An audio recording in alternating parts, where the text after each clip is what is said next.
Good morning, everyone. The highest education is that which does not merely give us information, but makes our life in harmony with all existence. This is famous words by Rabindranath Tagore. And why do I quote him? Because on this 25th day of Baisakh, we celebrate the birth anniversary of Gurudev Rabindranath Tagore, whose vision of education continues to guide us beyond classrooms into consciousness. A very good morning once again to our distinguished chief guest, Reverend Fathers, respected principal, learned speakers, our institute mentor, and our vibrant participants, the school principals and teachers who shape our future. I'm Professor Pallavi Deshpande, and it is an honor to welcome you all to St. Vincent Pallotti College of Engineering and Technology for our one-day workshop, Cultivating Human Excellence 4.0. Today, we embark on a journey to redefine educational leadership in the modern era. The Cultivating Human Excellence path has seen us explore various themes, starting from awareness in CHE 1.0 to alignment and further to well-being, with today CHE 4.0 all being about designing legacy. Today's theme, Leadership as Architecture, Designing Institutions that Outlast Individuals, invites us to think not as administrators, but as architects of enduring impact. Without taking too much of your time, to begin on an auspicious note, I request our chief guest, Dr. Bhimrai Maitri, along with our director, Father Dr. Paul Chandran Kunel, our principal, Dr. Vijay Vadai, Professor R.B. Govardhan, our former institute mentor, Dr. Banerjee and Dr. Kulkarni, our convener and co-convener of CHE4, our moderator for the day, and our panelists to join us on the stage for lighting of the lamp.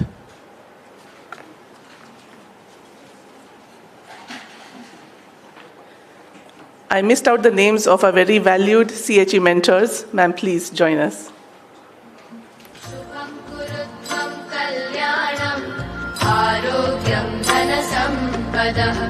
शत्रुबुद्धि विनाशाय दीपज्योतिर्नमोस्तुते दीपज्योतिर्नमोस्तुते शुभं कुरु त्वं कल्याणम् आरोग्यं धनसम्पदः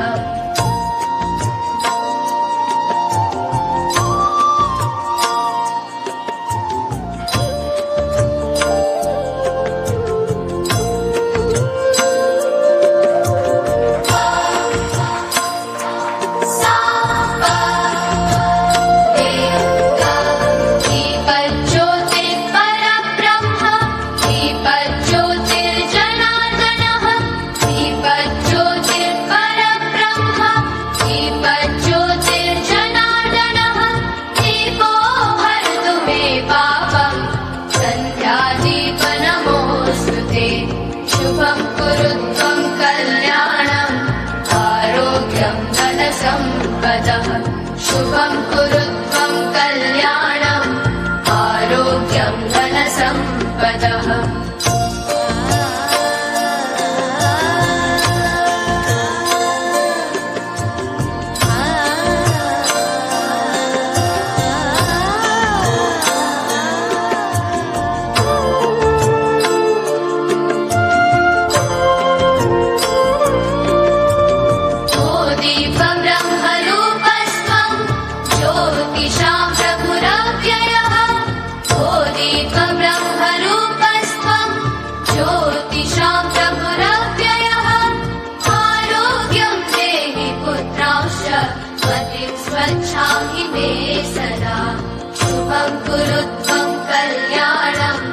आरोग्यं धनसम्पदः शुभं कुरु त्वं कल्याणम् आरोग्यं धनसम्पदः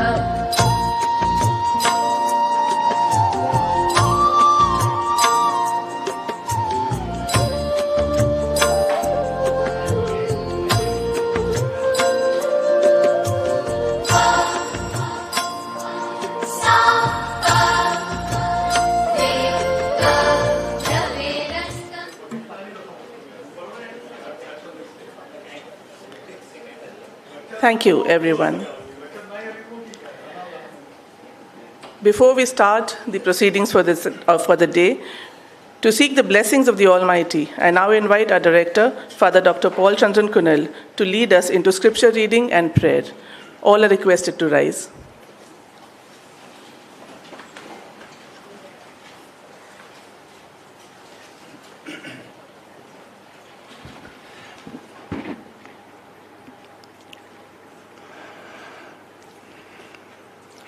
God our Father, thank you for calling us together this morning, united by the same aspirations and united by sentiments of brotherhood and fraternity, to rethink the educational responsibility that you have bestowed upon each one of us. Thank you for the noble motives and aspirations that you have put into our hearts and minds. Thank you for making us leaders who can make an impact on the future of our children, our students, and therefore on the nation as well. May we constantly keep in mind this noble task and this responsibility that you have given to each one of us. Give us the necessary wisdom from above, wisdom and discernment, guidance, insight, and profound understanding of the responsibilities of a teacher, an educational leader. Inculcate within us abundant love, intense love for our children, for our students who pass through our hands. May something of the goodness and nobility that you have put into us be passed on without limit to our students. Give us nobility in our dealings, nobility in relationship and in communication, that everything that we do may be a visible expression of your love towards children. May we all conduct ourselves becomingly before you. May we recognize and understand our responsibility as leaders of the nation, nation builders. May we build our human communities and the community of the nation. Inculcate within us those components of human excellence which we may impart through our educational endeavor. May everything that we do, everything that we think, be inspired, guided, and motivated by this singular vision and dream of giving our very best to the children, to the students, and to the nation at large.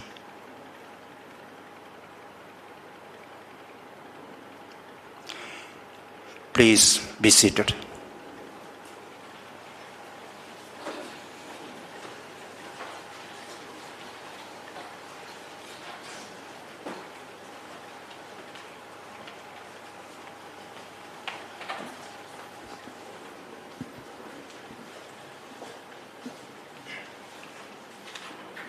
Thank you, Father.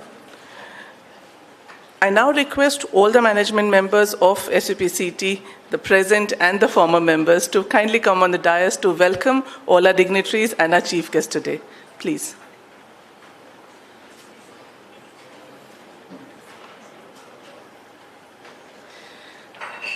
We take this opportunity to welcome our chief guest and our invited dignitaries with a sapling, a symbol of growth, gratitude, and lasting impact. May I now invite our chief guest for the program, Dr. Bhimrai Maitre, please.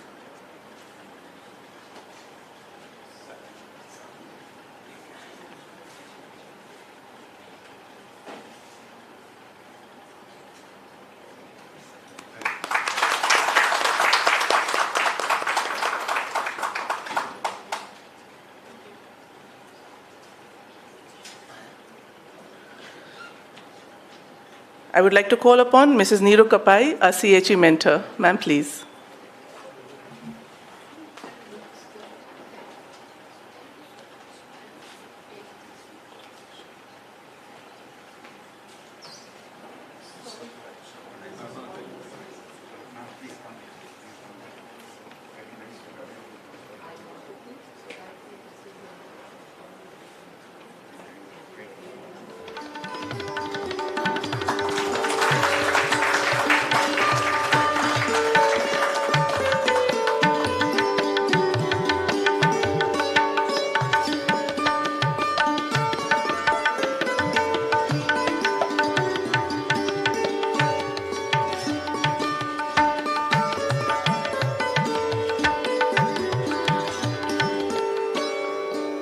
I would now like to call upon Mrs. Kanna Roy Chaudhary, a valued mentor.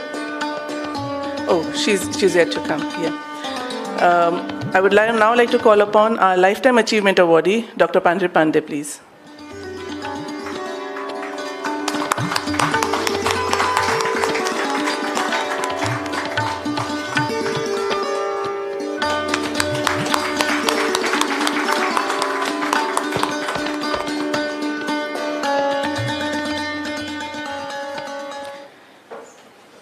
If I could please have another Lifetime Achievement Awardee and our moderator for the day, Mrs. Mukta Chatterjee.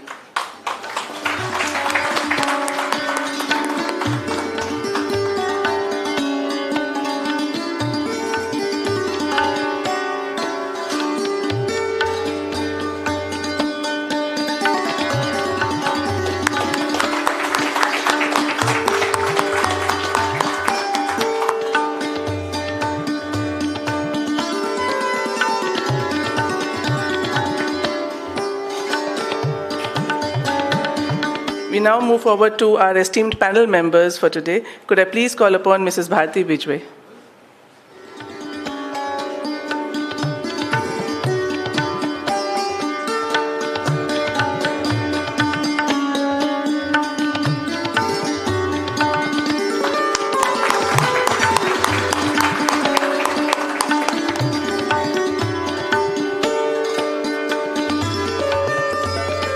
Could I also please invite Dr. Mrinalini Dasture?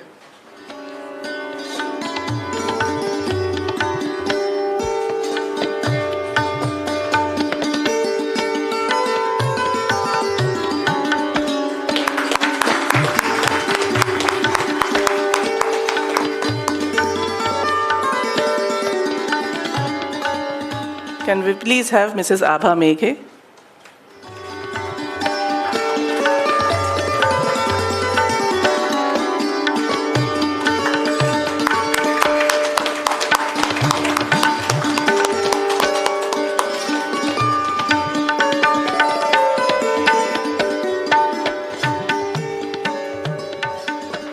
And Mrs. Biji George, please.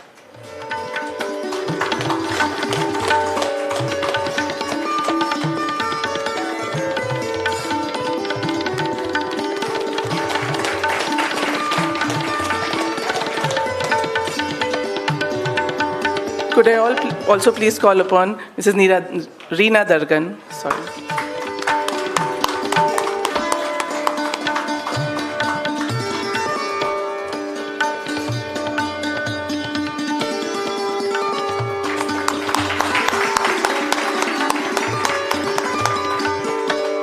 Mrs. Dargan will be leading us into the expert session post-lunch.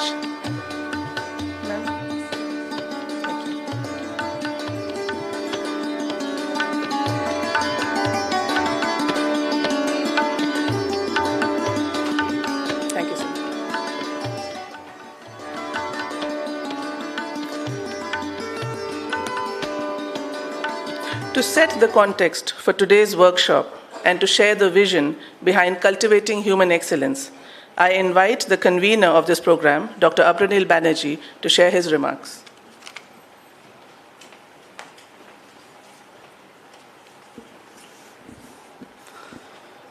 I quote, "The highest education is that what does not merely give us information, but makes our life in harmony with all existence."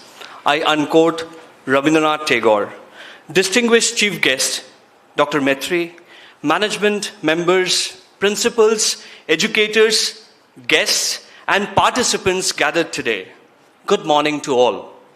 As we assemble today for the Cultivating Human Excellence 4.0, this occasion becomes even more special as we celebrate 165th birth anniversary of Gurudev Rabindranath Tagore today.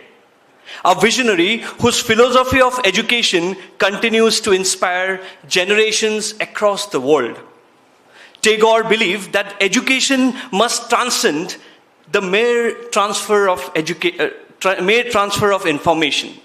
To him, true education nurtured creativity, humanity, freedom of speech, compassion, and character. He envisaged institution not simply as centers of instruction, but as living ecosystems where learners evolve into sensitive, responsible leaders and enlightened human beings. His philosophy beautifully resonates with the spirit and vision of Cultivating Human Excellence 4.0. It is immense joy and a deep sense of purpose that I welcome you all to the 4th edition of our flagship initiative, CHE 4.0, hosted at St. Vincent Pallotti College of Engineering and Technology, Nagpur. The journey of CHE began with a vision to bridge the gap between the school education and holistic human development, and to create a meaningful platform where educators could come together to exchange ideas, share best practices, and collectively strive for excellence in education. Over the years, CHE has evolved into a vibrant academic movement. The first 3 editions conducted in 2023, 24, and 25 focused on significant themes as National Education Policy 2020, life skill, sustainability, and holistic development, engaging more than 575 educators across Nagpur. In early 2025, we proudly extended CHE to Bilaspur in collaboration with St. Francis High Secondary School, Bilaspur, followed by another successful chapter in Indore in collaboration with St. Vincent Pallotti School in the same year. At St. Vincent Pallotti College, we believe that education must extend beyond disciplinary boundaries. As an autonomous institution committed to academic excellence and human values, we strive to contribute meaningful to broader educational ecosystem. Our mission is not merely to nurture competent professionals, but to shape disciplined, empathetic, ethical, and socially responsible future citizen of the country. Today, we have more than 150 enthusiastic participants joining us physically from 49 schools, along with 55 virtual participants from across the country. We begin CHE 4.0 with immense energy, enthusiasm, and a shared commitment toward learning and transformation. This year, CHE 4.0 represents a thoughtfully curated lineup of sessions led by prominent and respected voices in the field of education. We are deeply honored to welcome our chief guest and keynote speaker, Dr. Bhimrai Maitri, Director of IIM Nagpur, a nationally respected academic leader, visionary, builder, and inspirational speaker. Today, he shall be speaking on the theme on leadership as architect. We are equally privileged to have an eminent panel of educators and leaders contributing to today's discussions. Madam Mukta Chatterjee, as the moderator, she is the educational consultant. Mrs. Bharati Birjwe, Principal of Sandipani. Mrs. Abha Meghe, CEO of Meghe Group of Schools. Dr. Mrinalini Dasture, Principal, South Public School. Mrs. B.G. George, Principal, Neeri Model School. A special highlight of CHE 4.0 this year is the interactive activity-based session in the second half by Mrs. Reena Dargan, Head of Operation, Priyadarshini Group of School. I am deeply indebted to the mentors of CHE initiative, Madam Kapai and Madam Kana Roy Chaudhary, who will also be sharing their valuable thoughts and insight during today's workshop. This year, under the special initiative of CHE 4.0, we are deeply honored and humbled to felicitate 3 stalwarts of school education in Nagpur with Lifetime Achievement Award. We are privileged to celebrate the remarkable contribution of Madam Mukta Chatterjee, Shri Makrand Pandripande Sir, Chairman, Blind Relief Association and Mundle English Medium School, Nagpur. Madam Bimla Jagdisan, former headmistress of Saraswati Vidyalaya, Nagpur.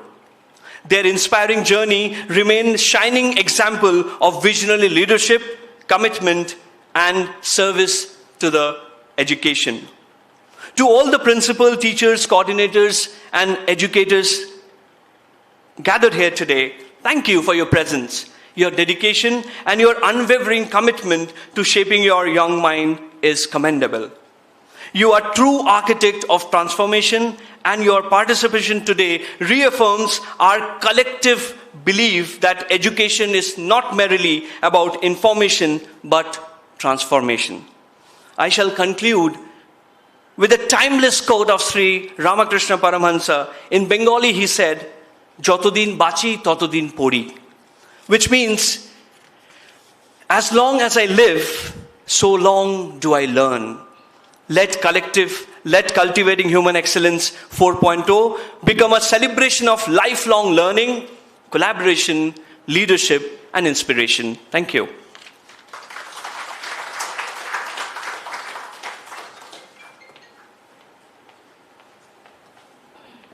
Thank you, sir. I now request our pillar of support and our visionary leader, Dr. Father Paul Chandran Kunil, our director, to share his thoughts on the CHE initiative.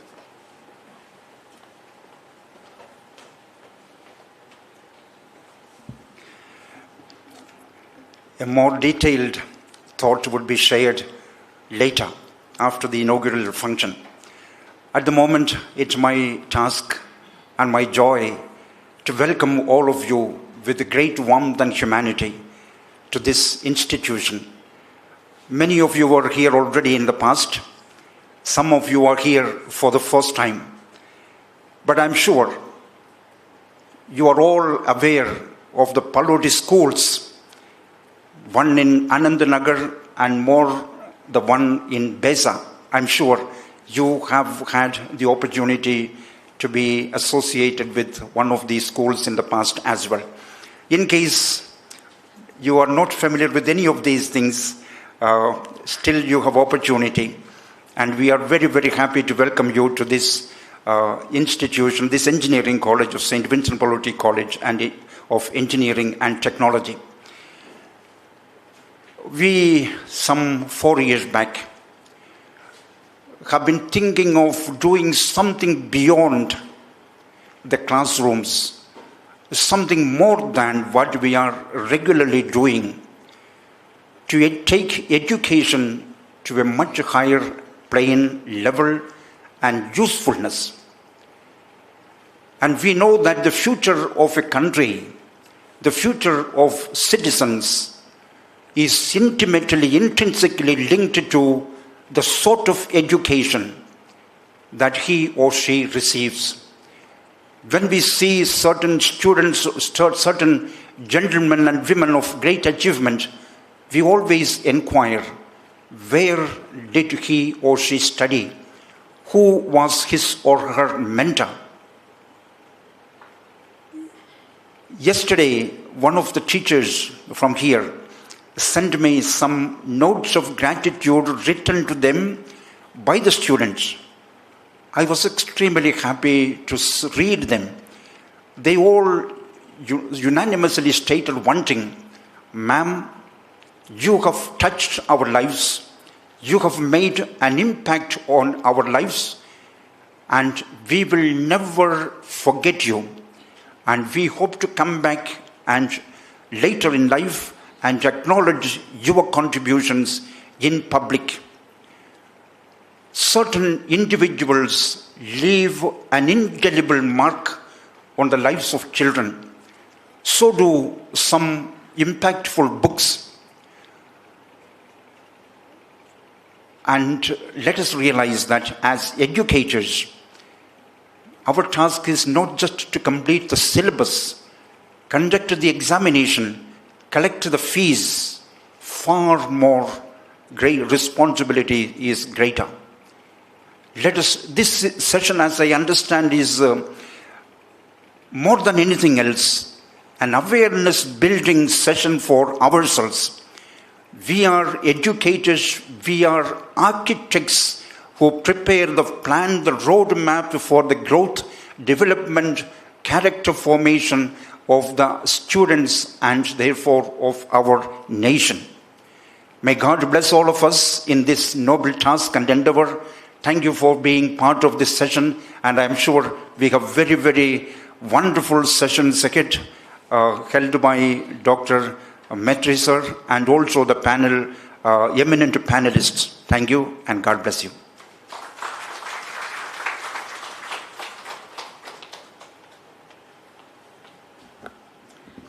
Thank you, Father. And very rightly said, it is now time to introduce today's chief guest. I request our principal, Dr. Vijay Vadai, to formally introduce our chief guest, Dr. Bhimrai Maitri.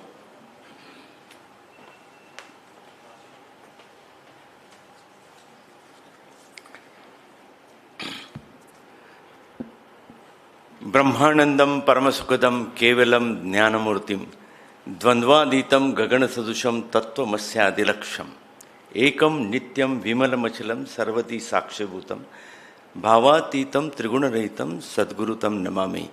All the Sadgurus sitting here in this particular premises, and specifically the Guru of the Guru, Honorable Chief Guest of today's function, Bhimrai Maitri sir, our own Guru here, Honorable Dr. Paul Chandrakunil sir, who has actually not only cultivated the human excellence in this particular campus, but the green and serene environment that you could see and the pious environment, it is only because of Honorable Dr. Paul sir.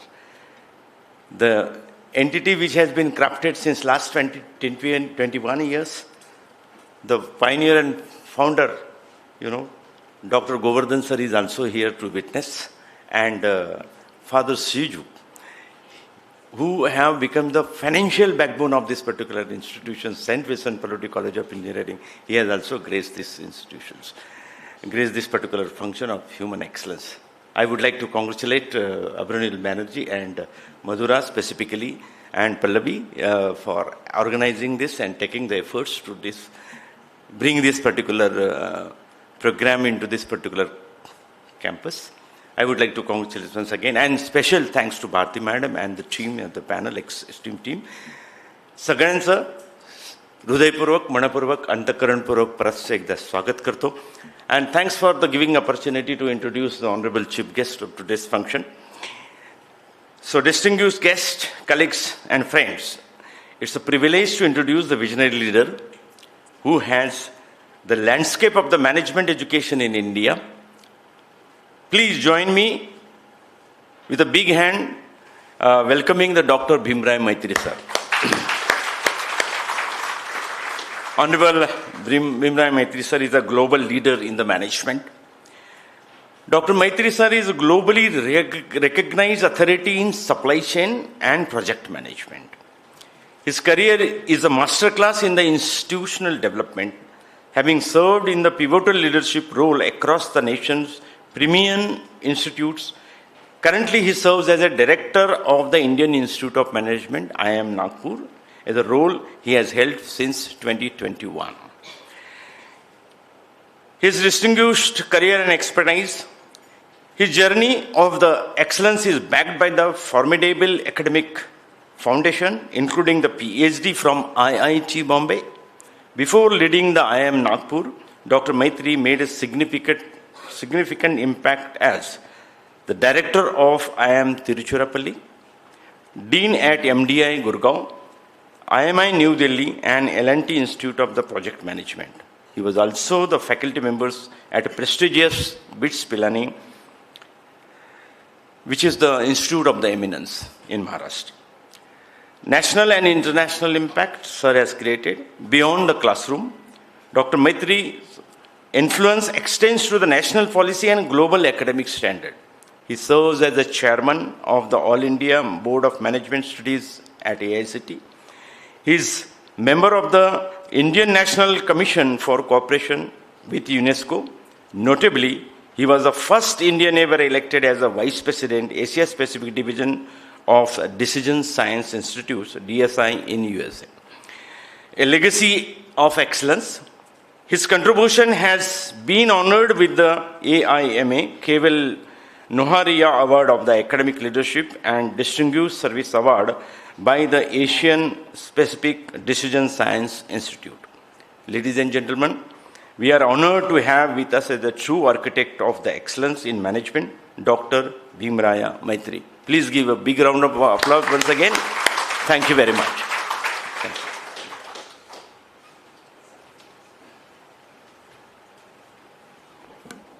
you. Very good morning, Namaskar. Thank you very much, Vijayji. Respected Father Paul Chandrakaulji, the Director, Principal, Advisor, and all the leaders of leaders sitting over here, and my great teachers, ladies and gentlemen, and most important, the convener of this workshop, Banerjee ji.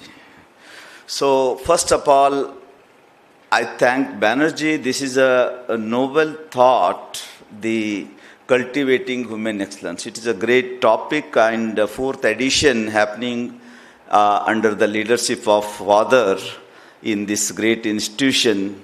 Pelosi institution is known for doing new every time. I am visiting, maybe this is the fourth time, but every time I come here, I think every time new initiative, and which is not for only restricted to classroom, but it is impacting at national level.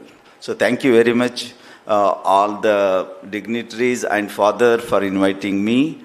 So this topic, cultivating human excellence, I think this is a very, very important topic, and particularly in the context of today's geopolitical and entire worldwide restructuring. If you look into that, this topic is extremely important. If you look at the West, the crisis is happening. If you look at the East, aging nation like Japan, and India is the nation, it is the youngest nation. Youngest nation has a larger responsibility to take care of the rest of the world. Of course, after India, after 55, 56, probably African nations, entire African continent will be the youngest one after India, and probably Africa will give a leadership to the world after, end of this 21st century. So 21st century belongs to India, and we have larger responsibility and accountability, and this workshop basically lay the foundation for cultivating human excellence. So when it comes to leadership as an architect, leadership is extremely important. Probably many times you might have heard about leaders come and go, but leadership style remains same. You might have heard about. So leaders change or not, but leadership style has not changed. That is a complaint many times people say. So leadership style, it depends on number of parameters. So whether same leader continues for long, but leadership style has to change, because today it is extremely important. Today we are in the disruptive world.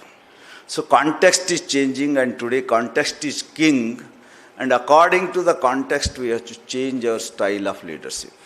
So leadership style depends upon, there are n number of leadership styles. Some people say that fellow is a very autocratic leader. Whatever I say, you have to do. And many times you say that leadership is a bad leadership. Some people are very democratic. Some are participative. Some leaders are transformation leaders. Some of them are transactional leaders. Rules, regulation, compliance, that's all. My job is over. I will maintain the status quo. That is a transaction leadership. And some people are laissez-faire. Whatever you do, it is fine to me. So these are the variety of leadership styles are there. But we cannot say one is bad and another one is best. The context tells which is best. Let me begin autocratic leadership, which is, normally we call it as an extremely bad leadership style. But if we talk about Steve Jobs, he was a highly autocratic leader. He was many years ahead of time in the corporate world, and he was a totally autocratic leader. He wanted people who can work hard and who can listen to me. I don't need anybody's advice. Even that fellow comes with the office keeping his brain in his fridge, so it is fine to him, but he doesn't need any advice, but he wanted only what I say you have to do. So autocratic leadership also has its own place. If some leader is ahead of time and they want to get their goal achieved faster than fast, their autocratic leadership works. But when it comes to transaction leadership means many places, particularly in government, compliance is important. Some of the employees, particularly at different level, staff and all, so they have to fulfill the given norms as per the guideline. So their transactional works, people at the, class 3 and 4, the routine work, clerical work, at that level, transaction kind of leadership works. But the same leader, when deal with the faculty member, when deal with the teachers, then they will play a role or they will wear the hat as a transformation leader. While dealing with non-teaching staff, so probably those who are at the middle and below, transaction leadership. When you deal with the academicians and even in non-teaching, registrar or finance officer, those who are senior position, plus academician, then the director, principal, vice chancellor, they have to play a role as a transformation leader. So when it comes to transformation leader means you have to change the status quo. So change the status quo means you have to influence the academicians, you have to influence the senior non-teaching staff, so that they will get influenced by you, inspired by you for the shared vision, so that they can make the status quo change in the organization. So transformation leader also has its own place, and particularly in academic institutions, I think here leaders of leaders sitting and many teachers, you are the leader. I always call teacher as a leader and principal directors are the leaders of the leaders. So leaders of the leader, when they deal with the leaders, so at that time it is important what picture we are giving them to the teacher. What attractive picture we are giving them to the, one is people say, this is our vision, it is there on the website, we have written, that is one part. So that is a very passive way of presenting our vision. But if you give a magnetic way of presenting your vision, you are giving a very, very attractive picture of the institution for coming 3 year and 5 year, then all the leaders, teachers will be more energetic, more inspired, and they go for extra mile to achieve the vision much earlier than what the target was decided by all the teachers together, along with the leaders. So that is where a transformation leader happens. So it means the currency of leader is influence. Influence means how make others to, in line with you. Everybody should be on the same page. And leader always think ahead of time. I think leader means, most of the time we have n number of definitions, who can create a followers, who can create a leaders, or leaders create a leaders, all those things.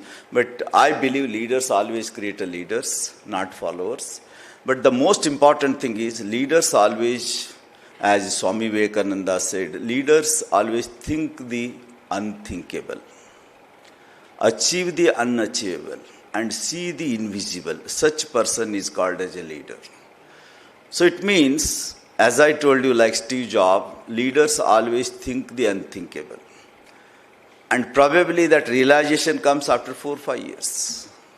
And they see the invisible, what is not visible to others, crystal clear, visible to the leader. And they achieve the unachievable because we think it is impossible, but leader thinks after a function of time, it is going to be possible.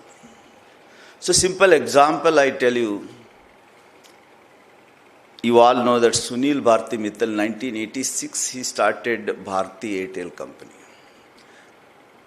And in those days, India has only 5 mobiles. Country as a whole, 5 mobiles. Today, you know that each one of your house, there may be more than 5 mobiles. But when country was 5 mobiles, he thought, I want to set up Bharti Airtel. He wanted to replace landline, started the company. the way Ford, in place of replacing horses as a transportation mode, he came out with the car. Same way, in place of landline, he came out with the mobile. And when he started, he called one of my friend who was working general manager in NTPC. He called him.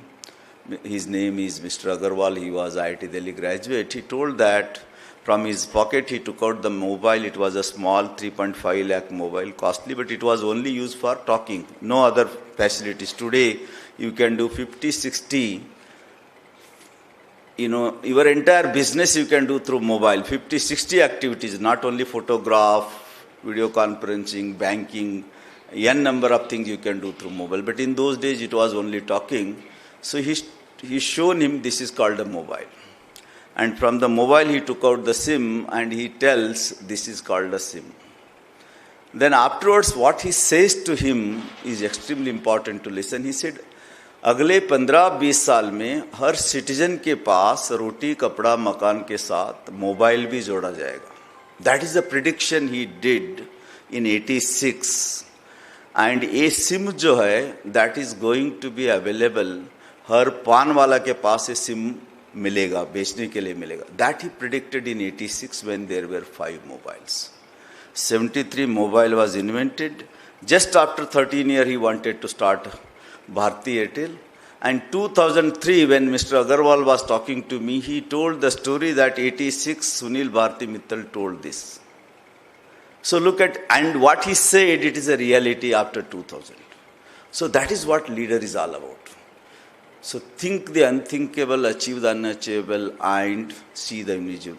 Once a leader has such kind of, holistic, picture about the future for the organization, for the institution, then they call all the colleagues, invite, seek the idea, and talk about the future. And it is not that I tell you do, but you have to tell all the faculty member, your colleagues, your team members, so how we have to position ourselves in coming 5 to 10 years or 10 to 15 years. And those who are from university, UGC has come out with the Institute Development Plan, IDP, 15-year plan. So how to come out with the 15-year plan? So everybody will give their own idea, all the leaders, teachers. But you as a leader, you are the one who is think the unthinkable, achieve the unachievable, and see the invisible. Then you give some kind of, if somebody talks, you can, how to support them, how to give some more input, so that what you are thinking about the 15, 20 year for your institution, it will automatically emerge out from all the faculty member, not by you. But you are only doing a job of facilitator. And it is a shared vision. Once the vision is shared, it is all we all together decided, and nobody will say it is going to be impossible. If boss gives the, boss or leader gives the vision, then others will come with tons of reason why it cannot be done. But if vision is developed by everybody together as a shared vision, then nobody can stop it to achieve. So how to get into shared vision?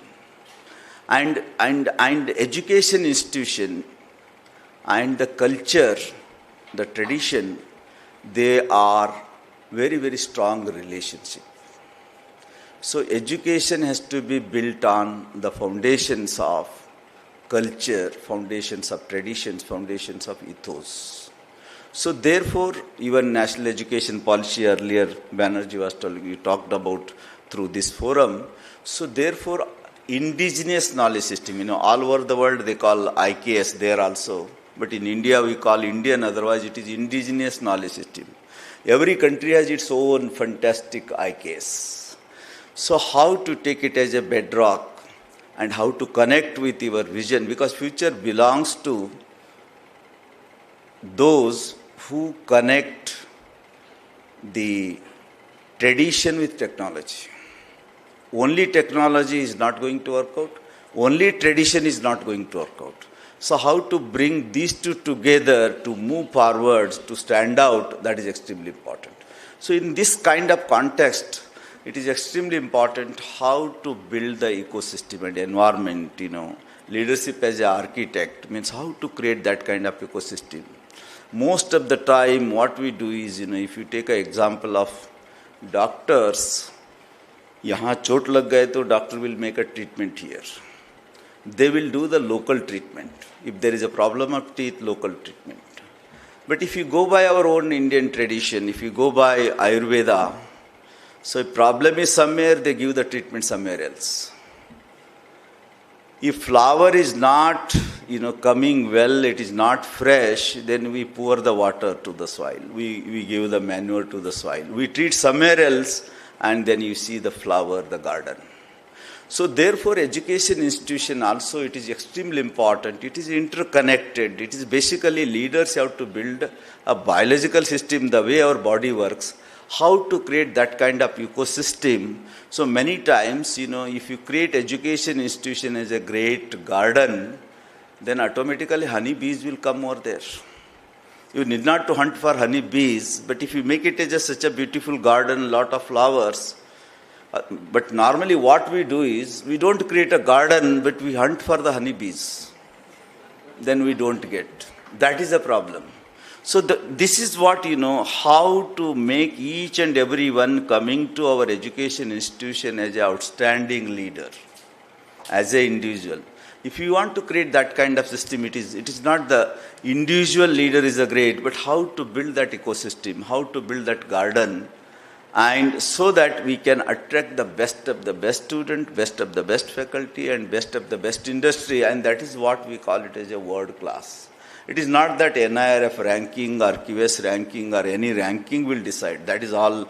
If you ask me, I don't believe in that.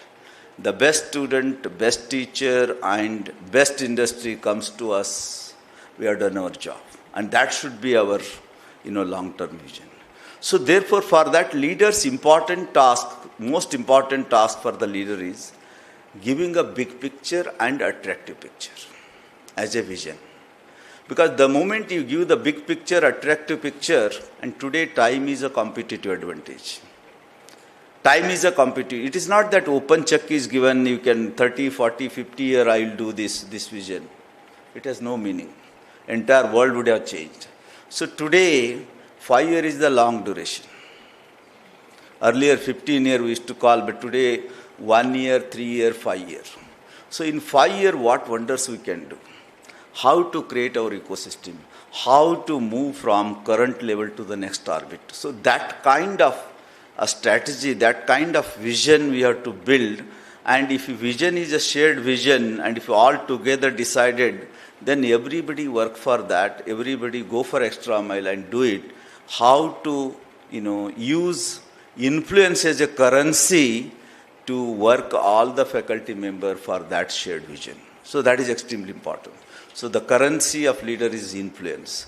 And second one, when you influence, you have to see that, what works in high school, it may not work in university. What works in traditional university, state university may not work in central, and what works in central university may not work in IITs. Because every level, the kind of autonomy, the kind of ecosystem is different. So every institution is a unique context. Keeping context in mind, knowing context, understanding context, we have to work, we have to prepare the roadmap. Instead of copying, if it is working fine in somewhere else, it also work in my place, that will not work. So we have to contextualize, and the moment you contextualize, automatically and involving everybody, the results start coming. So therefore, one is a big picture, and today big picture is extremely important. And big picture means when everybody thinks it is impossible, and you know that it is going to be possible, so that means give the big picture, and big picture has to be quite attractive, so that everybody should go ahead and do it. And that is where, if you see, Azim Premji says, if people are not laughing your goal means leader's goal, then you are not a leader. Are you getting?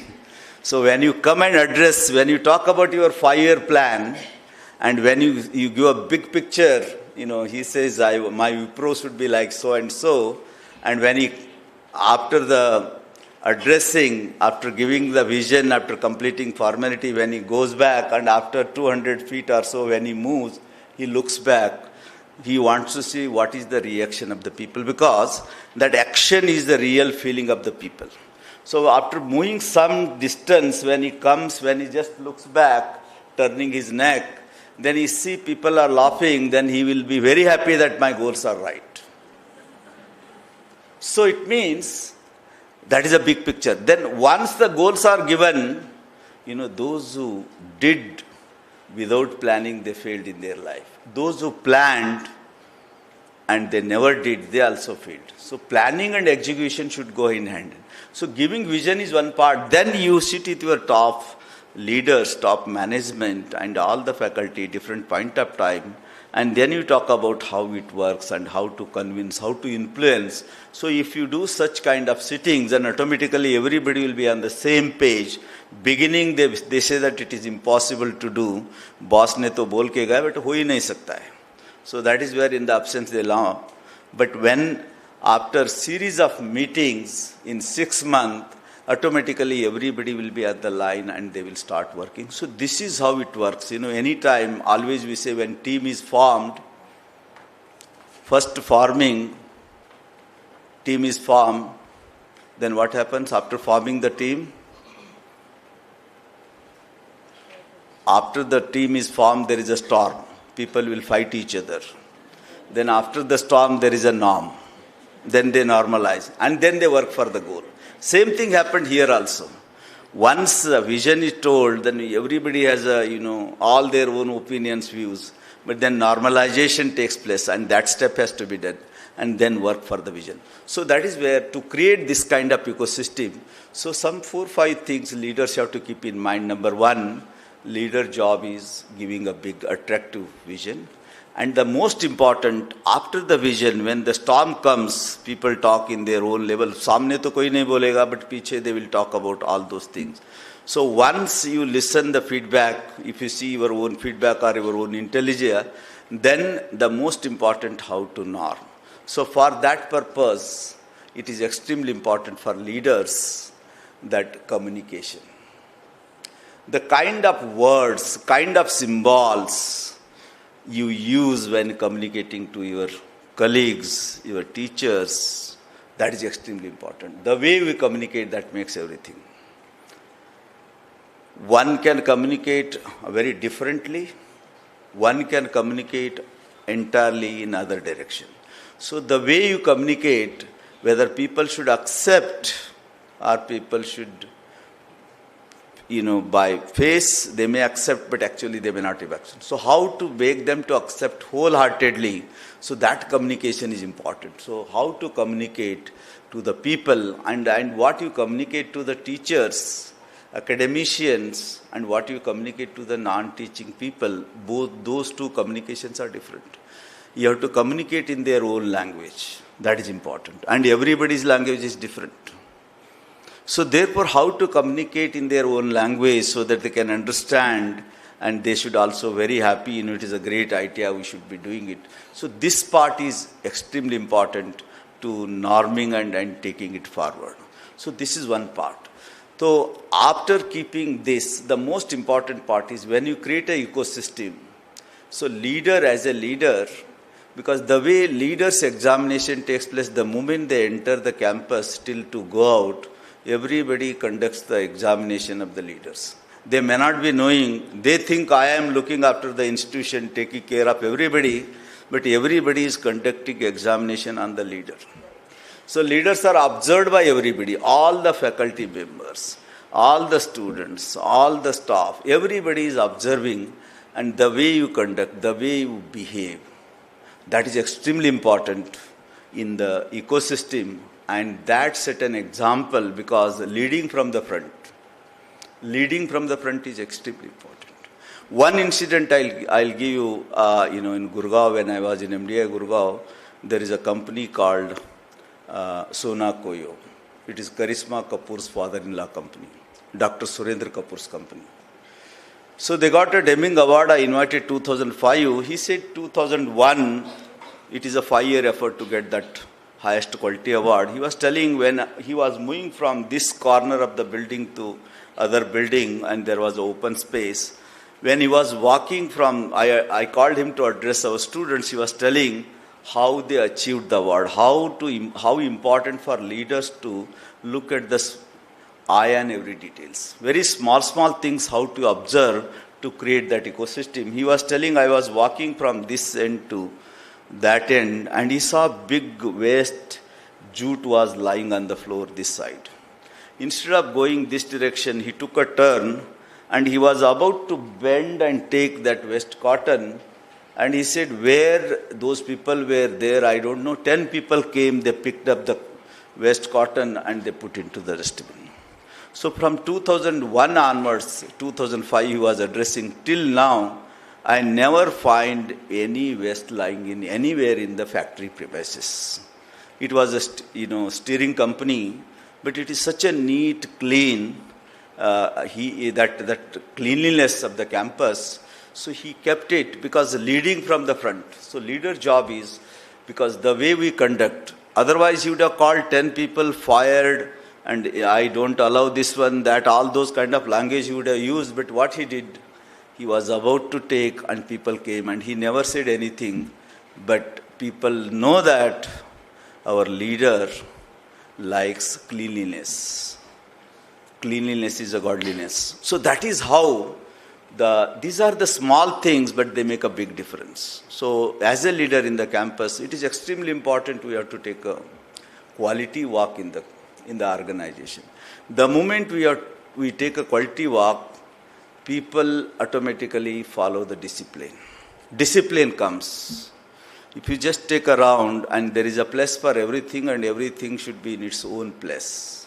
But if you don't take a walk and everybody knows that nobody comes here, then if you go once in a while or if you take a guest and if you want to show there, then probably it will not be in good shape.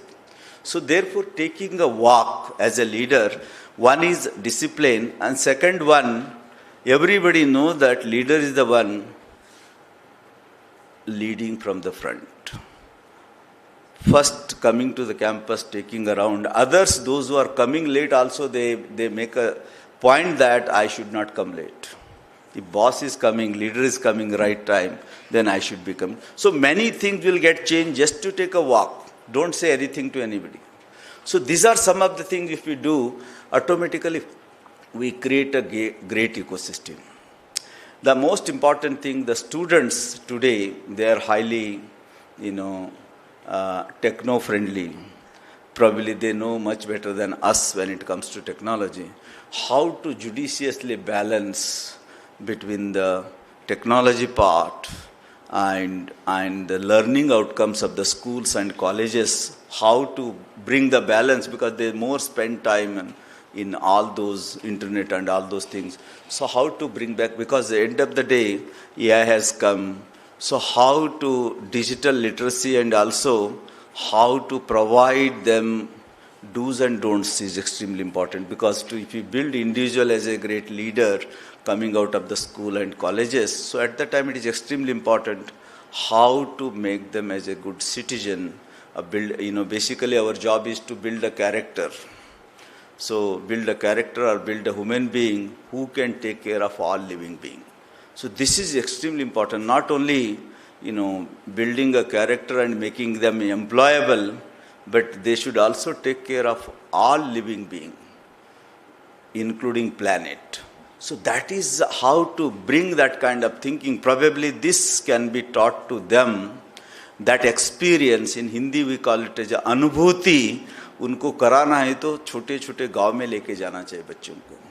And if you take them to the any farmer's house, probably if they talk 10-15 minutes, they realize how they take care of birds, putting food grains, giving water in a pot, and all other animals, dogs, cats. So probably all those experiences after going there, because seeing is believing.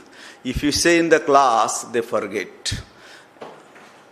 But if you take them and if you show them, and if they experience, if they saw from such people, probably Adivasi area, these are the sustainability part. Our planet importance of planet, many generation, how to save all the natural resources. So those are the things probably, because in leadership, this is going to be extremely important. United Nations 17 Sustainable Development Goal, how to make our students as a responsible citizen and also global citizen. So that point of it is important to take them to there, because if you say they forget, but if you take them, probably they realize it touched their heart, and that is called as anubhuti. That experience plays an important role. How to get this kind of small experiment so that we can build a character and build them as a holistic human being.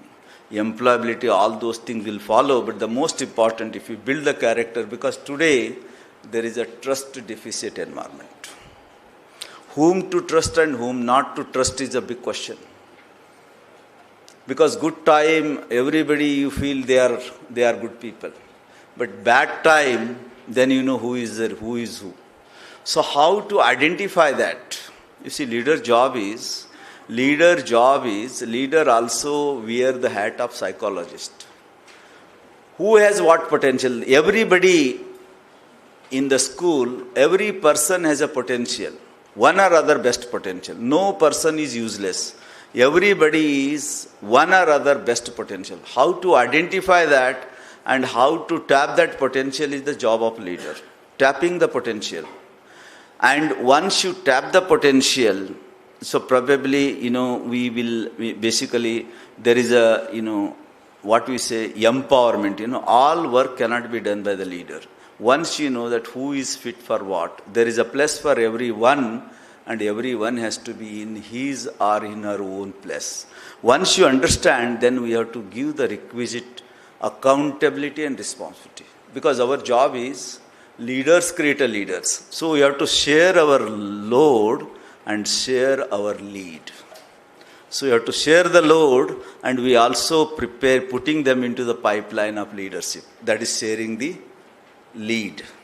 So how to put them into the leadership pipeline? I am coming from a place, MDI Gurgaon. My director, Professor Pritam Singh, is no more. But he was the one, he was in MDI, he was the one, he was in IIM Lucknow. One time IIM Lucknow, 2 time MDI Gurgaon. Today, out of 20 IIMs, 14 IIM directors, either from MDI or Lucknow, because of one person, he can transform the leadership pipeline in the country. Ahmedabad, Bangalore, Kolkata, all put together, even they are not given, half of the MDI, but MDI alone has given 14 directors to IIM. So MDI was the factory to produce directors to IIMs. And Lucknow, later on he went to Lucknow. So that is what leaders create a leaders. And similarly, if you look at the Homi Bhabha, he was a great leader. And he created Vikram Sarabhai and Satish Dhawan. Satish Dhawan was a great leader. He created Abdul Kalam as a great leader.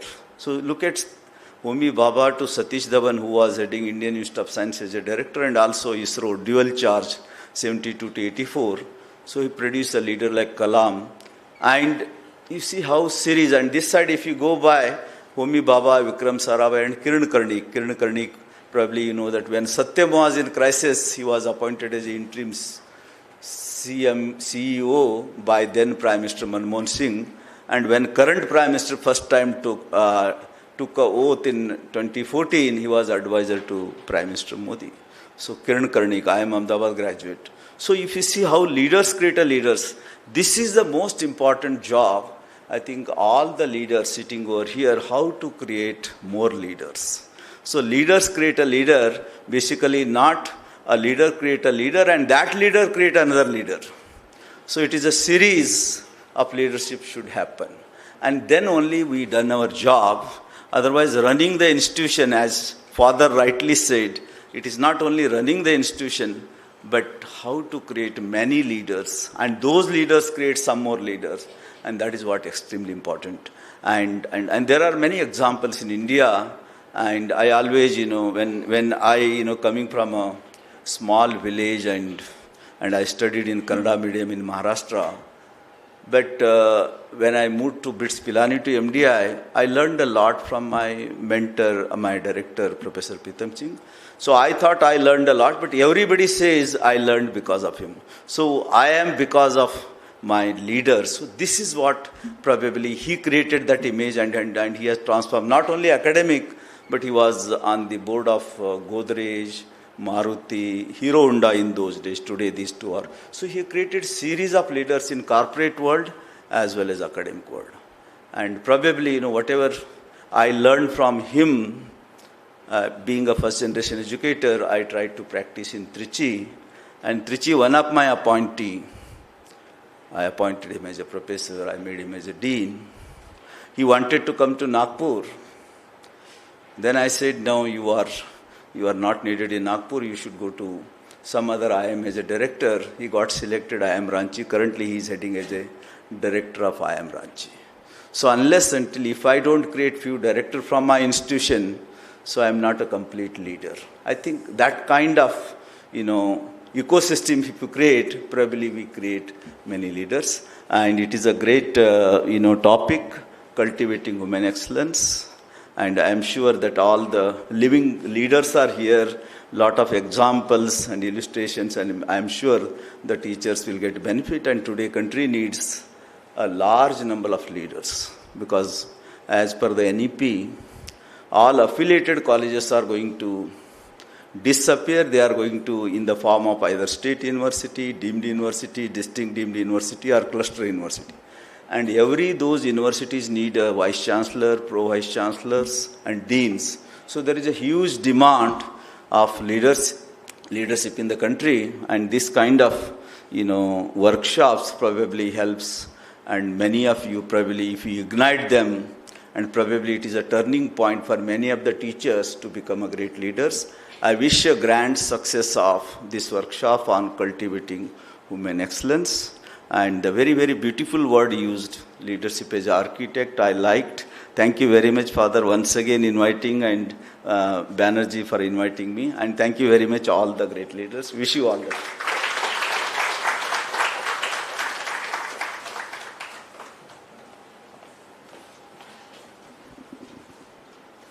Thank you so much, sir, for the very relevant insights on the thought process, the action orientation, and the importance of communication in leadership. As we go ahead, we move on to a special segment, Honoring the Legends. Today, we take the opportunity to honor individuals whose work has not merely passed through time, but it has shaped it. The Lifetime Achievement Awards recognize educators whose contributions have created lasting ripples in the educational ecosystem. I'd like to introduce the first achiever, Mr. Makrand Pandrepande, Chairman, Blind Relief Association and Mundle English Medium School, a respected educator, technologist, author, and social contributor whose work has impacted countless lives. A member of the first postgraduate batch in computer science from Nagpur University, he has authored over 30 academic books and has played a significant role in advancing computer education through the Pandrepande Computer Center. As the chairman of the Blind Relief Association and Mundle English Medium School, his commitment to inclusive education, especially for visually impaired students, has earned wide recognition.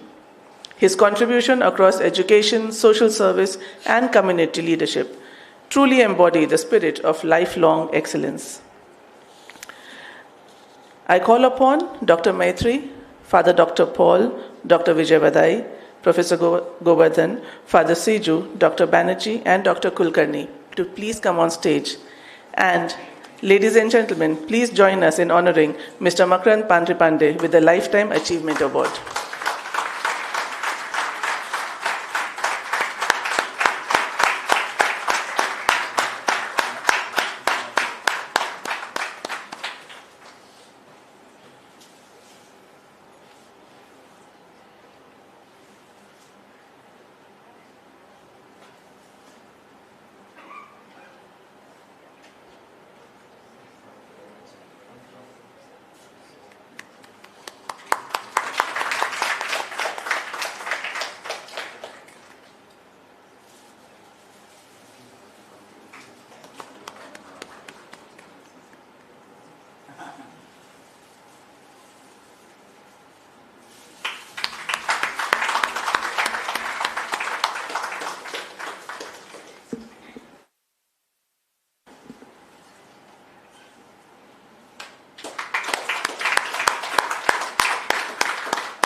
Thank you, sir. I would like now to introduce the next achiever on the list, Mrs. Mukta Chatterjee, educational consultant and former principal and director of the Centrepoint Group of Schools, Nagpur. A distinguished academic leader with decades of dedicated service in education, Mrs. Chatterjee is widely respected for her progressive vision, student-centric approach, and unwavering commitment to teacher empowerment. Through her leadership at Centrepoint Group, she has played a transformative role in nurturing innovative learning environments and mentoring institutions across the region. An aspiring voice in educational forums, principal development initiatives, and academic conferences, she has constantly and consistently encouraged educators to embrace meaningful pedagogy, compassionate learning, leadership, and holistic learning. Please join me in extending a warm and heartfelt welcome to Mrs. Chatterjee.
The final achiever for the day, Mrs. Bimla Jagdishan, unfortunately is not here with us today. She is the former principal of Saraswati Vidyalaya and former teacher of our Chief Minister, Mr. Devendra Fadnavis. In her absence, I request the co-convener, Dr. Kulkarni, to receive the award on her behalf. Yes. Last.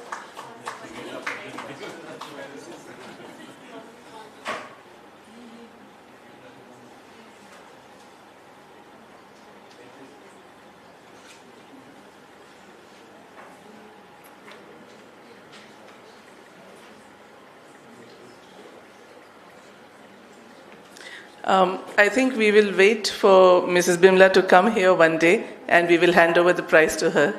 Thank you so much. Thank you, everyone.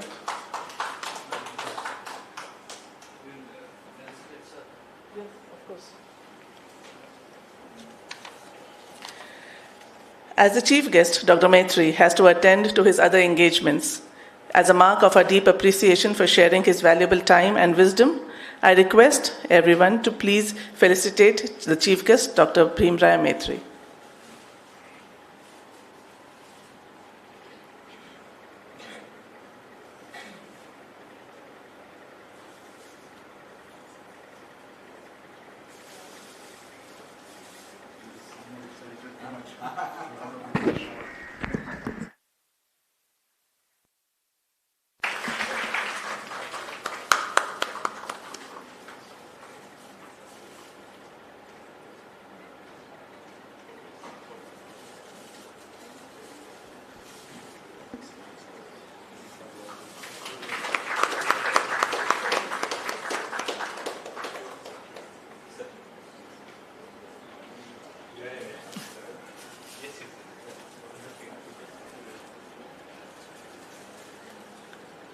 A big round of applause for our chief guest, please.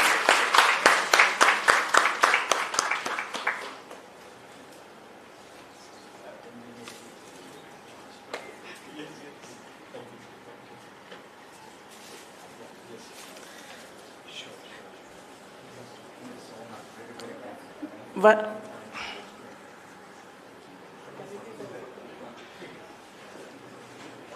So could we please request for a group photograph?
Before we conclude this inaugural ceremony, I request Professor Govardhan to please share his thoughts.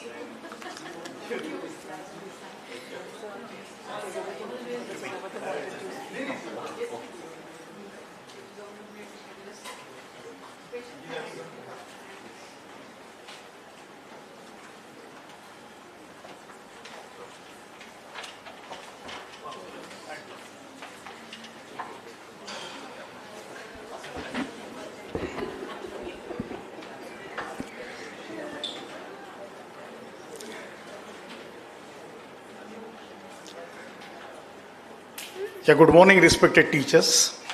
I'm taking this opportunity to share a few thoughts with you.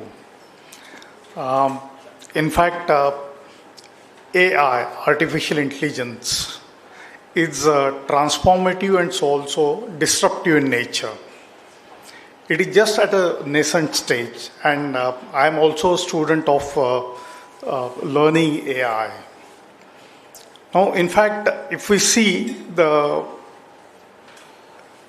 importance of the AI, what long time back Atal Bihari Vajpayee had said, IT is IT, that is information technology is India's tomorrow. The same thing is applicable to AI, that artificial intelligence is augmentation of India. That is something which is very, very important. And you as a school leaders, I know in your CBSE syllabus, AI is a subject. I know about that. Please do not limit to AI as a subject. Start thinking, can you augment the school education system with AI? That is something like a challenge. For example, someone is a mathematics teacher. Can you not augment the mathematics with AI? Can you not augment the English with AI? Can you not augment the social science with AI? That is how, in totality, when we want to really make the future generation, like the youngsters, ready for the future opportunities, then augmentation of your education system with AI is a key word. And here I will request that the Polytechnic College can play a very good facilitating role in terms of creating the awareness about the AI, like maybe conducting some workshops on AI with respect to the school teachers, because first we must understand what is AI and then the application of it into the respective subjects. That is something will lead to the augmentation of the education system with AI, which is definitely not a part of either the curriculum, which is not a part of your syllabi or something like that. But each teacher is transformed with AI. I'm pretty confident you will be helping a lot in terms of building the future India. Thank you very much.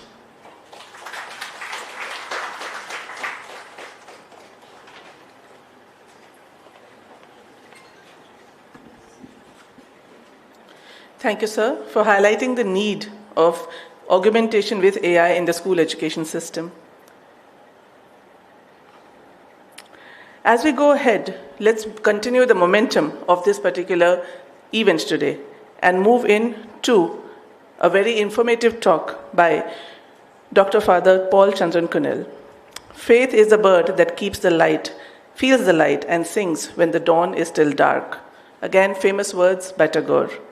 True leadership is the ability to envision light even before it is visible. To share that vision, I invite Father Dr. Paul Chandran Kunal, Director, SVPCT.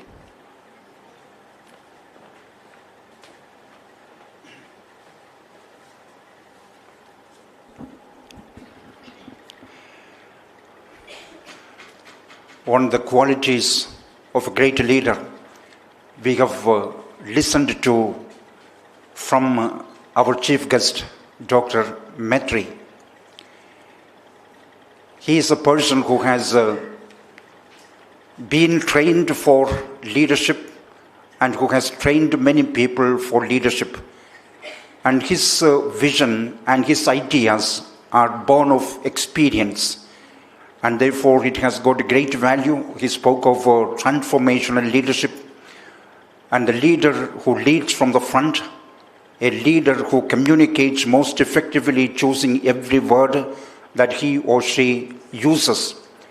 These are small little things that will play a great role in training, forming, cultivating human excellence and leadership.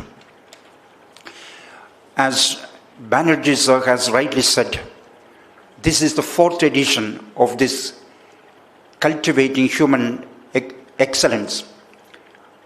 I think we will do very well to stay within this theme, this overarching theme of cultivating human excellence. All the annual gatherings and the discussions and the talks that we listen to should in some manner relate to this great theme of cultivating human excellence. Human excellence has got various components, and it is not exhaustive. We cannot just exhaust it with one or the other talk or some panel discussion.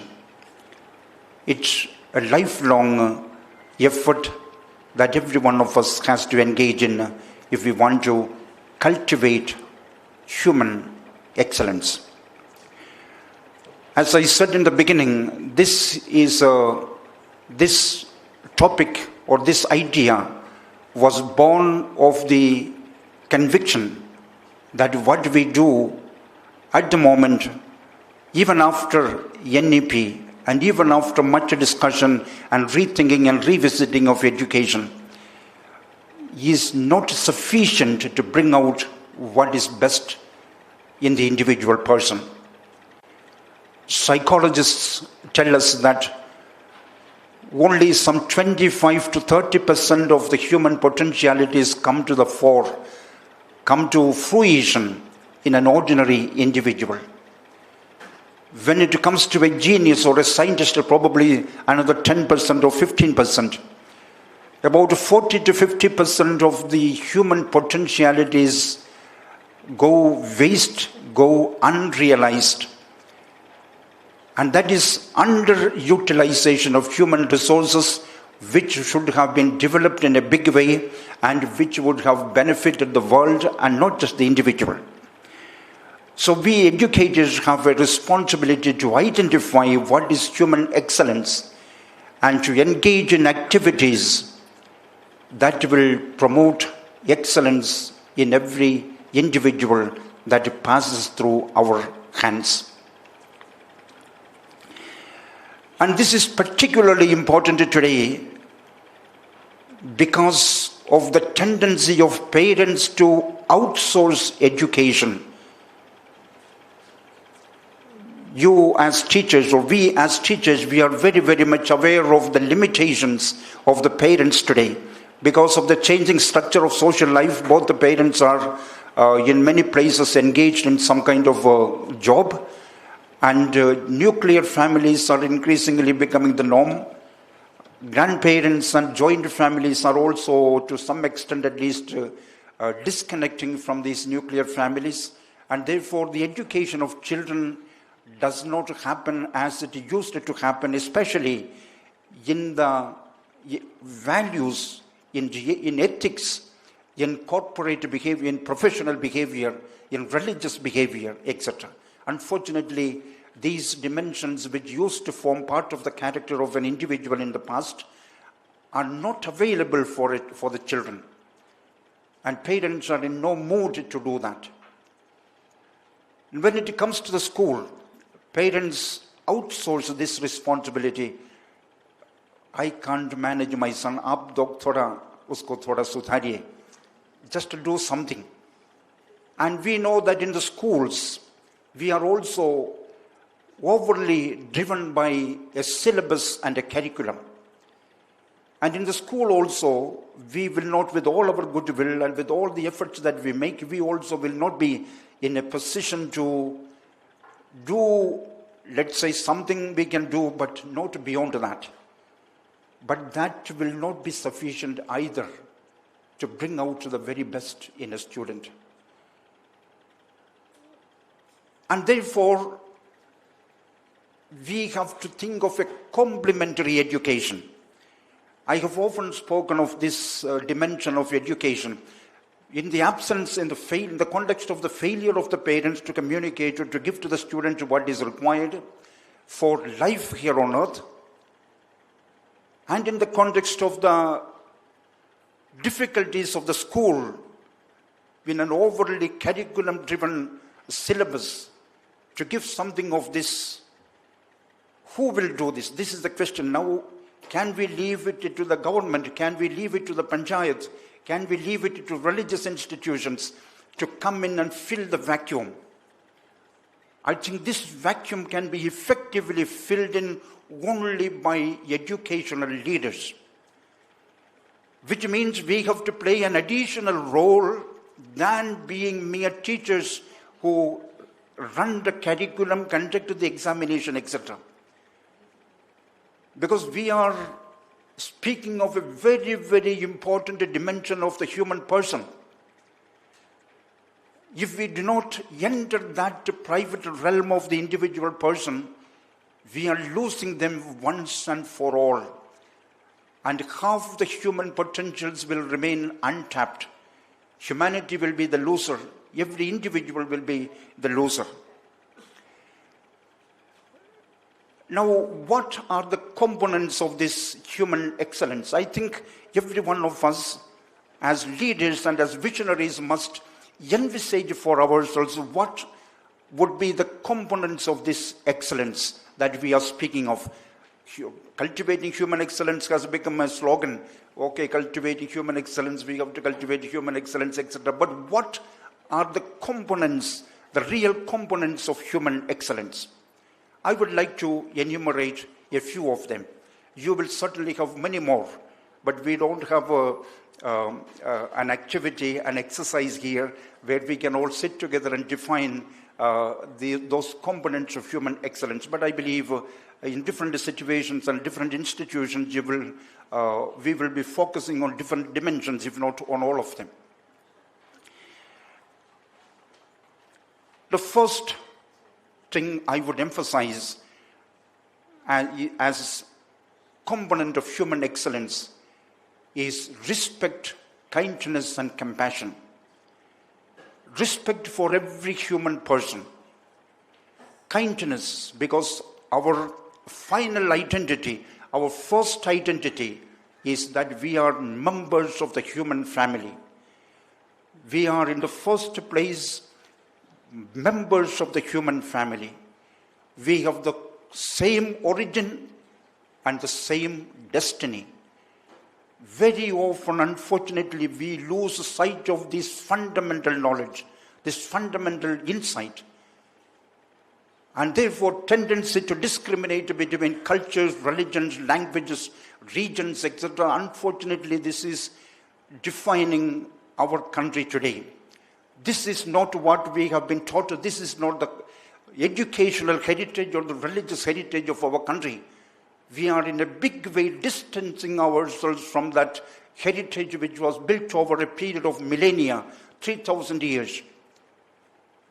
I think once again we have to get back, and we as educators have to play a great role, architects of designing the roadmap for our country once again.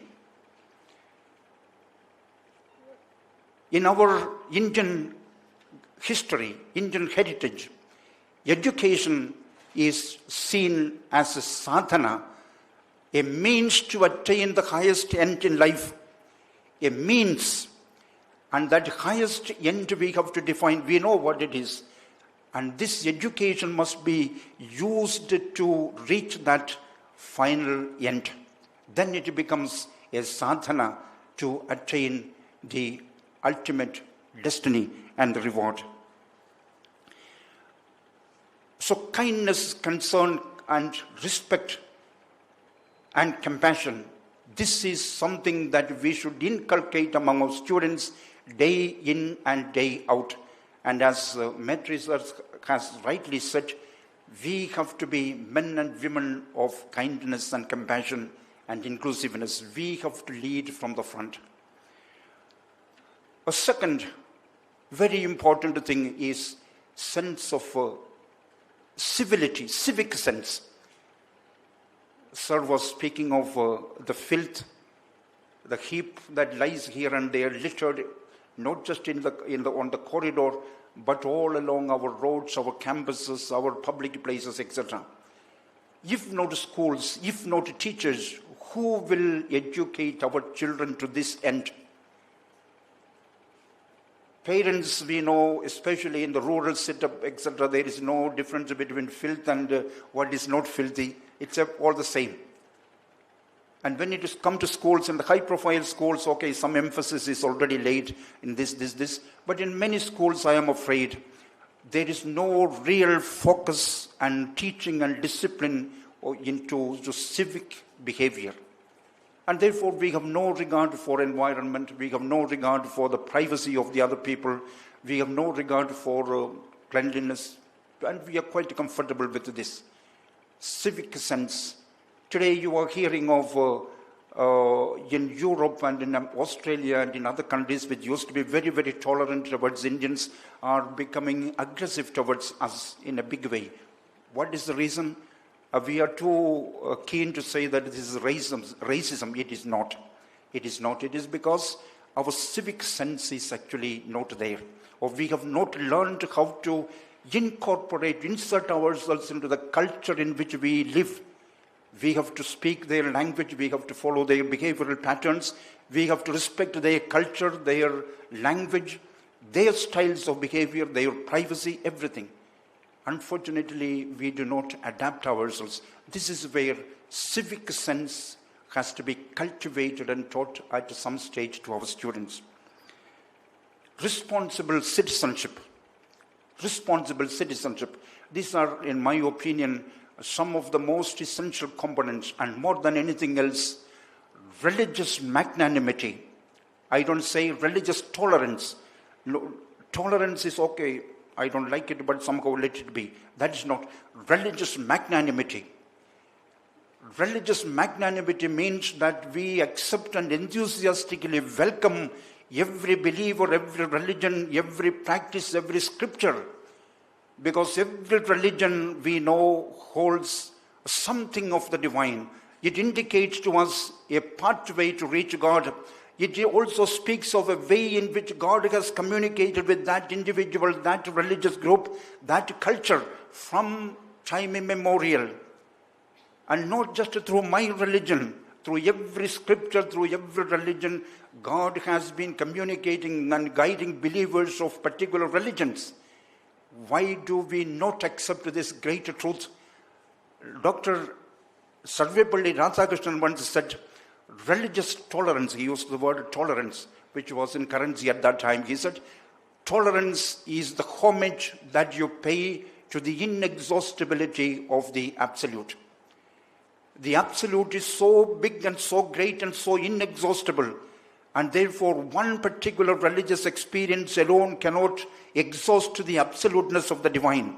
And therefore my experience cannot be absolutized, your experience cannot be absolutized, his third person's religious experience cannot be absolutized. Every religious experience will become limited and valid. And therefore, every religious experience cumulatively become a greater homage that we pay to God. Religious tolerance is the homage that we pay to the inexhaustibility of the infinite. Constitutional morality is another thing. Today it is a joke even to speak about this, because we know where constitution lies today. Everybody is the worshipper of constitution, at least claiming to be, and we know what is happening to constitution. Constitutional entities, constitutional institutions, and the constitution itself. I think educators have to come to the picture, reinstate the supremacy and the primacy of the Constitution, because I believe that the Constitution is a summary of all religions and all that is best in humanity. And once we begin to practice that, then we become not only wonderful human beings, we also are entering the realm of the divine. When what is human is also divine. What is truly human is truly divine. Today, our children, our youth, are somehow haunted by various temptations, drug addiction, liquor, alcoholism, and above all, becoming slaves of the digital addiction. There are very learned people, including some of the government agencies, who speak of a conspiracy hatched by China and Pakistan. It's easy to explain things away, putting the blame on a third party, that China and India are, China and Pakistan and the enemies of the country are underselling mobile to India in order to ruin the children, etc., etc. And therefore, this is their way of the new modern warfare. This is a silly explanation, in my opinion. Are we not competent to fight this Pakistan or this China that is present among our children? Can you not float a movement as teachers? I am asking myself, can individuals and as a group, as an institution, float a movement, ask the people, the young people, good-willed people to rally behind you, start a movement against drug addiction, against mobile, digital addiction, etc., etc., etc. I'm sure it is possible. You will have to lead from the front. You will have many parents and many students of your own who will rally behind you. They will become a movement, a force, and they will fight this Pakistan and China.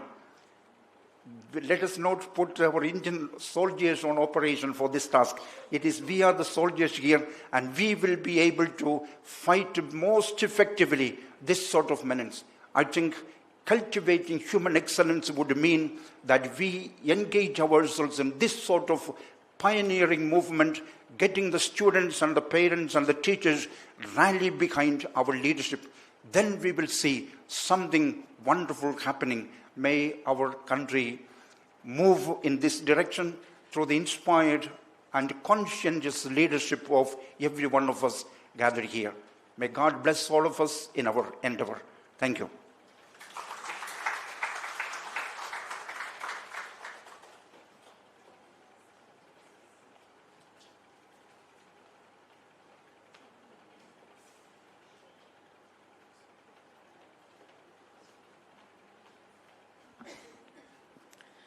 Thank you, Father.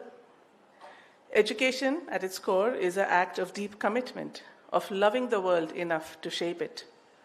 Moving forward, we'd like to now invite our distinguished mentors for sharing their views. First, it's my privilege to introduce Mrs. Kana Roy Chaudhary, mentor for the Cultivating Human Excellence Initiative and a distinguished educationist whose contribution to school education spans over 4 decades. Before hearing from Kana ma'am, I would request Dr. Banerjee, Dr. Kulkarni, Father Paul, Father Siju, and Professor Govardhan to please join in welcoming Kana ma'am.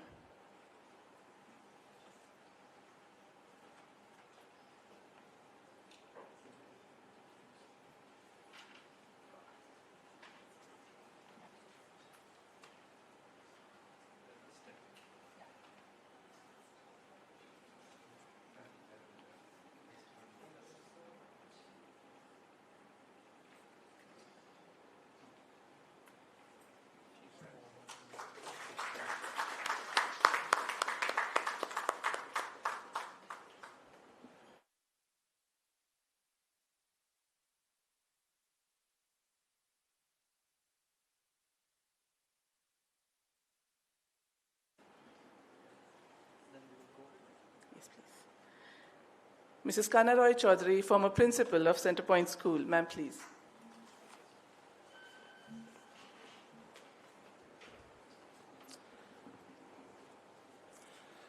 Good morning, everybody. I was a little late, disturbed everyone. The first thing I would like to say is that I am not the right person to stand here and speak. I don't consider myself a leader, but a lot of words, and we've heard a lot being said about the leadership and the qualities. I am not going to talk about that. I am going to discuss with you, shall I say, a topic which is not necessarily discussed, and that is, what are the type of person, characteristics of a person who you don't want in a leader?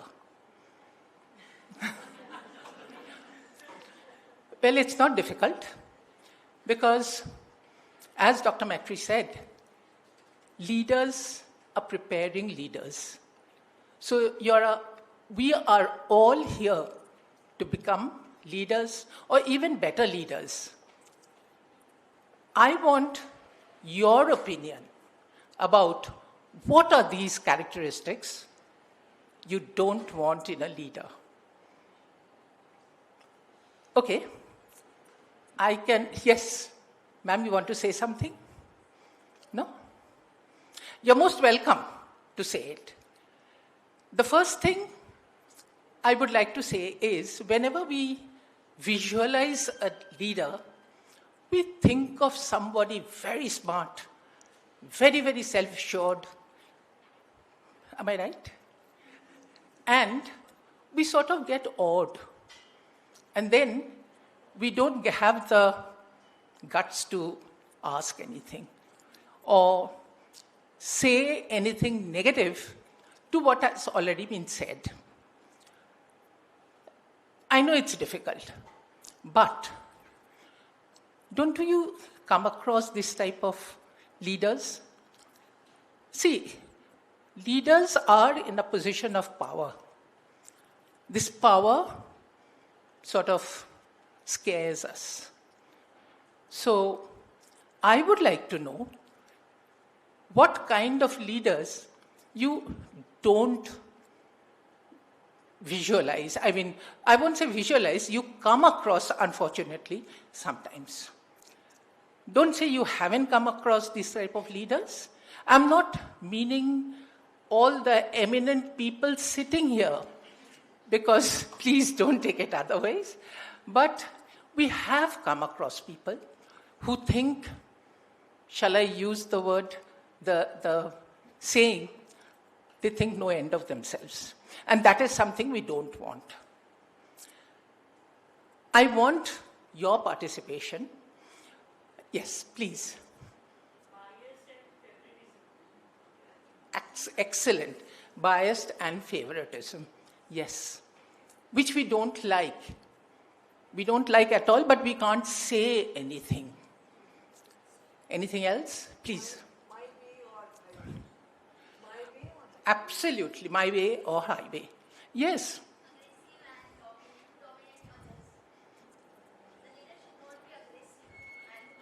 Yes, the person should not be aggressive and not dominant. Yes, please. Selfish, okay. the power is permanent and I'm not going to get this particular energy is going to Yes, absolutely. Power is not permanent. We are seeing in today's world, very much so. Yes. Unempathetic, yes. Because we would like to go and we would like the person we are dealing with. We would like to, like the person we are dealing with, to understand our point of view, our problems. Because we are all human beings. We do have problems. So, yes, definitely. Yes. I know it all. I know it all. I know it all. Yes. Definitely. I think my voice is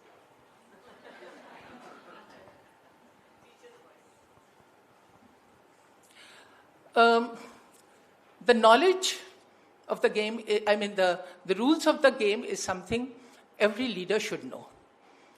But have you come across people who feel, I am in a position, I am giving orders, you do it? Are they preparing leaders? No, they are not. What are we learning? Nothing. We are doing whatever they are telling us to do. We've got to learn. We have to become leaders. Anything else? Can you think of anything else? Excellent. A leader means there has to be a group, the team members. So team members definitely would like to air their views also, and the leader has to listen to that. But do they all? No. I think I can say I don't. Oh, if you really think of it, there are times, maybe because of time scarcity or whatever it is, sometimes we just overlook what the others want to say. Anything else? Yes. Wow, that's excellent. What would it be? Yes.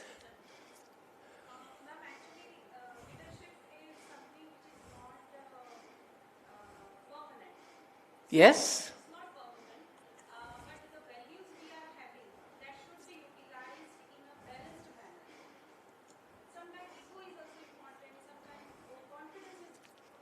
Ego plays a very, yes.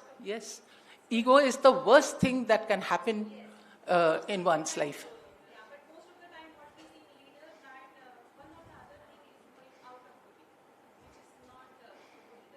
Yes. And as this lady just now said, we want a leader, not a boss. What would be the difference between a boss and a leader? According to me, a boss is always I. A leader is always we, isn't it? And I am always right. And it's never, and for a leader it should be we, not I. Agree with me? Yes. Thank you. Anything else? I have just 2-3 minutes left.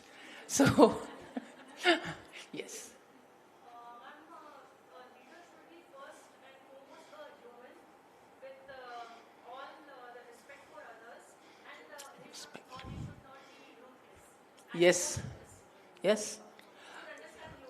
Yes. A leader cannot be, or let's say, we have come across leaders who are rude, bossy, don't think of the person as a person. They think of the others as, okay, group members, but do they think of each and every team member as an individual? I don't think so. And that is what we don't want to become. 10 minutes over? Okay.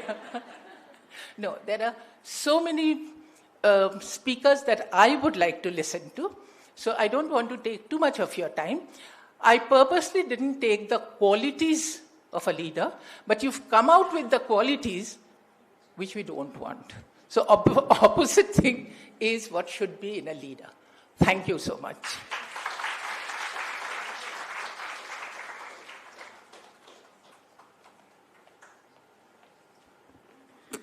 Thank you so much, ma'am, for the realistic breakdown of expectations and deliverables from leaderships. I would now like to invite Mrs. Neero Kapai, founder and director of Modern Group of Schools and an esteemed mentor of Cultivating Human Excellence Initiative.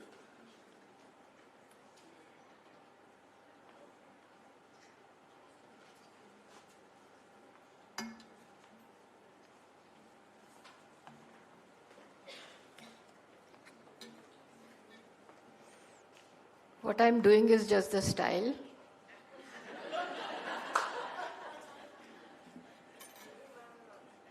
You know, life is learning all the time.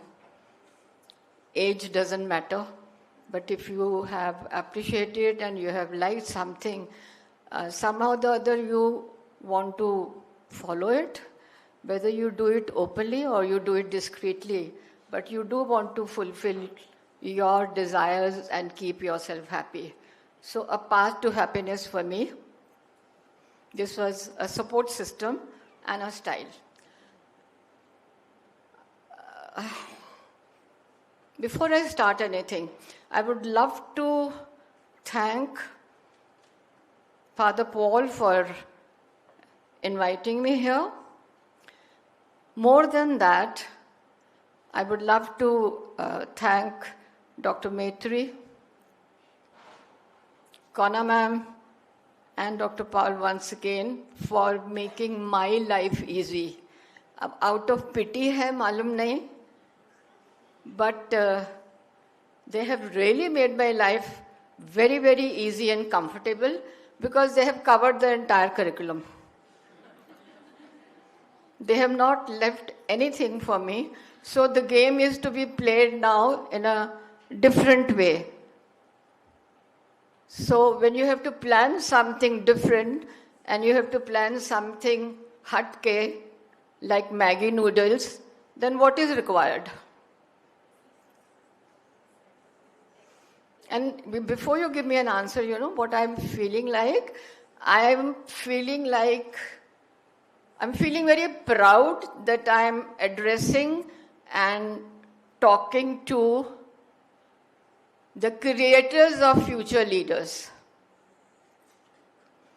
Genuinely, the builders of future leaders, creators of future leaders. So please do not underestimate yourself.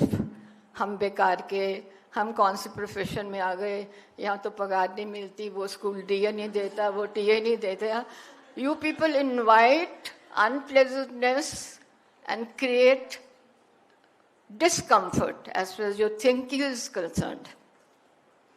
Think positive, and if you have to plan something different, then what is more important? You need to, when I'm saying planning, you have to plan something different, use your mind, have clarity of concept, and be very clear what exactly you want. You can't have everything in one package. So planning has to be different depending on the objectives. 20 साल पहले CBSE का objective था all-round development. That way I pay compliments to CBSE boss. Content is the same. I'm sorry. I mean, at this age, I can afford that even if somebody comes and scolds me, I'll say, okay, sorry. Next time, I'll not say, but today I will say. Content is the same. A to Z hasn't changed when I was in nursery.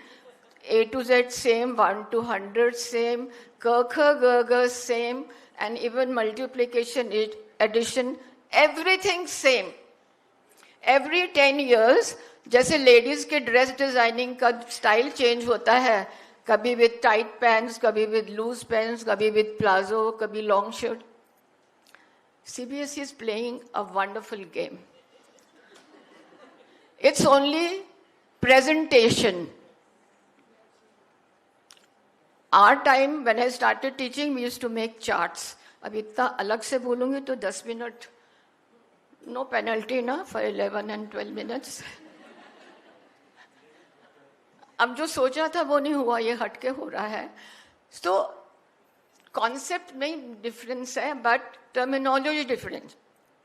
All round development, activity oriented teaching, child centred teaching. तो principal centred और teacher centred system क्या होगा? They are not thinking. Now they have come out since last 5 years, they have introduced life skills.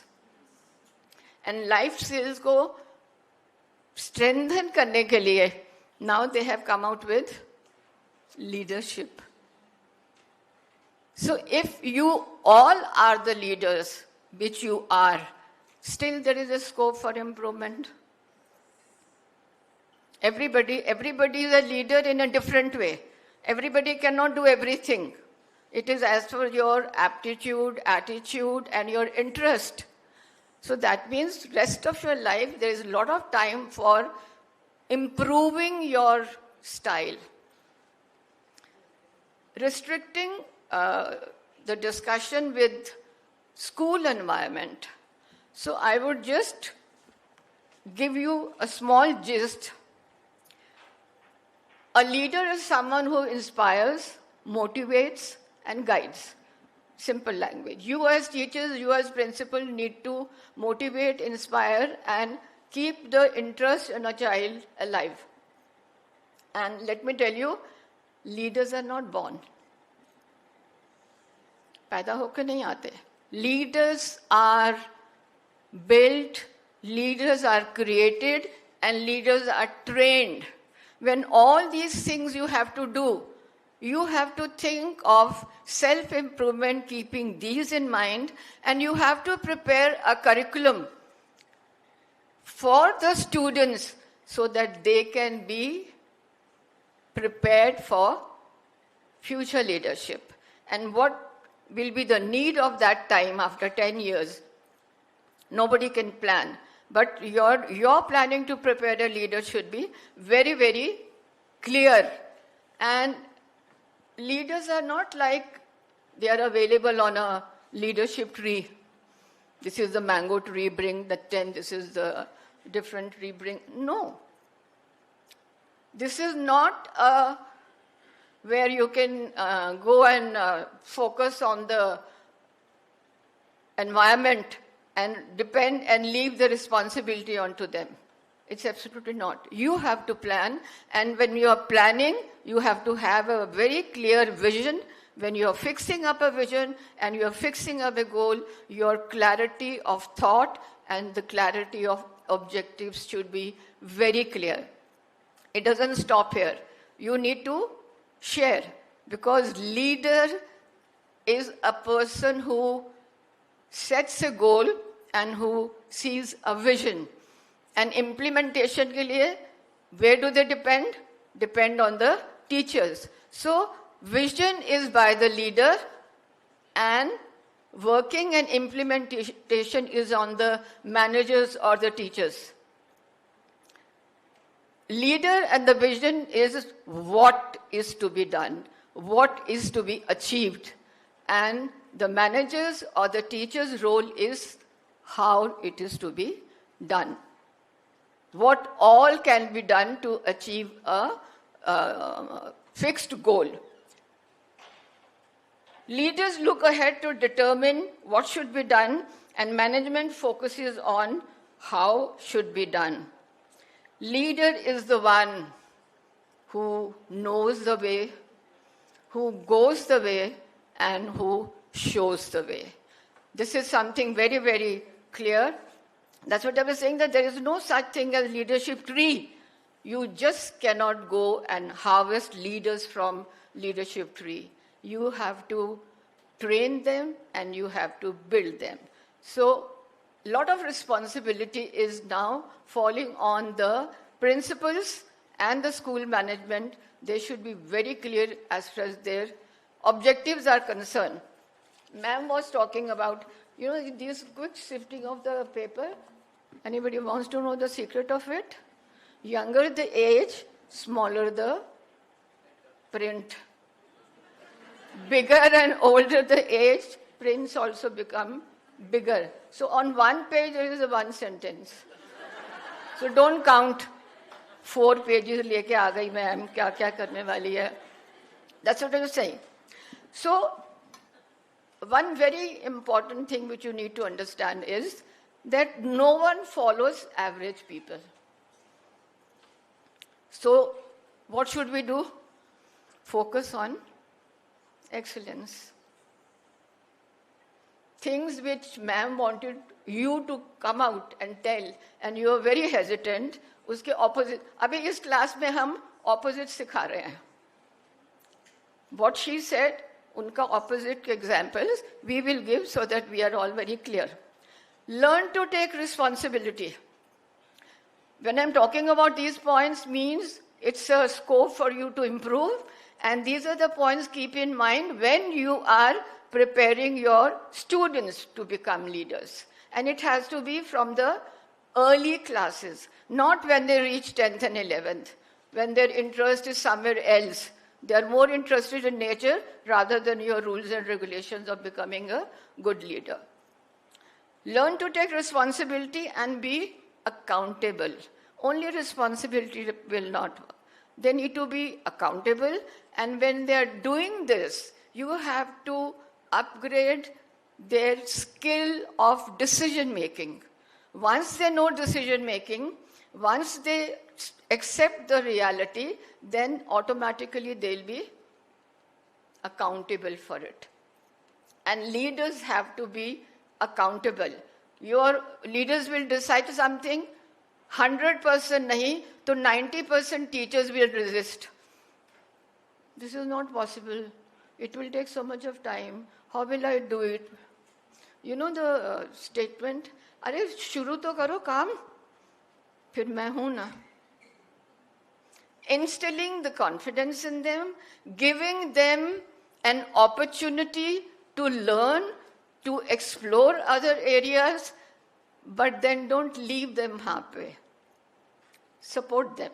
You need to motivate them to move ahead for self-development. And in this process, normally teachers, managers take the help of subordinates. And when they take the help and when they involve them in the group, automatically students and the teachers learn the way Sir gave an example of picking up the jute piece. And another big responsibility on part of the principal or the leader is to boost the self-confidence in their subordinates and in the students. You know, all the life skills, I was proving the point that all the life skills can be applied here, and you can definitely make the future generation into good citizens. Make them feel important, give them respect, but give them responsibility, involve them so that it's one of the ways they become more confident and they'll be able to perform better. On every step, whether they are students or teachers, give them proper respect, motivate them, and inspire them to excel. Push them, remind them, and give them opportunities for learning more and more, because at every stage, learning is very important. Give strength to others. If you have something positive in you, do not be miser. मैं उसको क्यों बताऊं? अपना secret क्यों बताऊं? मैं correction करते करते सिर्फ टिक मार्क कर देती हूं और फिर टोटल कर देती हूं. Whether good qualities or bad qualities, please do not share. Try to give them opportunities, inspire them, motivate them, and be a support so that they move ahead with some kind of a support system कि कुछ गलत भी हुआ तो ma'am हैं, sir हैं. That much of confidence all the future leaders and the current leaders should have with them. Art of problem solving, another skill. Give them chance. Don't keep on, out of 40 minutes, don't keep on yapping for 35 minutes. Because we all love our voice. I'll be concluding it in 1 minute. We all love our voice. That doesn't mean you carry on with all that. And patience is another quality which a leader must have. And leaders should have the skill of listening. Because when you listen to a person, 50% of the problems are solved from the teacher or the manager point of view. Because when you talk, it's a relief. You have spoken everything and made everything very clear to your leader for the leader to take the actions. And the most important part, good communication, but the best quality a leader should have being compassionate. Empathy. In today's generation, if you follow empathy or you develop the skill of empathizing with people, you can not go wrong anywhere. You will get followers, you will get respect, and when you are giving respect to others, as it is, people become your admirers. So, anything else you want to add?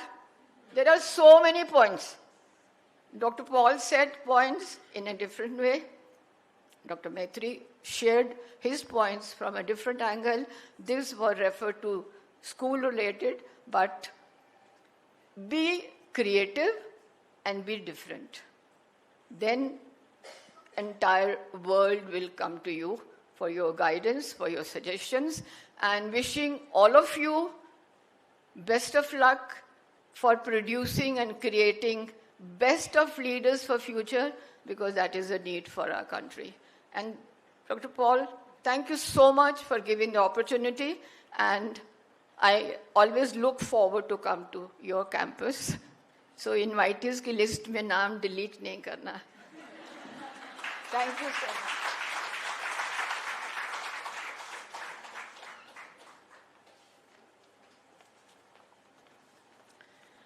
Thank you, ma'am, for the important leadership pointers and a very honest insight on CBSE curriculum and strategy.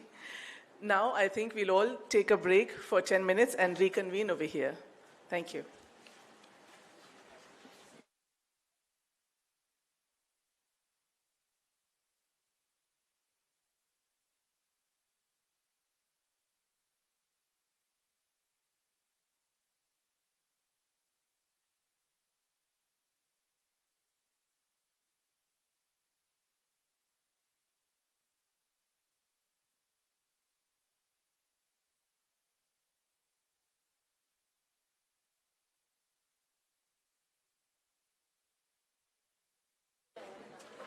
Arrangements for tea are made outside. We'll meet again here in 10 minutes. Thank you.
Panel हो गया शुरू तो रह जाएगा।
ये दोनों को bio का पेपर करेक्शन फिर से करेक्शन कराना दोनों से।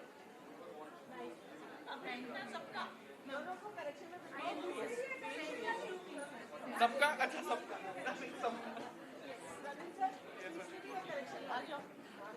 अरे फिर हम आ जाओ। ग्लोरिया आ जाओ।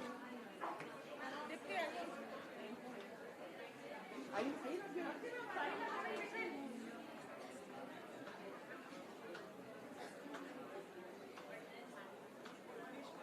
शेयर करना। Yes ma'am. अपने भी शेयर करना। मुझे भी शेयर। हाँ yes ma'am I will share. Gloria हो गया हमारा।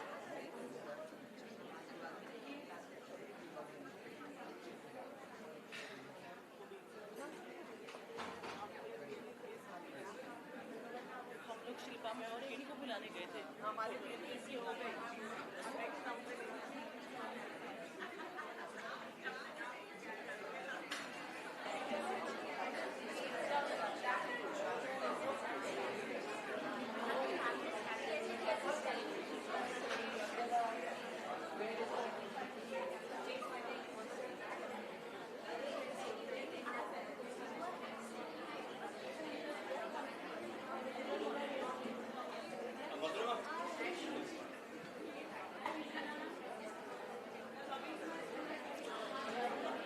Good morning, everyone.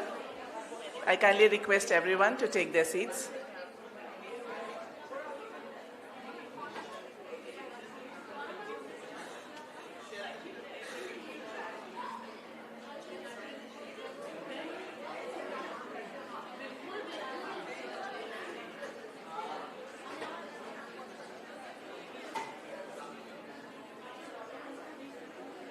For all delegates, there's a short announcement.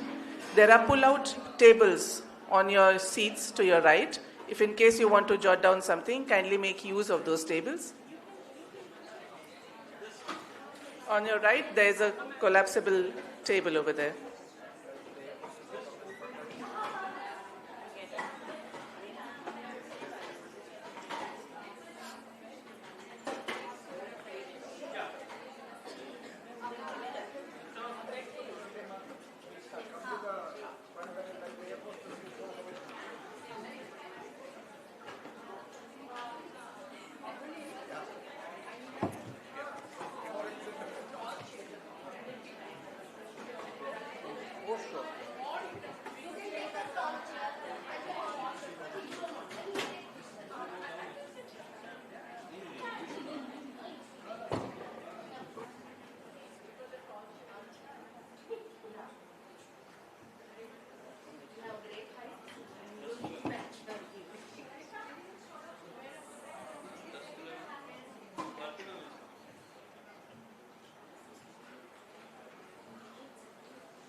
Good morning once again. A mind all logic is like a knife all blade. It makes the hand bleed that uses it.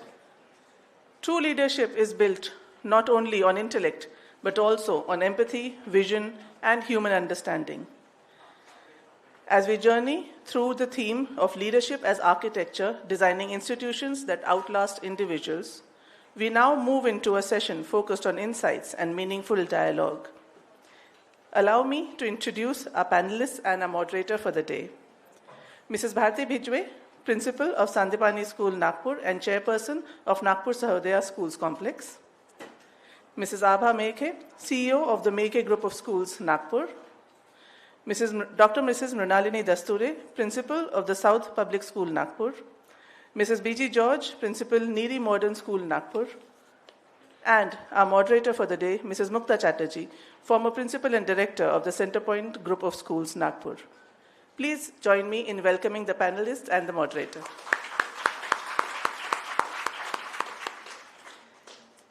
Mrs. Chatterjee, I please hand over to you.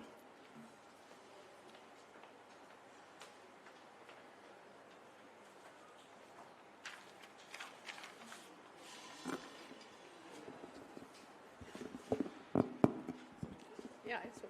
Thank you.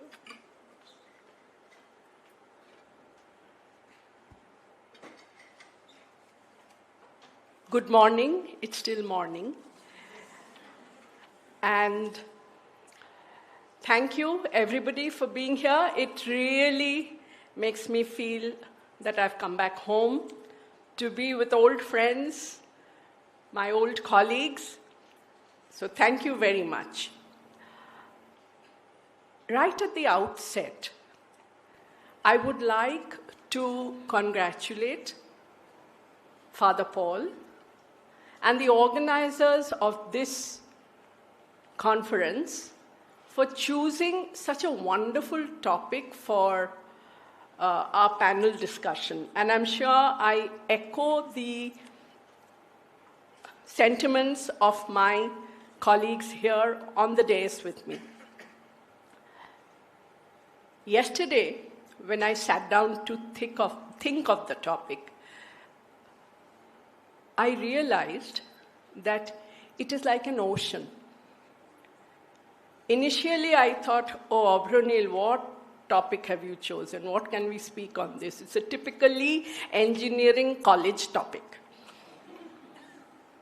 But then when I sat down to think about it, it was very, very potent and full of possibilities and potential, as you have seen from what the speakers of the morning have said. So the topic for us is leadership as architecture, designing institutions that outlast individuals. Now, what does an architect do? He first begins with the foundation, a solid ground that will hold everything stable. And for us who are leaders and teacher leaders, for us, that foundation are the values, the equity, the resilience, the empathy about which we heard a lot in the morning, the commitment. And without them, our institutions cannot stand. So first, the foundation is the value. Then the architect thinks about the design. And what does an architect do? He designs spaces, right? Here, where this fantastic institution stands today, was one day bare ground. On that, the architect has designed spaces for people to move around, to grow, and to work towards fruition. Similarly, leaders also create spaces in their institutions where the teachers and the students and consequently parents move and grow. And these spaces should be those where the blueprint is not efficiency, but the blueprint is safety, imagination, and innovation. Buildings are made of materials which are strong. In an institution, teachers, students, people, values, these are the strong materials which keep the institution far beyond the architect's life. And just as architecture, anything which you see, it has an identity, right? When you build a home, you want your home to be different from the others. You want your home to carry your identity, right? You walk into my home, you'll know it's a Bengalis home. Why? Because there's Rabindra Sangeet, and there's the smell of fish. But if I walk into, for example, Biji's home, she just now told me she doesn't have idlis and dosas. I'm surprised. But if I walk into Mrs. George's home or Bina's home, then I know I'm going to get the best idlis in town there. So it has a character. Every building, every home has a character, an identity. Similarly, institutions have their own character, their own identity. Like I often used to tell my teachers, as a school leader, when you've come from another school, don't expect that you will get what you had in the previous school. This is just like moving from your maika to your sasural. So don't keep telling your friends, मेरे पुराने school में ऐसा होता था. It's not that. It's a different identity. And the true test of architecture is durability. That is also the true test of good leadership. A building needs renovation. We all know it painfully. Painfully, we know that renovation is a constant expenditure. Similarly, yes, I can see the CEOs nodding their heads. And similarly, an institution also needs renovation by constant professional development, by bringing in change. So we keep on doing all that. So, when we speak of leadership as architecture, we speak of invisible pillars that hold up visible walls. Invisible pillars that hold up visible walls. We speak of living structures that breathe and grow with the people inside them. Every batch passes out, a whiff of air goes, every new batch comes in, a whiff of fresh air comes in. And when we speak of legacies, that's what brings me to the second part of the topic today, outlasting individuals. When we speak of legacies, we do not speak of monuments of stone, but communities of learning that endure far beyond the architect's life. Having just laid the ground for what I assure you is going to be an extremely interesting, invigorating conversation today, I happily welcome my teammates, and I also welcome you because this is going to be a lot of open discussion. Kona ma'am has showed us the way we have to follow, so it's going to be a lot of open discussion. each of the panelists will answer a question which I will give them to answer one by one. They will get around 10 minutes to do so, during which they may sit or stand to respond to the question. They may use or not use the PowerPoint. After every speaker gives the answer to the question, you will be able to question the speaker. The other panelists will also be able to question the speaker. And after we've finished all the 4 speakers, not finished, after they have finished speaking, we can't finish them. So after they have finished speaking, I will be giving you some questions to let me hear your voices, right? So, my first question is to the lady who has the maximum white hair, not me, panelist. Right? So, to Mrs. Abha Meghe, my question, ma'am, to you is, if leaders are the architects of educational institutions, how can they design structures, not of stone, but of culture and practice, that empower teachers and students to take ownership so that the institution thrives even when the architect steps away?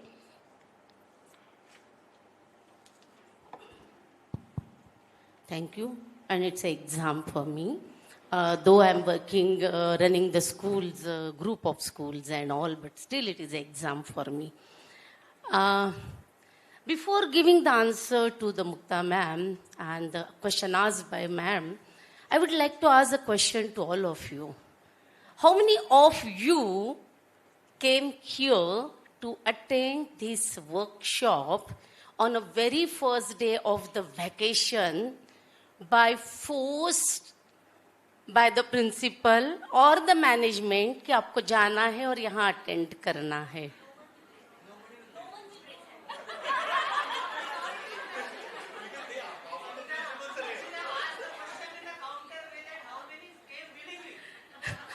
My second question is that means you all of came here willingly, right?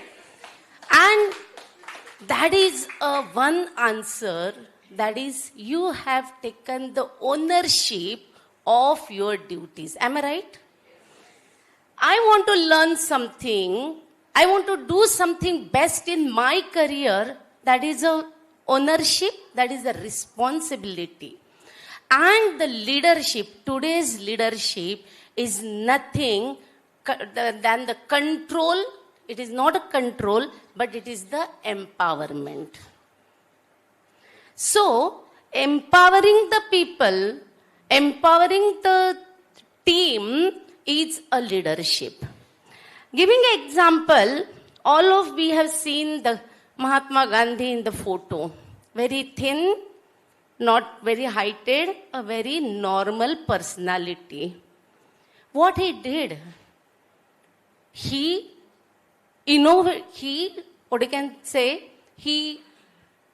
guided the people, or he made the people understand why the vision, what vision the Gandhiji has seen or set, the freedom from the Britishers, and that communicated to the each of the person across the India, and the people evoked by them and they followed the route what he has shown.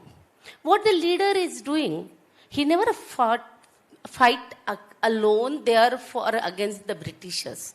He has shown the path. Many people spoke before me and they are told that the leader should be a path finder, or he should show the path. So that is a leadership which I can say it is you have to give the ownership or develop that ownership to the people. It is my responsibility and not somebody told me to do this. That is a leadership. It is my responsibility to do this. That is a leadership. So, the second example, what madam asked me, that is a culture. If a leader comes and goes, but the institution has to be tall, strong. Madam told this architecture, definitely, when it's a barren land and architecture, visualize that building on that barren land. So same thing happen when one leader see the vision. He should have a vision. He should have a mission for that. Along with that, he should articulate the culture in that institution. Whenever he step down, the institution will run without that, the leader. It's called the absent leader, absent in leader, absent in the leadership. So what is absent in the leadership? There are the 3 C's in the absent in the leadership. One is the control. Second is the compliance. And the third is the contract. So what is 3 C's says? The first is the control. Definitely the leader should have a control on his or her working. The second is the compliance. He should have a compliances for all these by giving a voice to decision in the team members. And the third is the contract. He should have a mutual contract among the team by which he can give ideal situations or ideal working style to the institution. With all these things, if whenever the leader step down, the institution stalls strong. Which means leader alone cannot work. It is always a teamwork, collaborative leadership. Morning, Dr. Maitri has given the 2 leadership, which I noted down. The first is the autonomous and second is the democratic. So it is, today is the democratic leadership is required, right? The one more example I would like to, I have time. One more example I would like to quote here, how the culture develops. Somebody has given the example of APJ Abdul Kalam. The ISRO is the institution who works extremely good in our country, which achieve, every day they are achieving a higher level of achievements. Why it is happening? Because they stepped a stone of a working culture. They have motivated the young scientists, and it is not said by me, it is said by the APJ Abdul Kalam. They have a culture to motivate, to innovate a new thing for newcomers, the young scientists, and that's why the ISRO is working very high. The same thing happens when we as a principal or we as a leaders working in the school motivate the teacher, give them a situation, take them into the consideration when you are making your decision, voice to the decision. It's very important when you really want to make a second level of a leadership. And that makes a institution best in working. That's all from my side. Thank you very much.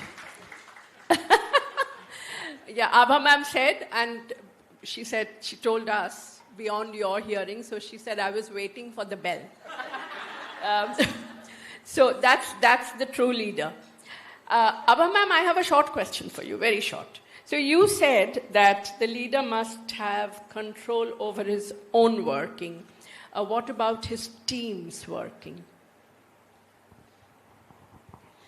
See, the control on the working, that means definitely when I'm talking about the collaborative leadership, I'm talking about the giving the responsibility to others. Though we are given the responsibility to the second level of leaders, but we should have a control. She should get the confidence that yes, somebody is there at the back who controls me, who manages me, who supports me. That control the leadership should have in his working. The second, he or she, the leader, should give a limit. A limit, that means a guidance for the limited working, which gives a motivation, which develops the confidence, and which gives a proper channelize work in a proper line. Thank you. Is there any other panelist who wants to ask a question? No? Anybody from the audience would like to ask? Of course, we can come back to it later. You don't have to ask it just now. If you think of something, please jot it down and we can come back to it later. Right? Okay. So now my next question is to Mrs. Bharti Bijwe, good friend of mine for very many years, so much so that we started thinking alike, I think. So my question, Bharti ma'am, to you is, if leaders are architects of schools, how can educators craft their own personal brand, built on values, vision, voice, so that not only they design institutions, but also shape their identity as leaders who thrive in the changing landscape of education today? I can use my presentation. 10 minutes. Yes. Okay, the question is very challenging, isn't it? Now, when we talk about a brand, कपड़ों का brand, और क्या क्या brand है, shoes का, isn't it? Godrej का आजकल बहुत चल रहा है, Godrej promise, yes or no? तो मैंने कहा, where my teachers, they also create a brand ना, तो वही personal brand है. Now when Mukta ma'am has put forth this question, she is saying the directors, principals, what we term as leaders in a school, and they set the policies and all.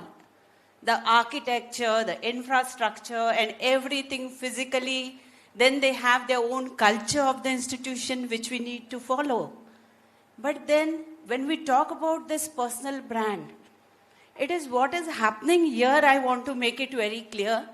Policies are there, infra is there, everything is there. But when it goes to the classroom, I will say the teacher in the classroom is the interior design of that building. Yes or no? Not just the interior design, but the soul of the classroom. And without this, no infra will exist. Nothing will be admired unless and until this we take into focus. I have prepared a presentation, I know, and this every time these people give me challenge. Abronil and Madhura just giving 10 minutes. So usually I take efforts to prepare a presentation and share with the audience, because the long-lasting effect is created. Madhura, you can distribute that worksheet, but abhi wo worksheet dekhna nahi hai kisi ne.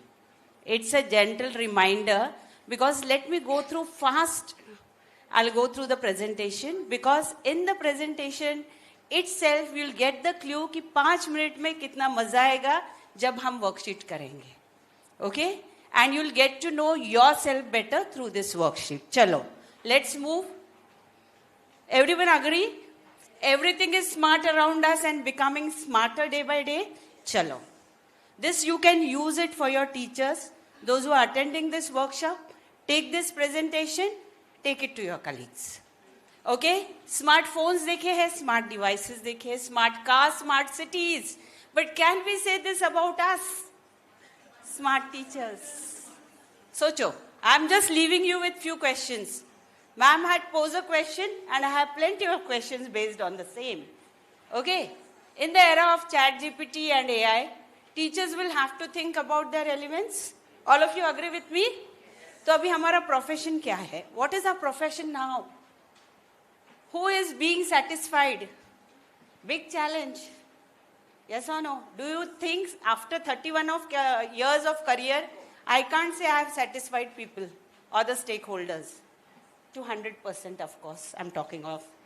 Then, student parent society, definitely. School means. What is being satisfied? Stakeholders' needs. Here, everyone again. So, what according is the needs? Knowledge, mentorship, and values, of course. And then comes how are stakeholders' needs satisfied? That is the way we execute different things or practices in our school. That is pedagogy, you say, or pedagogy, you say. Empathy, offline, online interactions with the stakeholders. Okay? Yes, changing role of teacher, all of us know. I won't concentrate much on this. Teachers' impact, ये बहुत ज़रूरी है सोचना. 35 years of career, 40 students in every class. If I teach 4 classes every year, 4 into number of years, multiplied by years, and see the students. 5,600 souls we are touching in our one career as a teacher. तो principal का सोचो. 30 teachers है, impact देखो, 30 into multiplied number of children, okay, which her teachers are going to address. See the figure. मजाक कर सकते हैं profession के साथ? We can't. We have to be very, very focused with a profession. Secondly, this matters a lot. Whether we as a teacher, whether we as a parent, or whether we as students. Perception. Our reality. Let's come to personal brand. Okay? So, how your personal brand is formed? Of course, your children are going to. Much the chief guest and father had given me input for this question. Okay, so I won't go into the details. Personal brand is what people say about you when you leave the room. All of you agree with me? So, again, it's a vicious cycle. Now, this you have to focus as teachers. बनाओ अपना personal brand, कौन सी चीजें होनी है? Which qualities we should have as teachers if we want to have a brand? Okay? Authenticity, father spoke about it so much. Consistency, he spoke. Value proposition, he covered. Differentiation, visibility, reputation management. In detail, I'll take little. Authenticity. I won't read the top part because it is just the definition. Just see what the teacher is saying. I struggled with calculus when I was in college. So I understand why you find it difficult. जैसे मैं topic ले रही हूँ trigonometry in the class. And you know, initially the children take time too. So if you create an environment like this, I also struggle. Yes or no? The child is at ease. Yes or no? So students connect more with authentic teachers than with perfect teachers. I'm not reading the definition as I'm giving the presentation to all of you. Just here also. A principal greets student at the school gate every morning and visits classroom regularly. Last line I will read.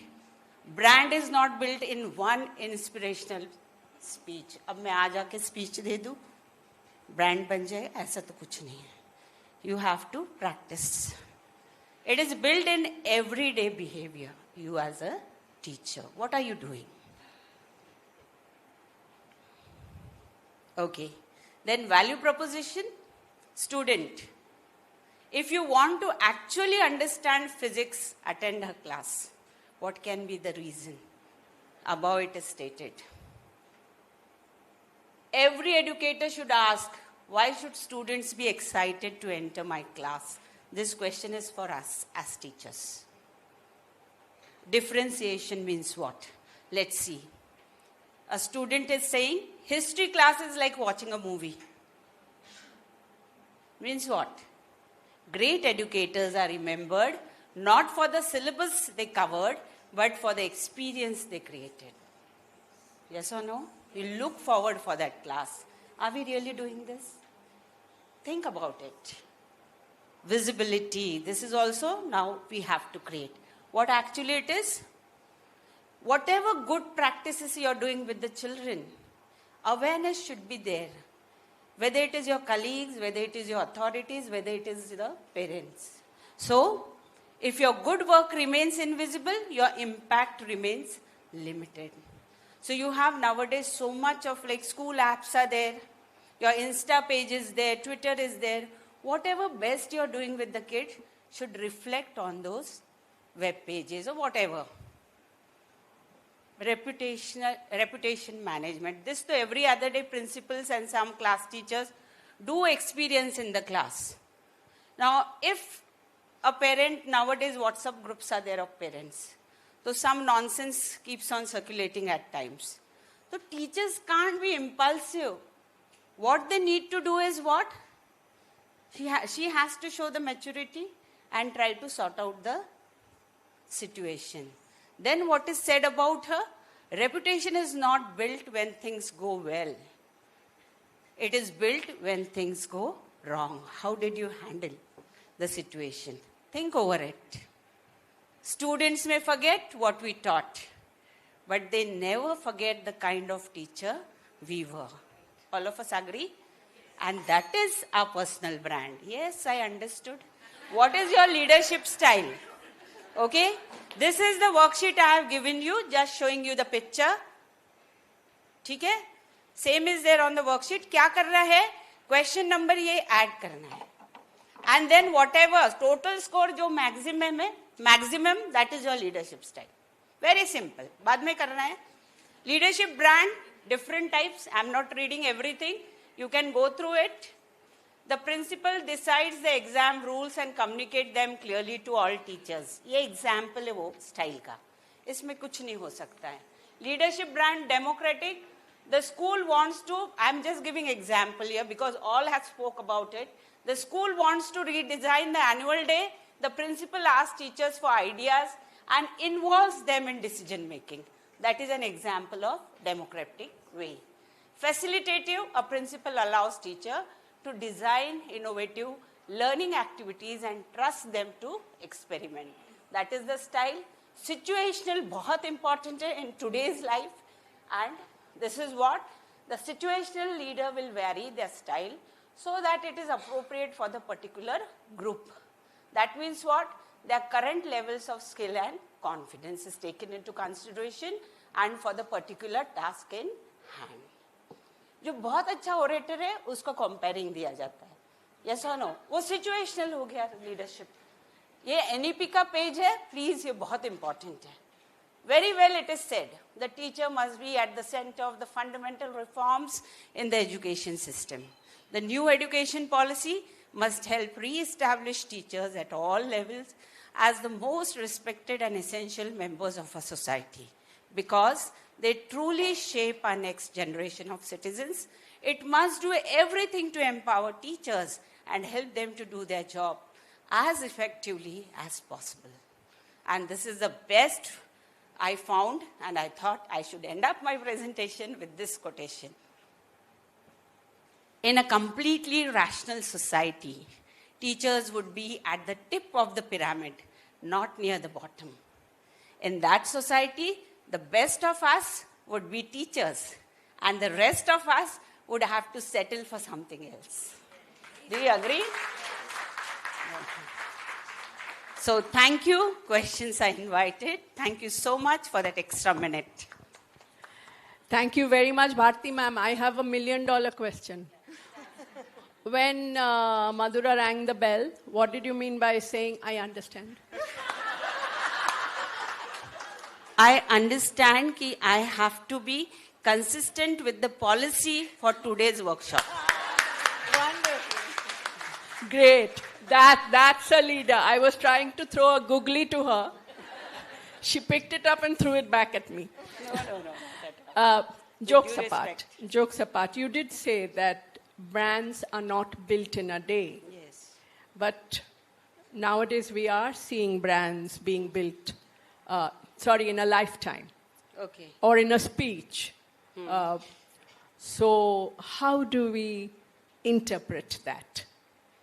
Means the one which are brands which are made in life Yeah, time or in a day you're talking of? In What a is day, in a lifetime, Okay. they are built. So when this brand is built in a lifetime, it has life.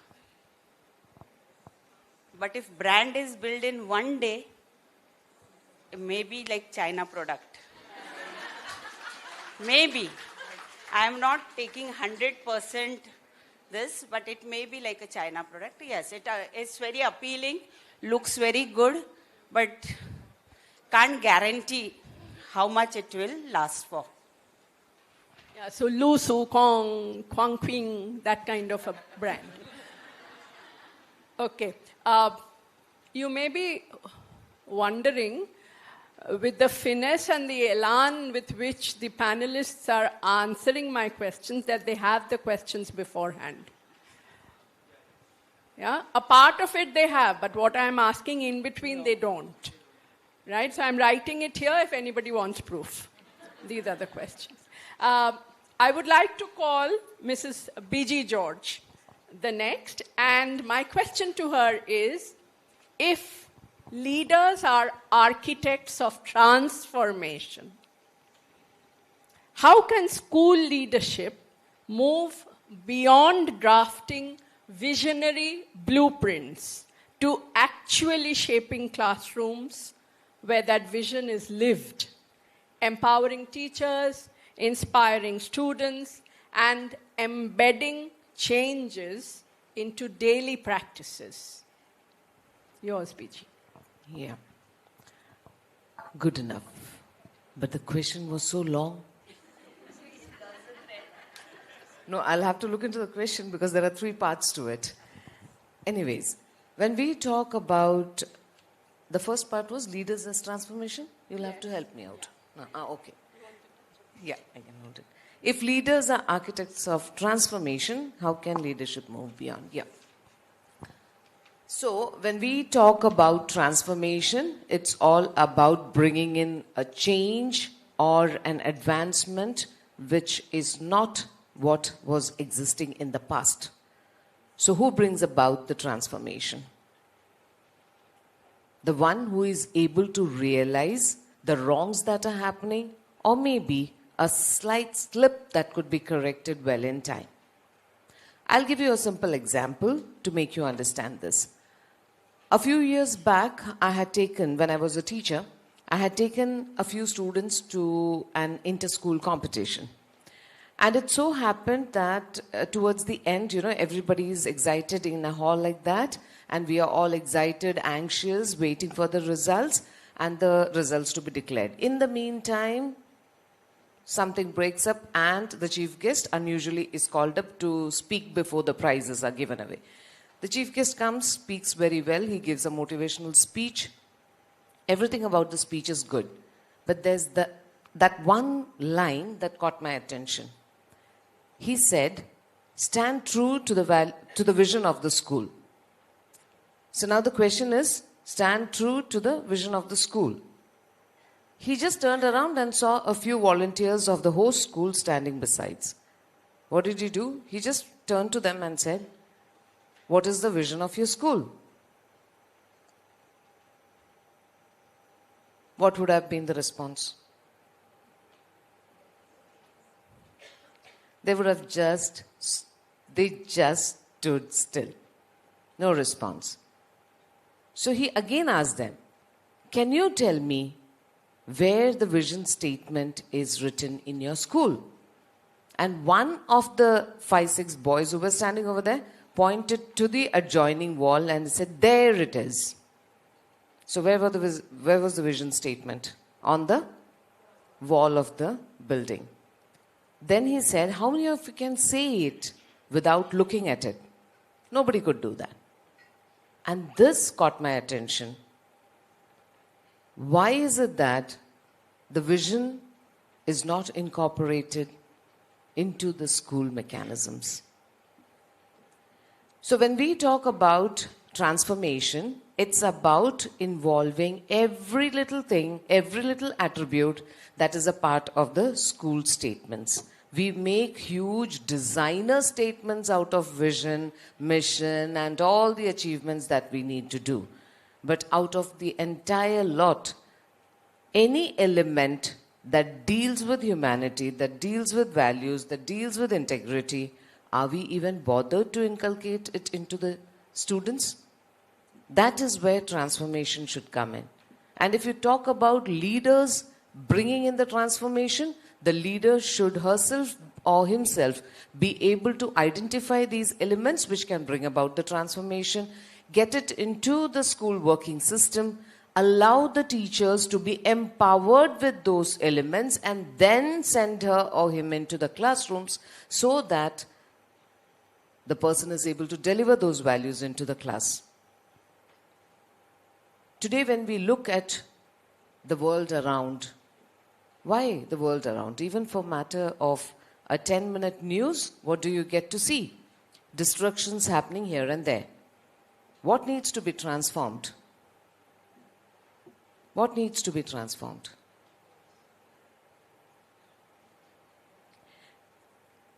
When we do not have the empathy to be able to understand the classmate or my benchmate having a problem in mathematics, having a problem at home, not being able to share it with the friends or the teachers, where is the transformation happening? So there comes the role of the leaders. The leadership should actually be getting into the core of all these things, bringing in those values, bringing in those characteristics of integrity, empathy, and all those tough terms that have been used in your designer statement of vision. Bring it into the classroom. Let them realize that they have the responsibility of putting it across to the students. And when your students understand that these are the things that we need to incorporate into our daily classroom experiences, the climate of your classroom will change. And that is when you will have the transformation happening. So that is where action comes in. Put in action. Put in the teachers. Put in the leader also. And there you have a beautiful ecosystem where the child will be nurtured to practice features like resilience that are lacking in today's generation. The choice making, decisions that the child needs to make. Father Paul talked about the kind of temptations that we have, that students have around them. But do we, it's so easier to blame the kids. But do we even realize that they are walking on a very thin line of deciding between the right and the wrong? I don't know even if that line exists, because now it's completely diminished. It looks like one show, that's all. So my question to the audience would be, if you would want, now comes the second part of the question. Can I have the question?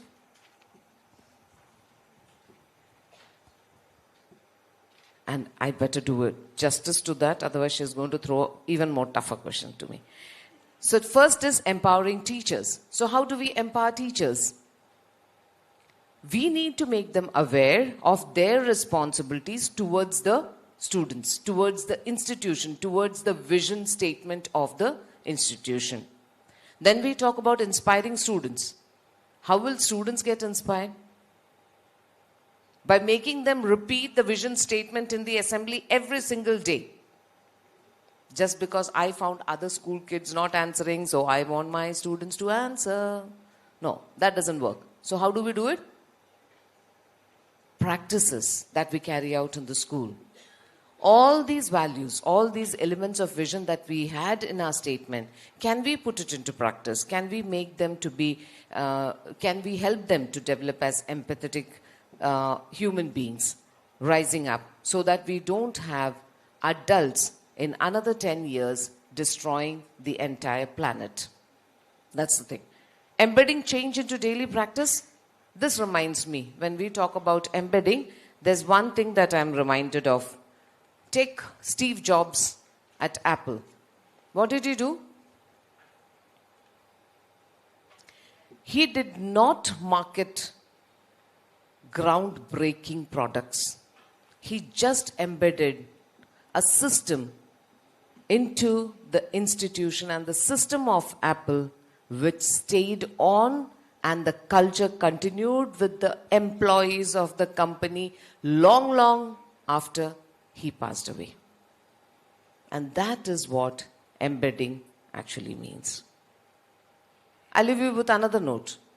Transformation comes with the proper thought. What is the thought process? Getting into the things that need to be transformed. The first part is identifying the factors, the elements, the corners that need to be transformed. And the second one is putting it across in the right way. Now, how many of you love coffee in this room? Oh, good number. Very good. A coffee is a coffee. Do you agree? No? Not at all? Coffee is a coffee. By any other name, it would taste coffee. No? Filter coffee. Okay. Okay, I got it. Right. So, there I go. Right. I got it. Now, in 1971, 3 men got together and wanted to sell highly good quality, rich coffee beans. They started with the journey, but slowly they found out that the sale of the coffee beans was good enough, but there was nothing progressive happening about it. They tried to work upon it, but nothing worked. It required a leader to come into the team and change the entire perspective. Howard Schultz moved into the company in 1987.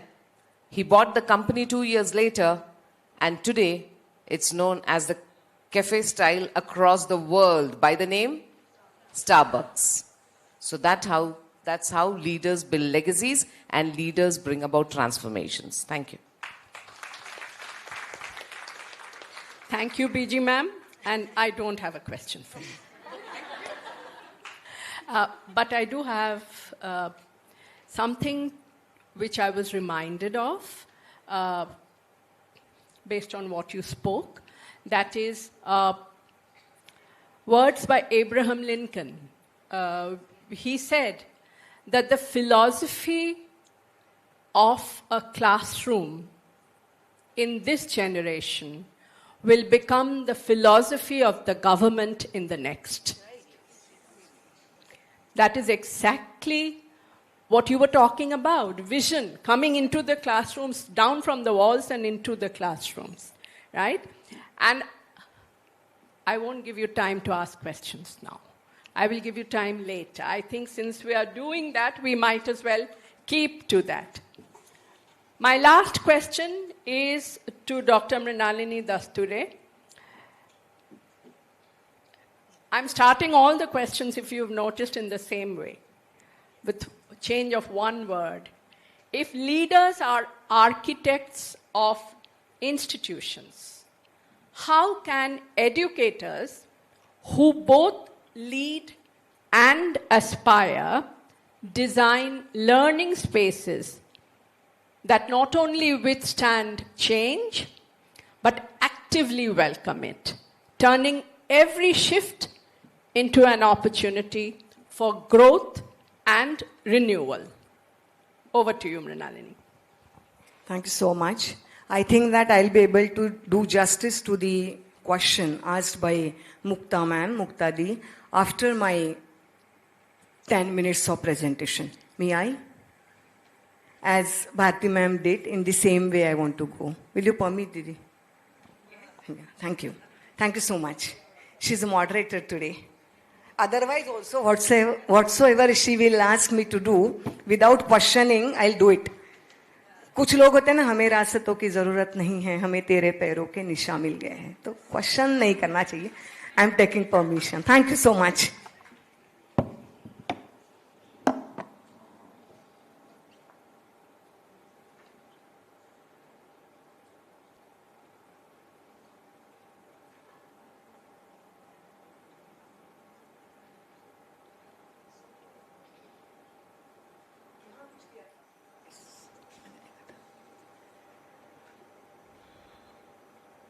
Honorable Director of St. Vincent Pallotti College of Engineering, respected Principal, respected Convener and Co-Convener of Cultivating Human Excellence, respected Mukta Didi, respected Reena ma'am, respected Neeru ma'am, respected Kona ma'am, all respected panelists, fellow panelists, all respected dear principals of esteemed institution of Nagpur and nearby, all dear educators present over here. At the outset, let me congratulate Team CHE for crafting, fabricating very beautiful theme for today's Cultivating Human Excellence as usual. And theme goes, it is seen on the screen, leadership as architecture, building institutions that outlast individuals. You can discuss this theme for 4 or 5 days together, and still something will definitely not discussed. So this theme has multi-dimension. I need to restrict my text somewhere. And for my tech, tone is being already set by BG ma'am. So I'll be sharing my thoughts on the topic, educators, building blocks of leadership architecture. When I was preparing for today's presentation, again something has gone. Fine, we'll see here. I was preparing for today's presentation. I have come across very beautiful definition of leadership, which was given by Arya Chanakya. Next slide, please. Gunairuttamatam yati nochai rasana samstitaha prasad shikharastopi kakah kim garudayate. Greatness comes from your deeds. कौवा अगर palace के ऊपर बैठता है इसका मतलब वो गरुड़ नहीं हो जाता. Right? So learning from this is that a title does not make a leader. It is constructive deeds and character make leader. Right? So educators who are sitting here and who are not having title as a principal, vice principal, coordinator, they are educators, they are teachers, but they are having capacity to be a leader. It is clear. अब आर्य चाणक्य ने बोला है तो it is clear, right? When everybody is having capacity to be a leader, of course, educator is a leader of classroom. Then why cultivating human excellence? And why we all are here? Reason is that, and nowadays, many conclaves, many conferences are being organized by considering leadership as a title for the conference. In the last January, me and Reena madam, we both attended one conclave at IIM Kozhikode. Again, topic was Leadership 4.0. Why we are discussing leadership with very fancy words, leadership architecture? Why? Because it has transformed. Why it has transformed? If everything has transformed, then leadership must. The romances which we used to have 50 years back are transformed, are evolved like anything. Languages with which we used to speak 50 years back, languages have transformed like anything. Lifestyles are evolved, lifestyles are transformed. 50 years back, with the toys with which we used to play, have transformed, have changed. Therefore, leadership must transform. We must accept this transformation. We must customize our leadership accordingly. Then only we can create institutions, those overlast individuals. Last part is very, very important of main theme of this conclave. Now, how transformation will happen, what will happen, and how to sustain it. I'm going to finish it in 5 minutes. Next slide, please. Next slide, please. This is a lily pot, right? Lilies are blooming up. And at down, if you say, mud is there. Okay? And inside the mud, there is colony of insects. Many insects are seen. It happened that every time one of the insects used to climb stalk of the lily pot and never come back. Many a times it is happening. Therefore, a leader amongst the insects decides, let's have collective pledge. If any of us will go up, then that will come down and tell us ki why other insects who are going up are not coming down. Please. So that leader has decided कि मैं अब जाकर देखता हूँ. So he climbed that lily stalk. He rested on the lily bed or lily pad. After some time, he was wet at that time. After some time, metamorphosis started happening with the sun, and he started feeling suddenly very heavy on the both sides of his body. He was not understanding what is coming out from my body and why I am suddenly feeling little heavy. He was anxious. He was anxious. After some time, he realized that those are wings. Oh my God, those are wings. So I must not rest here. I need to take a flight. He took a flight. He roamed in the sky. Now, it was not insect, it was a dragonfly. It was a dragonfly. When he rested on the pad, that lily flower, he realized 4 things. One thing is that when I aspire to be something else from where I have come. अगर मैं insects के colony में खुश रहता था तो मैं dragon fly नहीं बनता था. This is first lesson of transformation. Second lesson, during the flight he remembered कि मुझे नीचे जाकर बताना है मैं वापस क्यों नहीं आ पा रहा हूं. ओके, जब उसने वो वाटर बेड को टच किया, विंग्स आ गए थे ना, तो वो अंदर नहीं जा पाए. Once you are transformed, you can not go back from where you have come. You cannot go back. This is second thing that transformation preachings you can say. Third is next slide please. Third is very important, and this is price you have to pay for transformation.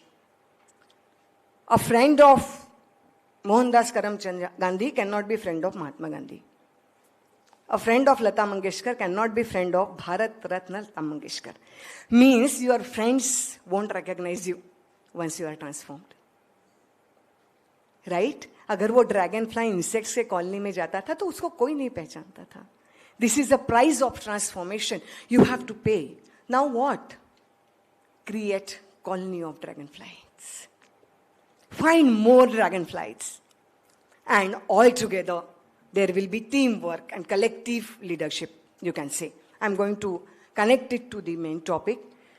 And fourth, most important thing, dragonfly thought, जो colony में मैं रहता था उन्हीं से मैं बना हूं.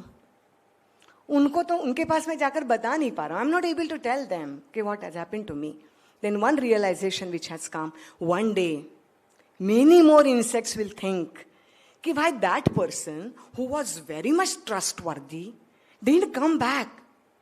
What has happened to it? And those dragonfly, those insects will climb the stalk of the lilies and they will become dragonfly. These are 4 important realizations of transformation in leadership. So how many of you are ready to be a dragonfly? Half dragonfly or full dragonfly? If full dragonfly, then full hand up. Fine. So everybody is ready for the transformation. Now last 1 minute. Only 1 minute. Now once you are transformed, ना एक बड़ा मस्त coat याद आ रहा है मुझे. नजर नजर को देखना कमाल नहीं, नफ्स नफ्स में उतरना कमाल होता है. नजर नजर को देखना कमाल नहीं, नफ्स नफ्स में उतरना कमाल होता है. बुलंदियों को छूना कमाल नहीं, बुलंदियों पर ठहरना कमाल होता है. राइट? तो ट्रांसफॉर्म तो हम हो गए, ट्रांसफॉर्म तो हो गए. उस बुलंदियों पर अगर ठहरना है, these are, next slide please. These are 5 rules you can click. Always right over pleasure. Be intentional and selfish with your time. Right attitudes always, means always positive, some right attitude always. नहीं, वो गलत हुआ है कुछ तो भी. हाँ, positive thinking. सी, हर शादी एकदम शुभ मुहूर्त पे शुरू होती है तो करके वो टिकेगी ऐसी कोई गारंटी नहीं है. है ना? है ना? तो इतना पक्का है कि always positive thinking does not give you success, but negative thinking always gives you failure.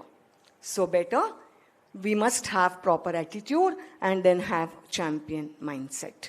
With this, definitely we can join a crew, which is crew of the leadership architecture, because educators and principals are important part of leadership architecture. It is system driven architecture. मतलब एक नहीं होता है hero. जब एक hero 10 heroes को बनाकर एक साथ काम करते तो कल्चर डेवलप होता है. And that culture is leadership architecture. If we all want to be the part of it, then we need transformation. We do not have any choice. Right? मंजिल मिल ही जाएगी भटकते ही सही. गुमराह तो वो है जो घर से निकले ही नहीं. जो आज नहीं आए हैं वो ट्रांसफॉर्मेशन नहीं करेंगे. हम लोग सारे ट्रांसफॉर्मेशन पर जाएंगे. Thank you so much. Now I would like to answer, and then I'll stop.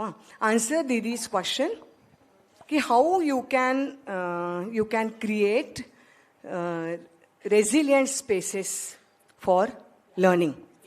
यहाँ पर 2 क्लास के लोग बैठे हैं. Educators who lead and leaders who educate. Okay? These 2 classes together not only shape curriculum, but they shape emotional architecture of learning itself. If we consider school as temple of learning, temple of belief, then classroom is live ecosystem. Okay, if you want to create resilient space where changes are welcome, with changes your system may bend, but don't get collapse. Okay, so such kind of spaces definitely educator can create in the classroom. How? Questioning to be prioritized than compliances.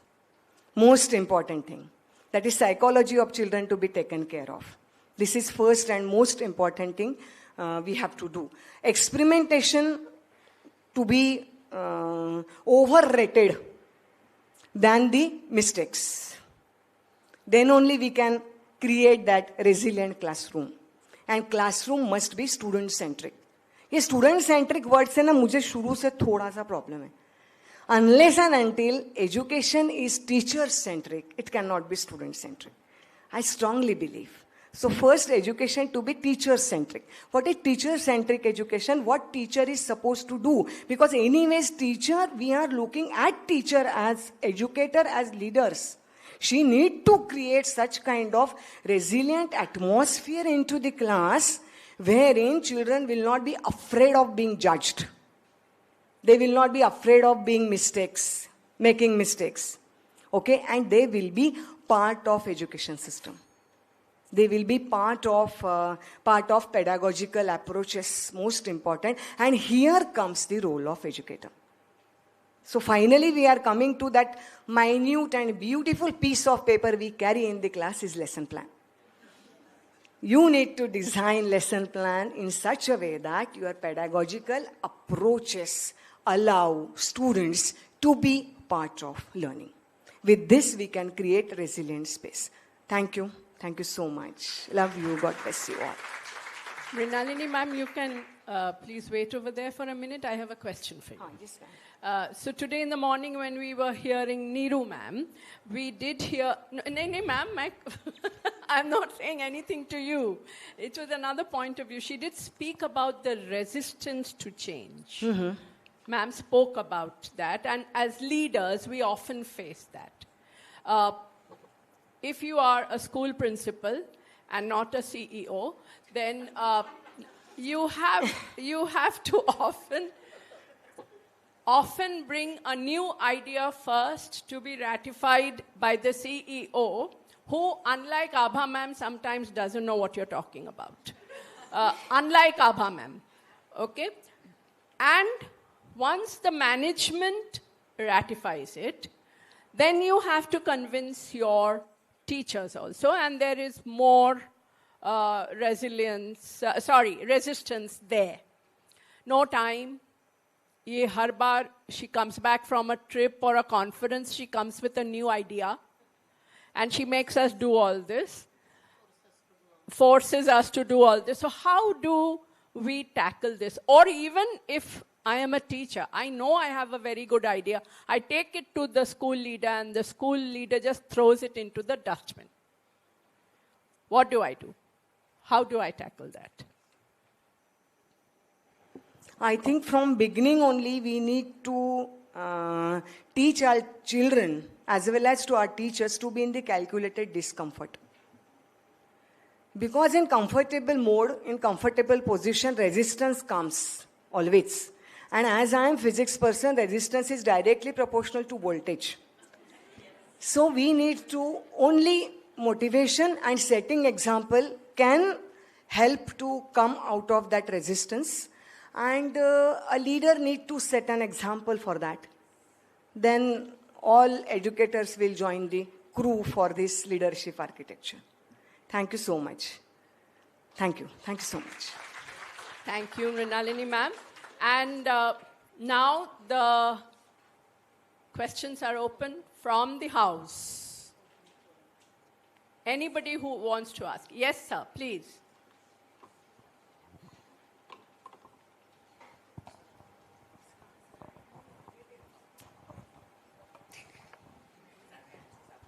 Good afternoon to all of you. My question is leadership is creating the architecture, means creating the spaces or space. How to fill these spaces? Means, for example, this architecture created by someone else. For example, our architecture is the student. Means we are creating the students how to transform the knowledge or how to create or how to fill the spaces. My question is, if leadership is the architecture, means creating the spaces, how to fill the spaces properly? Means student, for considering our student is our architecture.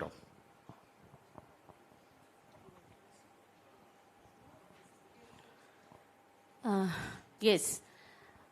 The question which you asked, definitely we are creating the architecture. This child is in front of us. That's why I always say that the teacher and the doctor is the noble profession, because we are dealing with the human being.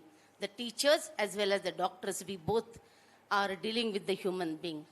So one mistake of a teacher and one mistake of a doctor is not allowed in their profession. So while architecting this, the teacher should be ideal first. Because when rightly said by Bharti ma'am, कि एक teacher को कितने बच्चे देखते हैं, कितने घंटे देखते हैं, कितने साल देखते हैं, you have to multiply that. So, if a teacher is not ideal, if a teacher is not, we always say that teacher should be always a learner. We say that. But how many teachers are really a learner? Otherwise it happens कि मैंने तो MSc कर लिया, मैंने B.Ed कर लिया, 10 साल से मैं पढ़ा रही हूँ, I can go any time in the class and I can start. No, it won't happen in the classroom. Even today, when I was coming, I brought some papers here, because still I was not well yesterday, I was talking to Mruna. But still we need to prepare. So that preparation required. If a teacher keeps learning, definitely you are articulating that character, you are articulating that values, imbibing that values among the child. What we are doing, we are developing a personality, we are developing a citizenship, we are developing the character. And that has to come from the teacher herself. So that's why the teacher is the architect for the classroom, and each child, till the last child of the classroom.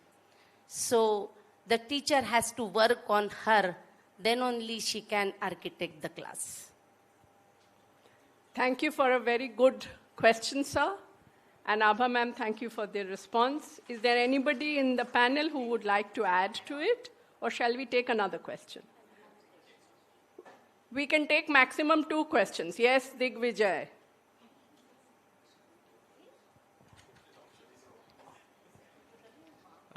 My question is that, as BG ma'am said, that vision should not be written on school building, it should be in the school. So how can we instill the school's vision in each and everyone? Because vision should be such that not only teachers should be taken in account, not only students, but also the bhaiyas and didis who are working. Yes. Because it is a collective effort. So how can we instill the vision so that means if the school is a human body, so the vision should be the blood that continuously it is fueling the body. I think Mukta ma'am didn't ask me a question, so you thought you'd better put me into trouble. Okay, anyways, good question. See, basically what we need to do is, the vision state, like I told in the beginning, the vision statement has got certain elements in it, right? Every school will have their own statement. Now, out of those statements, you need to identify those elements, pull it down, and make the students also understand, not by teaching them, because they're going to catch your actions much better than what you're going to speak to them, right? So what you need to do is, let those elements flow in the classrooms as a basic behavior. Okay? And when it happens on a daily basis and they see, like you said very truly, a child is looking up to all the adults for any kind of inspiration. So when we say a child using abusive language, what do we say? Kahan se seekha? Okay? Adults all around are responsible, be it at home, be in the school, wherever. So even the didis and the bhaiyas and the ayas and the office staff and the teachers in the school, we are all responsible for putting in these elements into their lives, into their blood. It becomes those blood cells and goes into the heart to make it palpitate in a manner that no other system works. So there is, see, I told you, children will surely absorb anything that happens around them. They are going to take up the goods and the bads, everything, because they do not have that intricate line of demarcation to understand this is right and that is wrong. We are the ones who have to tell them that these are the right things. These are the righteous factors that you have to have in your life. Now, when we say we belong to that vision statement, then you have to stand true to the vision. The question that the chief guest had asked, do you stand true to the vision statement? So that is how we'll be able to inculcate. So each one of us is going to be responsible. The child in any ecosystem, whether it is his home, whether it is the school environment, the classroom, the friends around him, the adults around him, every individual has a role to play in inculcating those values and those vision elements into their lives. And we have to live it every single moment. You are very polite and good in front of the students, but the student catches you in the market all unaware, screaming at the sabji wala, you had it. Then the child will never believe you. He's lost the trust. And trust is the foundation of any human value that we want to inculcate. That's it. I think, good. Thank you. So much, yes. Now, what BG ma'am said, Digvijay, just one small practice which you can do. Your mission statement, you said bhaiyas and didis, you want to bring something in the children कि they respect them. Simple thing, kindness or compassion एक project ले लो साल भर के लिए. You plan some activities based on kindness and compassion at various level according to the capacity of the children. Like from nursery to grade 12. You can have your things and this you implement. So gradually without teaching the children, your goal is achieved. You have your mission statement lived for that session. So your mission statement every year should have a small focus which you want to see that every child in my school is doing it. So every year, keep on changing your projects, and definitely you are living the mission statement. We do it. Okay? One last question. Anybody? Yes. I just want to add on Yes, to this. sorry, ma'am. Sorry to interrupt. No. But everybody should sing a same song. That's the motto for having a vision statement. The second thing is, in all this situation, even the parents are the stakeholders. So in the break, me and your mother and we all were discussing about the new topic of CBSE given, educating the parents for education. So even the parents should know what is the vision statement of this institution. Why I'm putting my child in this institution. What my child is getting out of after passing from this institution. So the vision statement is not only for the leaders, not only for the principal, or not only for the management. It is a culture of that institution. It is a decor of that institution. And that's why everybody, from watchman, from the gatekeeper, till the principal, till the management, should know the vision and statement. You need to make it practice to them, because everybody's acumen is different. I know what difficulties we as a school we face. So we need to do the practice of putting them into that vision. So first PTM में एक छोटा PPT बना लो. Prepare one small PPT which addresses all these things, and it works. Parents induction sort of a thing, you can say, definitely. Vision and mission. Yes. Written down, and they put up at every landing. You need a mic. I was giving corner, ma'am. Yes, ma'am. Please.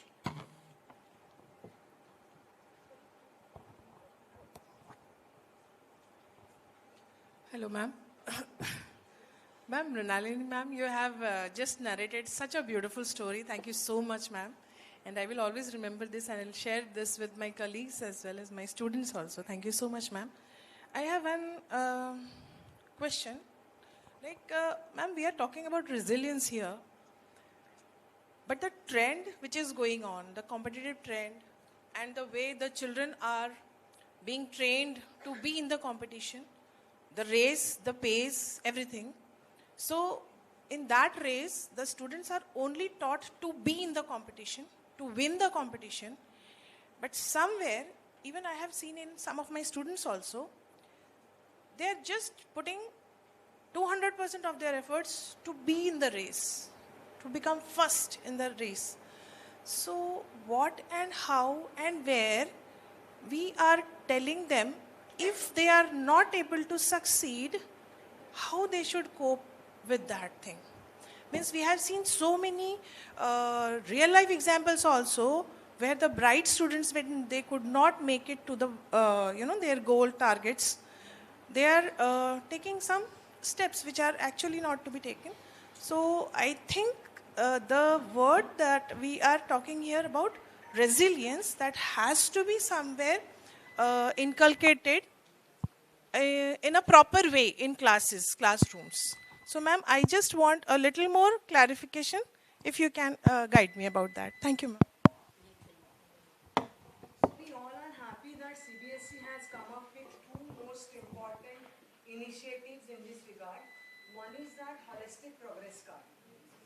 Initially it was there the marks and grades were counted, and therefore now holistic progress card has come. So I think to certain extent this competition we will be able to take out children from this competition.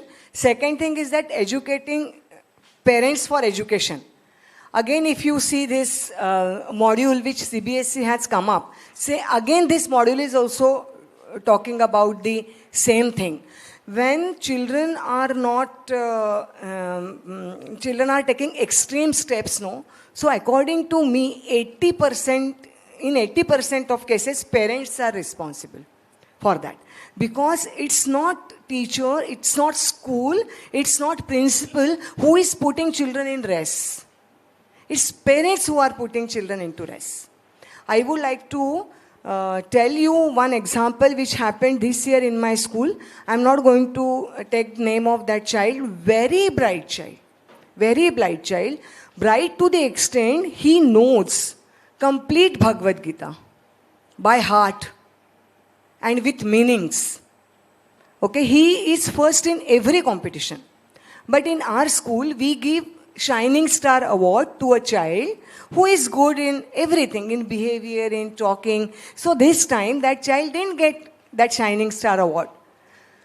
My God, as if Bharat Ratna nahi mila. इतना भयंकर scene create किया है parents ने.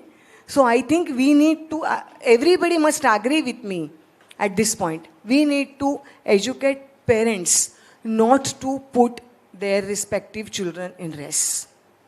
It's not going to happen in a day, but gradually, definitely it will happen. Thank you. Thank you. Thank you, Mrinalini. I think that was a wonderful point to end the discussion. And from what I heard and learned from my learned colleagues today, well, leaders, especially visionary leaders, should lead. They should not manage. Very often we become managers. Leaders have become managers. And all that we do is we listen to the noise of administration.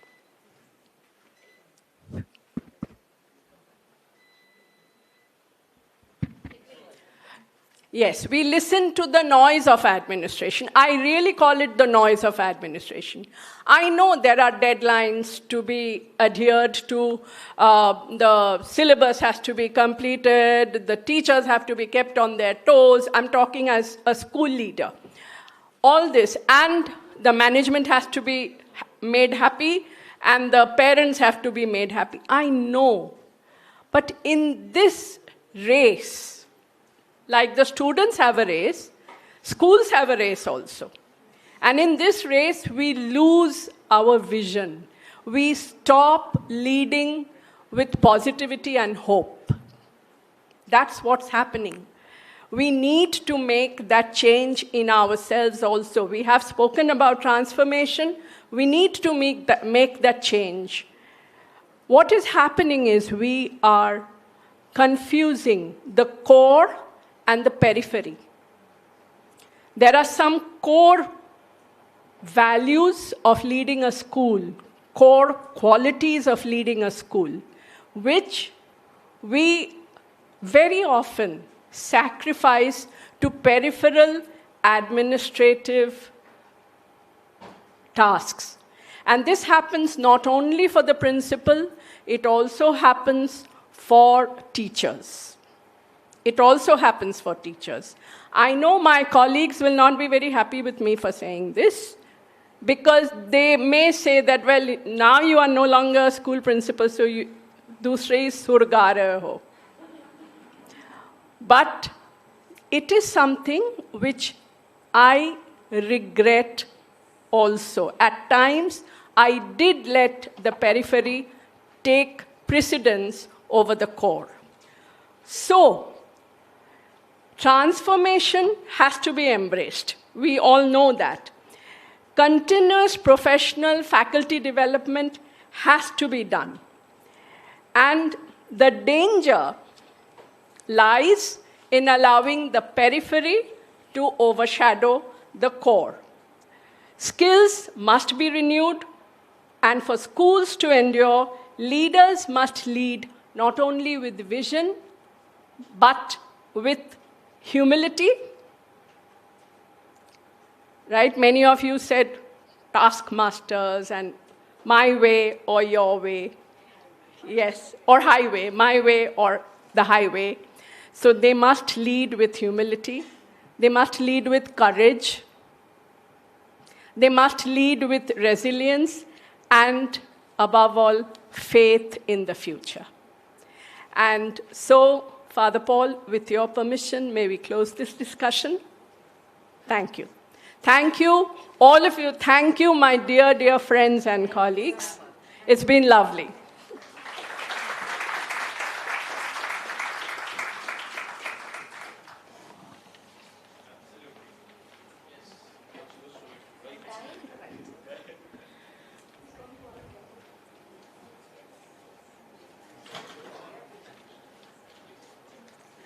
Wow, I think I ran out of space to jot down all the things I could hear over here.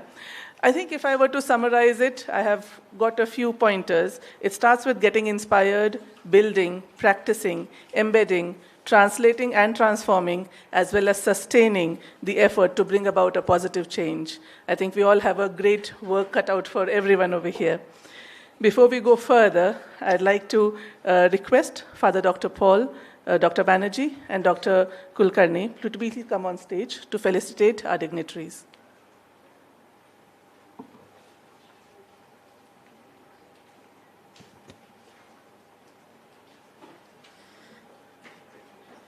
Could I please call upon our mentors of CHE program, Mrs. Neeru Kapai and Mrs. Kana Roy Chaudhary, to please grace.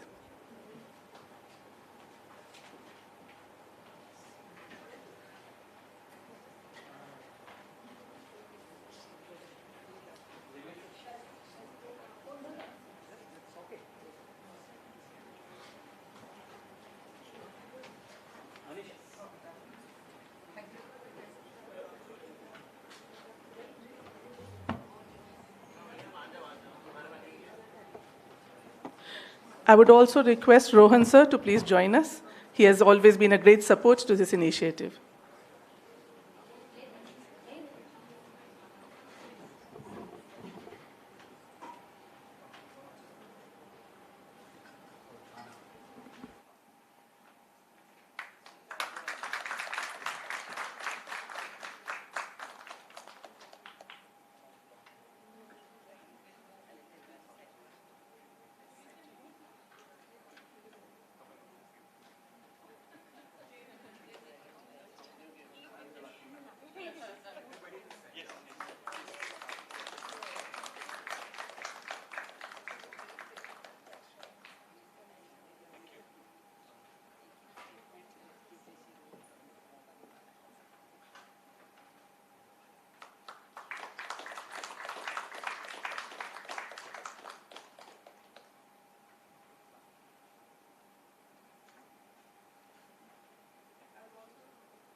Like to invite our moderator, who is already on stage, Mrs. Mukta Chatterjee.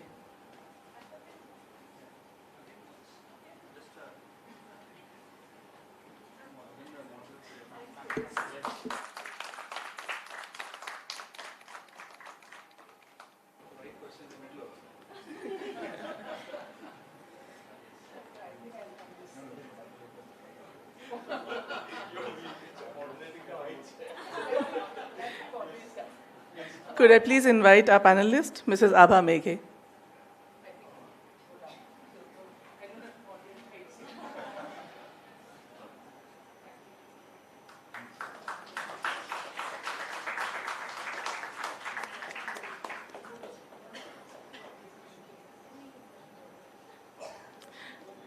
I would like to invite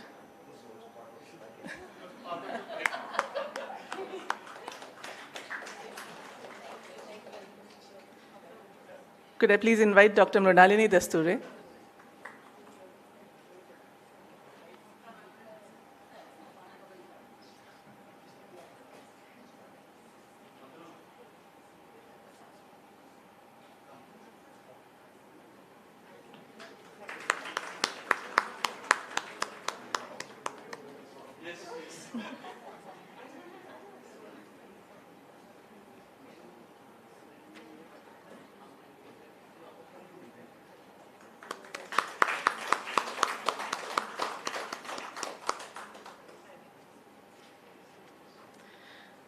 Our panelist, Mrs. Biji George, ma'am, please.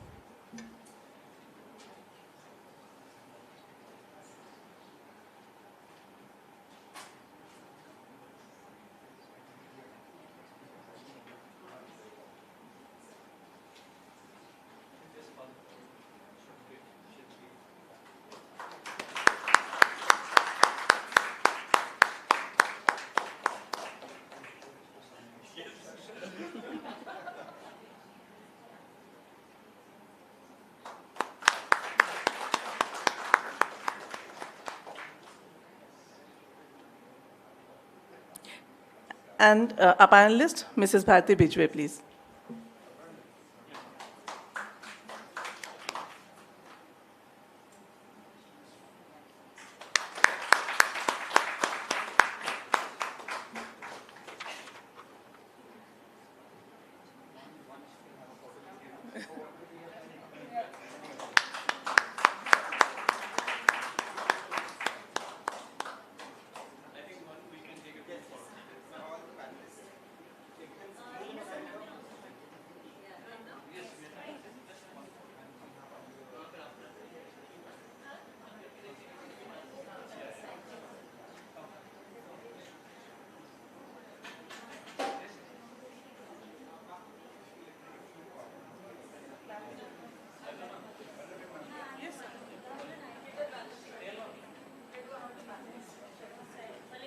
Yeah.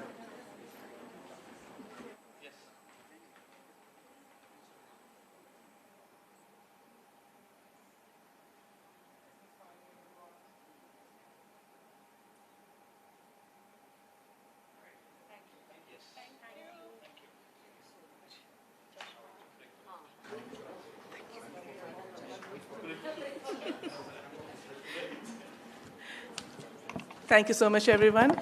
We have conceptualized a networking lunch where we don't only eat, but we share, we communicate. Let's use the next 30 minutes to network while we have lunch. The lunch is made available in the same building on the ground floor. We'll have people to guide you there. Thank you. We'll reconvene after half an hour. Thank you.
flash, right? Yes. So we should not look dark. Okay. Yes. Yes. Tarun.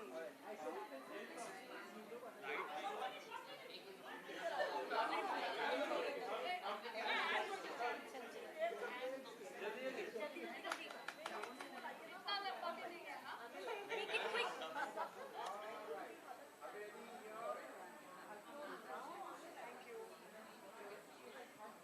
Too many will be difficult. Thank you. Thank you.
Good afternoon, everyone. We'll give another 2 minutes for people to settle down, and then we'll shortly begin the last segment.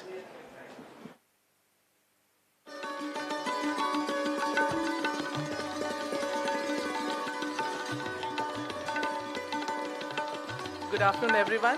We'll give another 2 minutes for people to settle down, and then we'll shortly begin the last segment.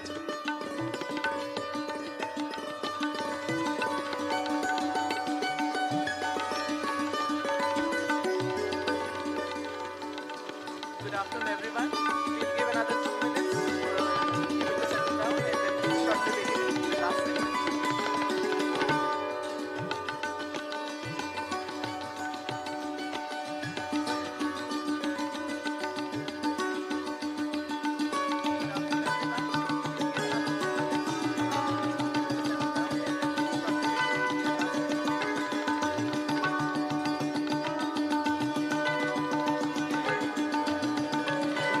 Good afternoon once again, everyone. I slept and dreamt that life was joy. I awoke and saw that life was service. I acted and behold, service was joy. Famous words by Tagore. Leadership becomes real when it is practiced. The upcoming session, we have a special session by Miss Reena Dargan. Ma'am stands as a revered luminary in the realm of education, renowned for her unparalleled vision and transformative leadership. She holds a master's degree in biotechnology and education and a master's in applied field of psychology. With a distinguished career spanning more than over 3 decades, Ma'am has etched her name as a beacon of excellence, steering the course of education towards unprecedented heights of innovation and progress. Without much time to be taken with me speaking, I invite Ms. Reena Dargan. A big round of applause for Ma'am, please.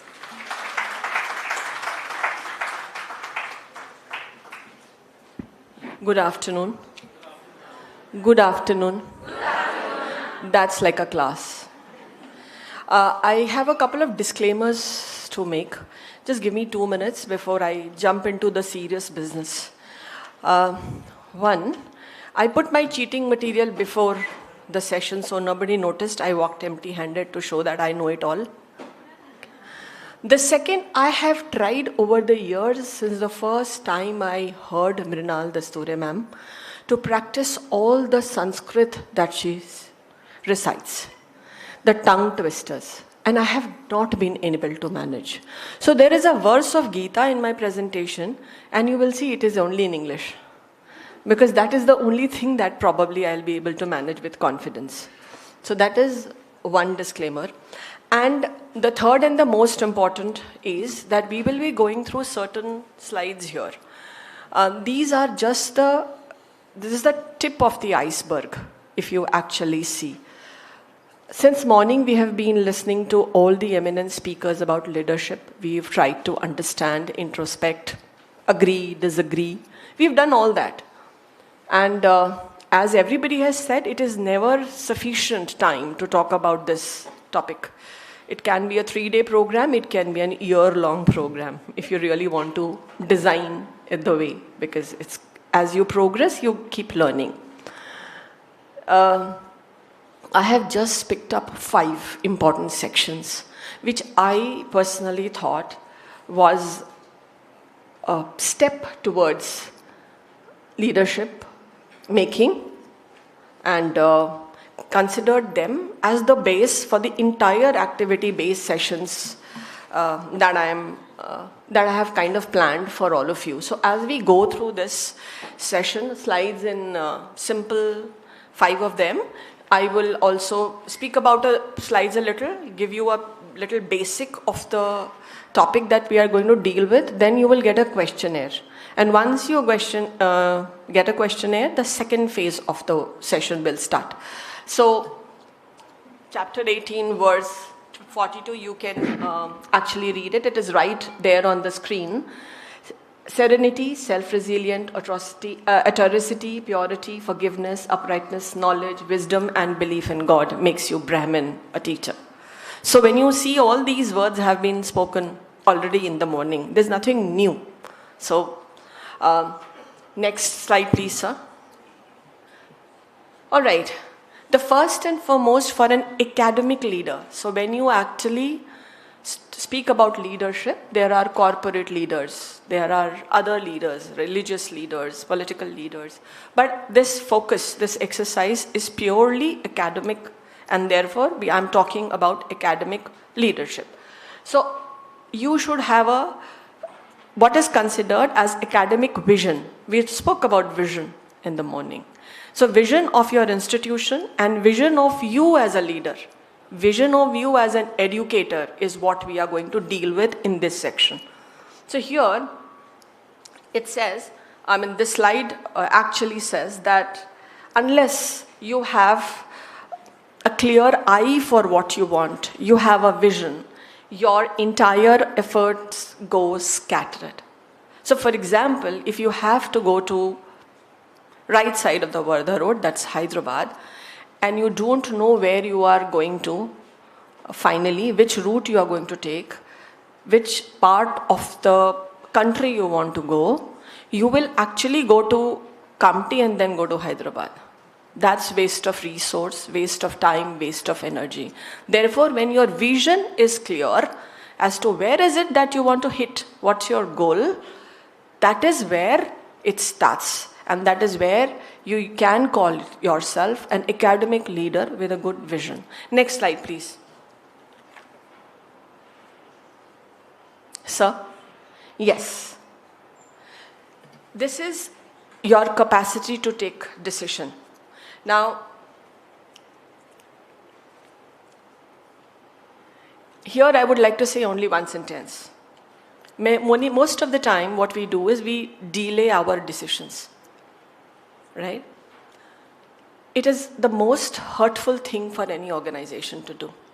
Delaying your decision hurts more than your sometimes imperfect decisions, which can then be corrected. But if you have not decided something, then your entire teams keep waiting and looking at you as to, okay, what will the leader, which way to go? When will the leader blow the whistle, get set, go? They're waiting for that whistle. That is a big deterrent in your team's growth and the growth of the institution. So next slide, please. There are 5, sir. Can we go back, please? All right. So there is another one, which is, you can see, I have used these slides and the terminology basically from classical thinking and Samavesh and Samdarshita. It is inclusive anchor and equality lens. We had one of our educators saying non-bias behavior. Equality lens for everybody, inclusivity for everybody, be it your helper, your nanny for your pre-primary school, your coordinator, your senior most teacher, or the teacher who's going to join you in the month of June, who's walking into your institution with a whole lot of dreams. She has shifted from a place to come to you, looking for something good. It could be professional, it could be financial, it could be also, ma'am, we get money but we don't get satisfaction approach. The teacher could have joined your institution with her own thought processes. And when you look at everybody with an equal lens and provide equal opportunity, you get your team to grow. Can we have another slide? The next one, please. Swadhyaya. I call it learner in chief. Till you are a learner, you cannot expect your team and your children to learn. And our institutions are all about learning. So when the principal stops learning, the school stops growing. This is with full conviction that I'm giving this statement. So if you have not probably learned till date, at least today, think that starting today I'll start learning, because it's underlined. If you don't have a learning mindset, you cannot expect the same from your children and from your teachers. It is not going to trickle down. Like we have been listening to the eminent speakers, that culture trickles down. top-down approach. The way your management thinks ensures you think in a similar line. The way you as a leader thinks, you make your teachers think in a similar line, and likewise your other stakeholders, the parents and your students think in a similar line. Therefore, it's very important that you yourself try and learn every day from every experience, whatever possible. Next slide, please. Karuna, we've touched this. Empathy. People support leaders who support them first. So if you are a leader, you support your team, the team will stand by you. The day they realize that you're not for them, that very day they'll lose trust in you and they will decide it's okay. They'll just keep nodding out of fear. They just keep quiet. They're working, of course, because money matters to everybody, right?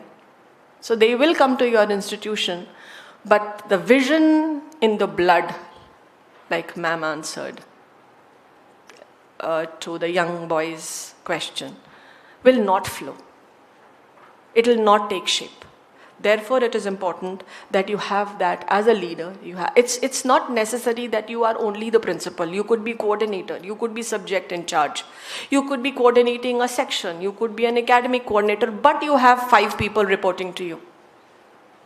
5 people looking at you for support. Even you are leaders, right? So therefore, the same empathy that your principal has is expected from you. And of course, the management vision of empathy, care, concern flows down through you. Next slide, please. Sir, I have missed a slide. If you could see that, we jumped that slide. It is slide number 4. Can you do that? No, sir. There's one more slide. It's not there? All right. I will take it. So let that be. Let's go to the last slide. That slide which is missing from here is because I am not very technologically savvy. I must have missed something. So Vishwas Nirman and Samvad. Vishwas Nirman or Samvad. Trust builder. We spoke about trust and communication. The school and the students and the parents first trust the principal. Remember the time the parents walked in with a nursery child into your room for the first interaction. Did they meet the management? Did they meet? Did they meet the teachers? They met you. Correct? So when the principal is the one or the coordinator is the one who they trust first. You have to be a trust builder. You have to maintain the trust of the students and the parents, and you have to maintain the trust of the teachers. That's where your rapport building becomes very important, and that's where your communication becomes very important. When we say communication, when your communication is unclear, emotional, masked by your emotion, and it's not very clear, it becomes fuzzy, the trust drops. So your communication has to be to the T, perfect, clear. There is no mincing of words. And then you can be rest assured that the entire team trusts you. Same, let's go backward. A management trusting the principal because the students and the parents are trusting the principal. Agreed? Yes? No? Yes. There are management representatives sitting here. So this is a question directly to them. So if your management is trusting you because, and then they get a positive feedback about how you are leading the school, they trust you. And then likewise, your students and parents are happy, management is happy. They are performing, management is happy.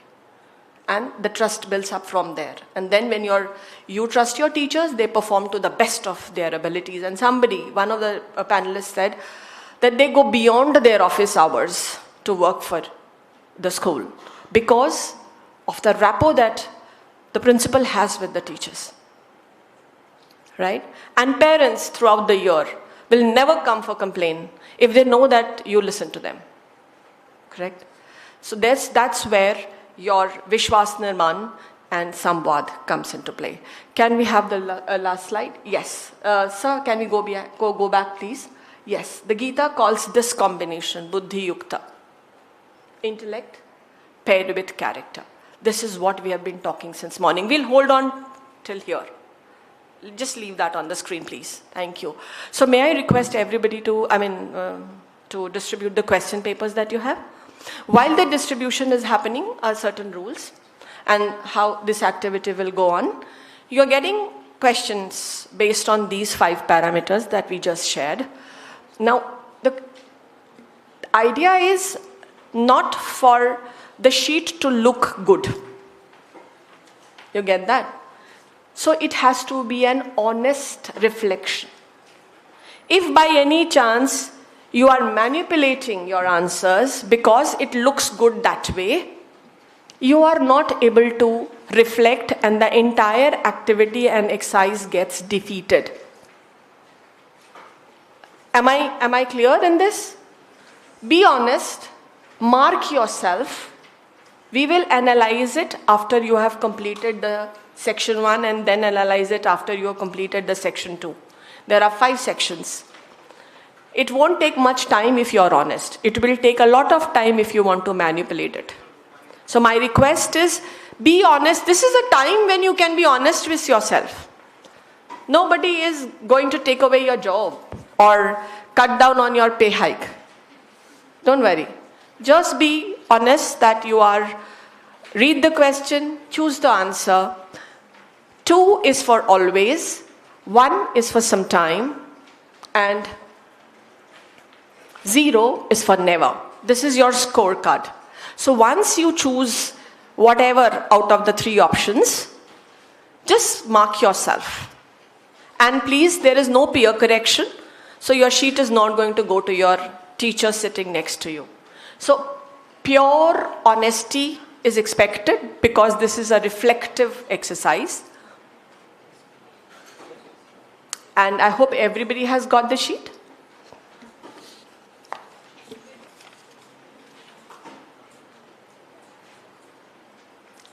Yes, ma'am. You haven't? Sir, ma'am, there hasn't got a sheet. Do we have extra, please? Anybody has extra, can you please pass it on? The sheet is there. The extra one is there. You can pick up the extra ones, and people who haven't got it. There are participants who are virtually present. Abrinil sir, are we sharing questions with them by any chance, or we can send them later? Yes. This is information to the participants who are virtually at the conference, at the workshop. You will be getting the question link or the question paper, so you can do this exercise. You can just wait till the team finishes and listen to the analysis. If you want, you can jot down the important points.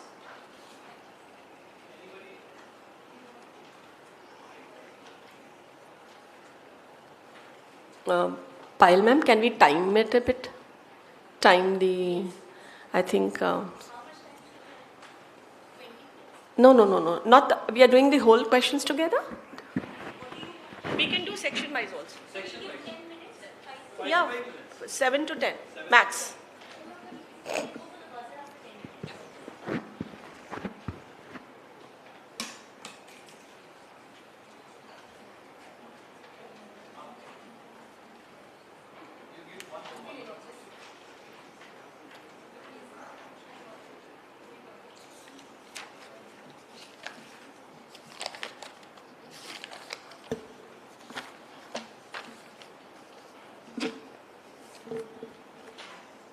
There are 2 sessions which are very, very difficult for an orator, resource person. One is before the lunch and one is after the lunch. Before the lunch, because the resource person is between the food and the participant.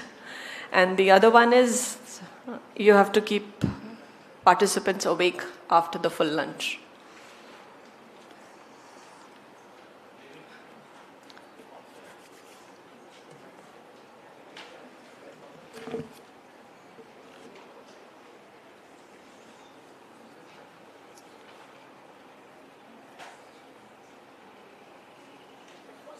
question. Yes. The never sometimes mostly won't go for some of the questions. For some of the questions, it won't go, but you can then mark yourself on your understanding of the question.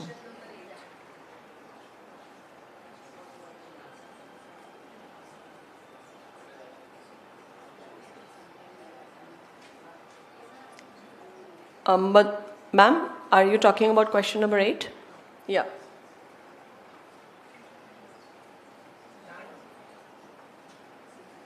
No, actually, if you read it, you will find appropriate place to fit the answer.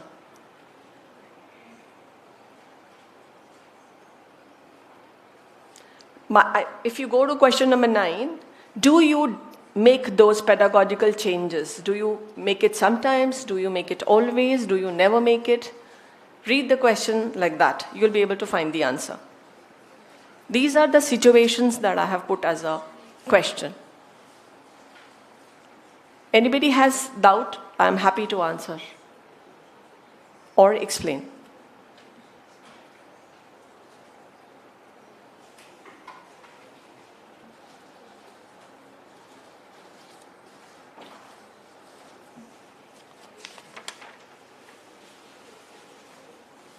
The section 1 has 15 questions. Once you are done, we can start. I would want to see the hands up for people who have finished.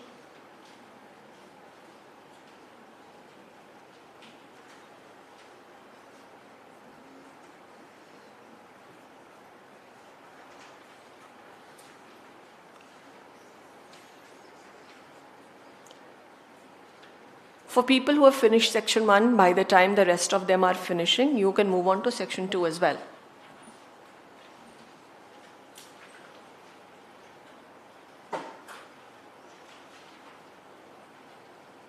Please mark yourself and add the total score right next to the section for your reference. Just be mindful to total up and score yourself.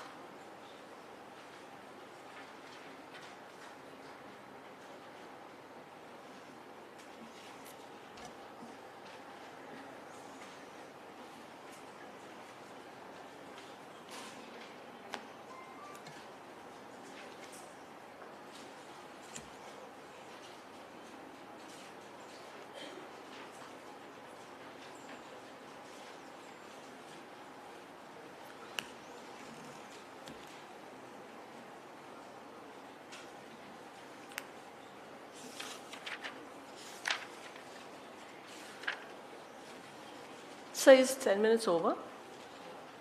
How many minutes more for us? 5 minutes more? Are we done with section 1? All of us? Can we see your hands, please?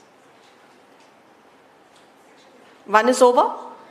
Would you want to do the analysis of section 1 before we do the, section-wise analysis? I'm happy with whatever you are happy with. Analysis of section 1? All right, so you have your scores on the top of section 1. Everybody, you've added whatever you've scored. Correct? You've added your score, question-wise score, to total score of section 1. If not, please do it. I said never is 0, sometimes is 1, mostly is 2. I repeat, never is 0, sometimes is 1, mostly is 2.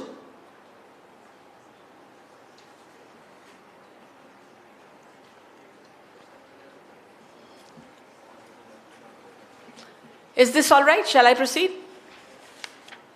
Dear participants, are we all awake?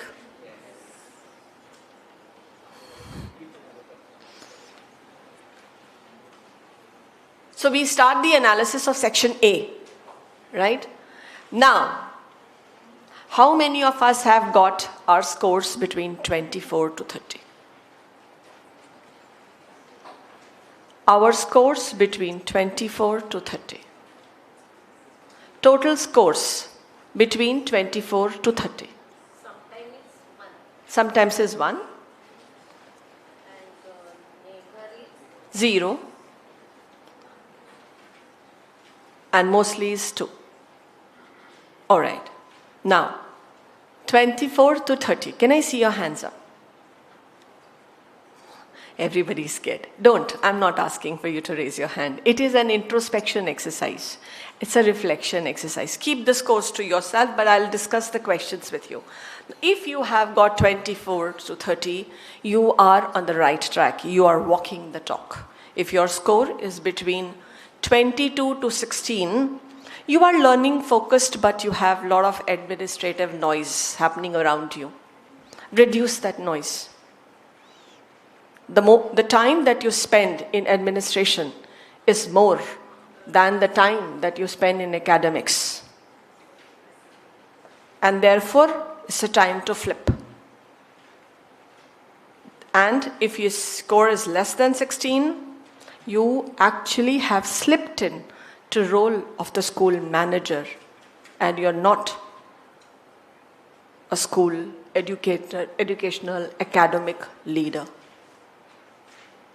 So it's time to change your sankalp, do a little flip, move from being manager to an educational academic leader. Now, if you go to question number 1 and you are allotting your timing of your class to some event, or otherwise rest of the events take top priority, it is your priority hierarchy problem. You have to anyhow prioritize teaching and learning beyond anything in your school.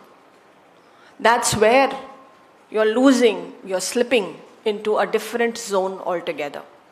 Moving away from academia, which is your sole purpose. Next, if your conversation in the staff meeting is 80% administrative, your staff believes that real work is administration because you talk administration. If you want your teachers to believe that main work is academia, you will automatically talk more of academia. You are talking more of administration, means academia takes a second seat, gets back, lies behind. How many of times have you actually taken rounds in your class and corridors and offices and not enters into the classrooms? We'd go around the corridor, हमारा round खत्म हो गया. आज सुबह मैत्री sir ने बात करी, visibility की सबने बात करी. So what happens is, when you are on the corridor and taking a round of your office, it's file inspection. It's not classroom observation. It's not academic observation. You have to be in the class for academic observation. Of course, if you are catering, this is point 4, if you're catering to kids for your inclusive children, for your lead teaching and learning, your money is going to academia. Your banner or your infrastructure is going to the show. You have to show, it is a market for show, no denial. But likewise, equal opportunity, equal money, equal resources should be diverted to your academia, right? Okay. Question number 5. Mostly, teacher is very good. Let's give her senior classes. We all do that. Default. Think, किसी भी building की अगर foundation कमजोर होगी तो 10 साल मेहनत करनी पड़ेगी, राइट? 10 साल के बाद भी रिजल्ट नहीं आएगा. आपका अगर अच्छा टीचर फाउंडेशन में है, ऑटो मोड पे 10 साल आपको परेशानी कम होगी ऊपर जाके, राइट? 6 की टीचर ने क्या पढ़ाया, 7 की टीचर की हमेशा शिकायत, करेक्ट? सो इसीलिए मैं ये नहीं कह रही हूँ कि अच्छी टीचर्स को 1 ही दे दो, 2 ही दे दो. I am saying slit vertically, bring them down. It's easy. Load जब स्कूल का बनाते हैं, it's okay for a PGT to go to class 5. कहीं लिखा है क्या पीजीटी क्लास 5 को नहीं पढ़ा सकता? ऐसा किसी ने देखा है कोई स्टैट्यूटरी सर्कुलर? नहीं. तो और अगर आपको कोई सीनियर टीचर ये बोले या आपके पैरेलल कोई ये टीचर बोलती है मैम मैं नहीं पढ़ा पाऊंगी, आप ले लीजिए वो class. I remember taking class 5 Hindi as a principal. Hindi is not my subject. Just to prove a point to teacher, you have to originally be a teacher regardless of whatever you get. Whichever class you get, you should be able to manage. You ask me to go and take a junior KG, sorry, not my forte. वो सुनेंगे ही नहीं, क्योंकि मेरे को connect करना शायद नहीं आता. But 1 and above, I have tested everything, every class, for every subject. Sanskrit नहीं पढ़ाती मैं, मुझे नहीं आता. Maths, my limit is only till class 8, 9, 10, that's it. Rest, any class, any subject I can walk in. ये क्यों हुआ? कभी टीचर नहीं मिली, कभी सब्स्टिट्यूशन लेना है. You have to tell your teachers that substitution कोई demean करने का काम नहीं है. यार जो आपकी floater teacher है उसकी value कम नहीं है, उससे भी कुछ अच्छा काम हो सकता है. So therefore you have to look at dividing your teacher load in such a way that good teachers get an opportunity to teach your lower classes as well. Yes? The day your teacher knocks your door and says, "Ma'am, please can you come and do this concept in my class," you have won the battle. Trust me. The teachers are fearless to approach you कि ma'am आप सिखा दो ना ये कैसे पढ़ाना है. आपकी आधी जिंदगी सफल as a leader. Right? We go to question number 6. Whatever you keep in your timetable shows your value. If you value education, it will be in the timetable. If you put skill, it will be. So whatever is your personal value reflects in your timetable. If you value math period a lot, आपके timetable में 8 math के period होंगे. अरे math बहुत difficult है, बच्चों को आना चाहिए. नहीं, no, English communication important है. You will have 2 communication conversation periods in your timetable. So it's a personal experience. That whatever you value, you tend to incorporate it more and more in your timetable. Correct? Question number 7, correct? Are we at 7? Yes. If you are not able to identify children and their weaknesses and their challenges of your school, you are very, very far ahead. Forget about growth. You are very, very far behind. Sorry, ahead is a wrong word. Very, very far behind, that you don't know your non-performers. How will you plan the curriculum? How will you plan the remediation? How will you plan to seal the learning gaps? And those children who go and who got promoted with learning gaps always remain non-performers. And then 10th में हम summer में, rainy season में, Durga Puja, Diwali, extra classes कर रहे होते हैं. क्योंकि हमने class 5 में वो math का concept का जो gap था seal ही नहीं किया. फेल तो आजकल बच्चे होते नहीं हैं, पर लर्निंग गैप के साथ प्रमोट हो जाते हैं. That's a permanent deficiency. You have to seal that. Therefore you should know which class, which student, where is the gap. That's the beauty of being an academic leader. Data without action is only paper exercise. You want to file, present it as PPT, or file it and send it to your subject in charge or your management. It is just paperwork. We have to go beyond paperwork. All right. Memo is equals to fear. And when you train, when teachers go wrong, they learn. And if they are fearful, it will kill their innovation and creativity. And it will be khana purti. घंटी बजी, हम गए, कुछ तो भी करना है, पढ़ा दिया बोर्ड में, आधी क्लास को समझा, आधी क्लास को नहीं समझा. हमने पीरियड लिया था ना, हम टाइम पे पहुंचे, पीछे वाला बच्चा नहीं सुन रहा था, मैं क्या करूं 40 बच्चों में. It's very easy if teachers want to do that. Trust me, all of you are experienced here. Number of years with your subjects. You know what I am talking. So therefore, if you have got some data through your worksheet, through your periodic test, unit test, term test, start building on that. This concept is weak in the class arena. You will have to go and revise this concept. Use that data. Unless it is used, if you don't use that data, it's useless.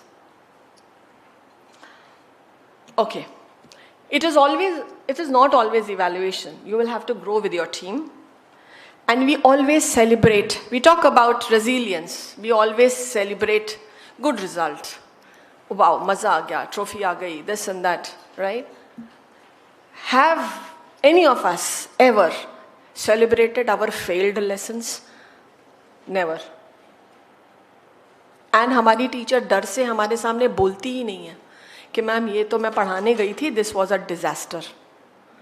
ये तो समझा ही नहीं पाई पूरी class को. वो struggle करती है अपने आप में कि वो क्यों नहीं करवा पा रही है.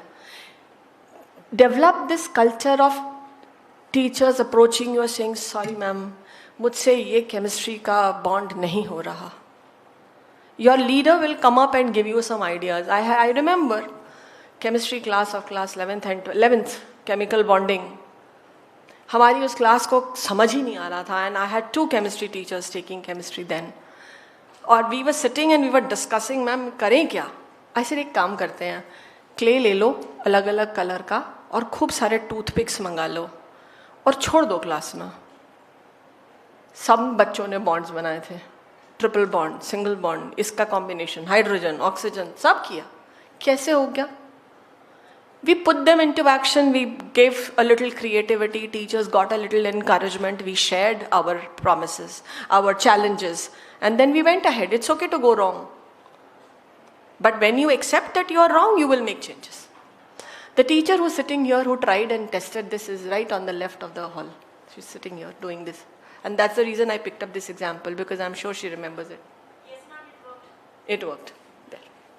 Therefore, it is okay. Tell your teachers to tell you, nahi hua. Please, can you help? Give us some solution to this. Because you are a leader, remember? You know more than them. Correct? They will approach you. आपको नहीं तो कहाँ जाएंगे? And therefore, you need to give that trust building component. आ जाओ. It is not fault finding. It is telling you, नहीं हुआ तो मदद चाहिए. मदद मांगना गलत है क्या? So let's do that. Question बच्चों से पूछो क्या नहीं समझा, बराबर बताएंगे. They are experts to tell you where they are confused. Don't guess. You walk into their class, it's done. Marks focus creates exam factories, and understanding focus creates learners. So please look at understanding based classroom. Marks are important, but not more than understanding. Right? If only toppers are celebrated in the assembly and the school and the wall of fame, and 80% of your students think that this world is only for toppers and not for average students and below average students. Celebrate them as well. Right? सबको 90 नहीं आते, पर जिसको 90-99 नहीं आते या 80 के ऊपर नहीं आते, उनको घर में तो सुनना ही पड़ता है. स्कूल में भी कभी उनकी फोटो वॉल पे आप शायद नहीं लगाते. प्रेस में भी 90 एंड अबव के मार्क्स के रिजल्ट आते हैं. तो क्या मतलब जिनको 90 से नीचे आते हैं वो अच्छे बच्चे नहीं हैं? Be mindful. यहाँ हम गलती कर रहे हैं. As educational academic leaders, we are making mistake. It's okay, the world praises 90%. You can start praising every child who has put in effort. Prayatna rather than parinam. Efforts are important. 5 minutes more for section 2, and then we move on to section 2.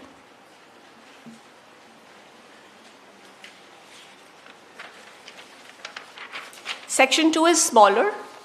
We would be doing it at a little faster pace, please. 5 minutes for section 2, is that okay?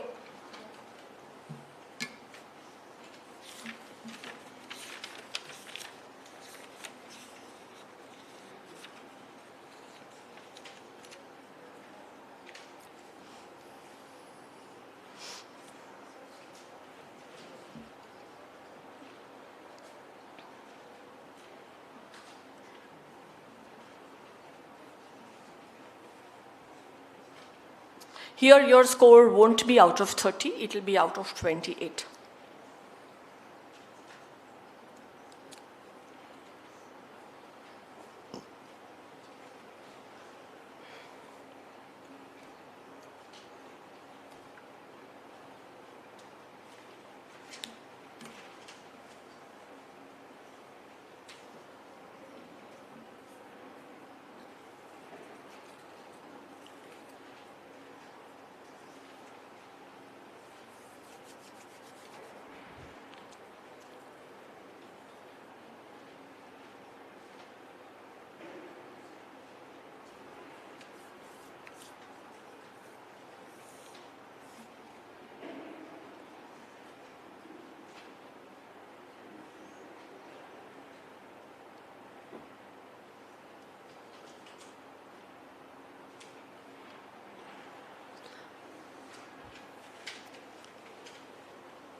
Are we done with section 2? Shall I start the analysis? All right. So if your score is between 20 to 28, the staff will follow you in crisis. Everybody who is somehow connected with you will follow you.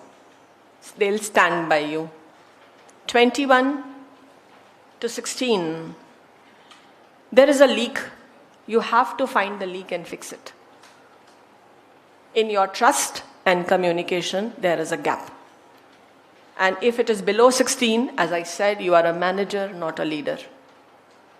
We go with question 1. If everybody nods, yes ma'am, and doesn't discuss or disagree, the environment is not safe for them to open up and tell you their difference of opinion. So they are all Nandi Bell. Yes. And they are just followers. You will never be able to make leaders.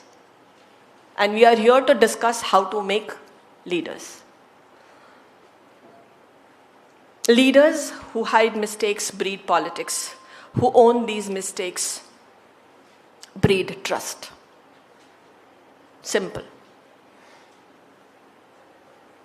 If you have, this is third point, if you have promised your staff that I'm going to come to your class, I'll do this little portion for you, we will do something, and you don't do it, the staff will never trust you. हर बार बोलती हैं, कभी नहीं आती हैं. One big speech से बेहतर है आप छोटी छोटी जो promise करते हैं ना, वो maintain करिए. You promise them a clarity of concept. You promise them that you will take this much portion in the class. You promise them you will be helping them with framing question papers and answer. Just maintain that. You don't need to stand and preach. So long lectures won't help. Being part of the team will help. Trust builders create systems, not dependency. Even if you are not in the building, your team will work for you because they will have this at the back of their mind that our leader trusts us, so therefore nothing can go wrong. And we will have to run the whole show even if she is absent. That is trust building. I remember Neeru ma'am was the chairperson, I was the secretary, my first tenure with Sahodaya.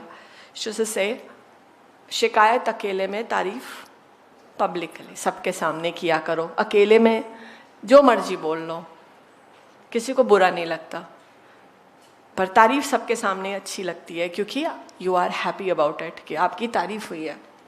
Alright, question number 7. Stop the rumour mills right away. Ma'am मेरे को किसी ने बताया. वो जो किसी ने है ना,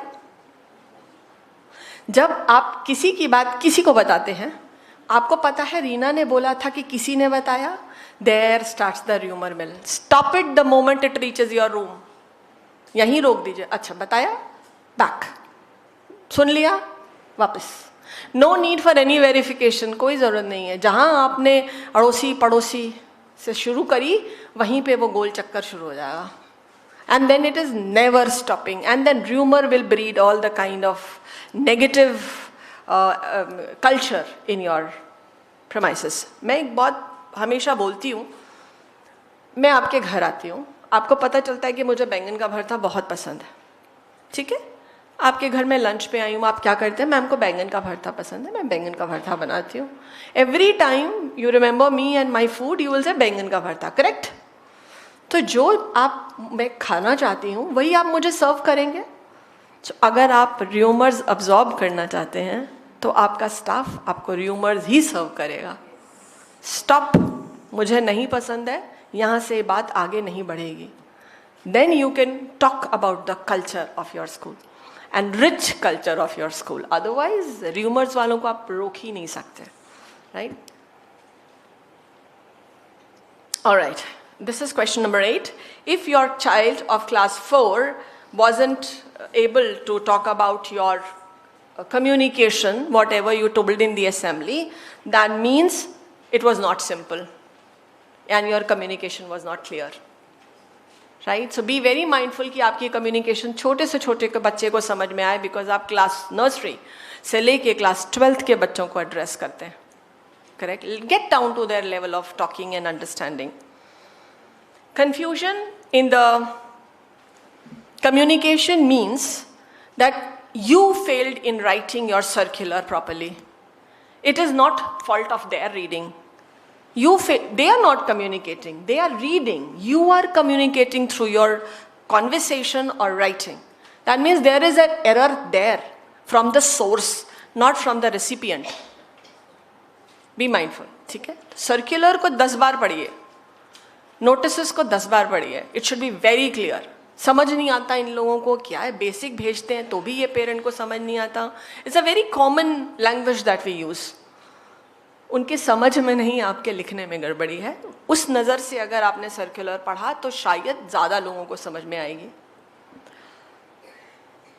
लॉजिकल एंड रैशनल चेंजेस जो आप करेंगे, that will make sense and will be accepted by everybody. And एक बार हमने कोई स्टाफ को मैसेज भेजा तो सर्कुलर भी भेज दिया, रजिस्टर भी भेज दिया, व्हाट्सएप भी भेज दिया, कॉल भी करा दिया. भाई मैसेज दे रहे हो, आप स्पैम कर रहे हो. एक बार क्लियर मैसेज इज इनफ. क्योंकि फिर वो रात में 11 बजे टन, 12 बजे टन, क्या है, अगला नींद भी ना करे. Don't do that. एक बार अच्छे से कम्युनिकेट करिए. You don't have to spam anybody.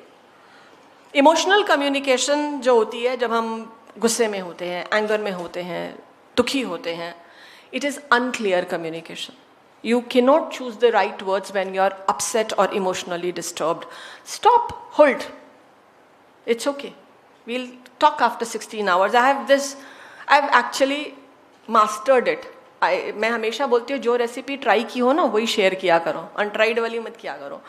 I am originally very aggressive. Originally very jumpy. कौना मैम एक बार बोल रहे थे मुझे तुमको ADHD है क्या? I used to be so jumpy. I'm still. But एक चीज़ मैंने मास्टर की है कि अगर कुछ बोलना है और गुस्सा आया हुआ है, एक काम करते हैं, थोड़ी देर बाद बात करेंगे. Is that okay? या तो वो कमरा छोड़ दे या तो आप कमरा छोड़ दिया ना, तलवारें निकलने का डर रहता है. सो स्टाफ के साथ भी जब आप बहुत नाराज़ हैं, ऐसा नहीं है, वो इंसान है, गलती होती है, हुई होगी, बहुत बड़ी बड़ी भी हो जाती है, पर आता है तब दिमाग घूम जाता है. भाई क्या ही करके बैठे हैं.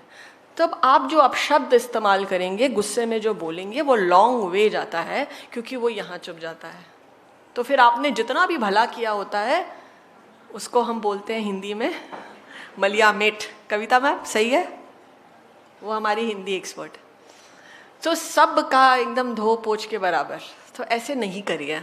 It's okay. गुस्सा होना भी सही है, अपसेट होना भी सही है. आपकी जगह पे, आपके सिर पे बहुत सारी चीज़ें हैं, तो होता है. बट उस समय टेक अ ब्रेक. टाइम्स बोलते ना बच्चे, बाद में बात करेंगे, right? So give yourself time. Unclear messages होते हैं अगर आपने लूप छोड़ दी है. भारती मैम आप ना थोड़ा सा मृणाल मैम को बोलना ना, खत्म. क्या बोलना? There is a loop. Chinese whisper. So just avoid all that, and that's what I'm saying. And आपका विजन, पेरेंट्स को कम्युनिकेशन की बात हुई, मैम ने करी, सर ने करी, सब ने करी. सेशन के बिगनिंग में पेरेंट्स के इंडक्शन प्रोग्राम के थ्रू आपका विजन, आपकी प्लानिंग, बच्चों से उम्मीद, पेरेंट्स से उम्मीद, टीचर से उम्मीद, सब कम्युनिकेट कर दीजिए, सब बताइए. और साल भर थोड़ा थोड़ा हर पीटीएम में 15 मिनट बताते रहिए. उसका असर होता है, right? Tell them what do you want, what is expected. Otherwise 4-5 महीने स्कूल चलता है, उसके बाद parent comes and tells you ma'am क्या क्लास 1 में कोई एग्जाम नहीं ले रहे?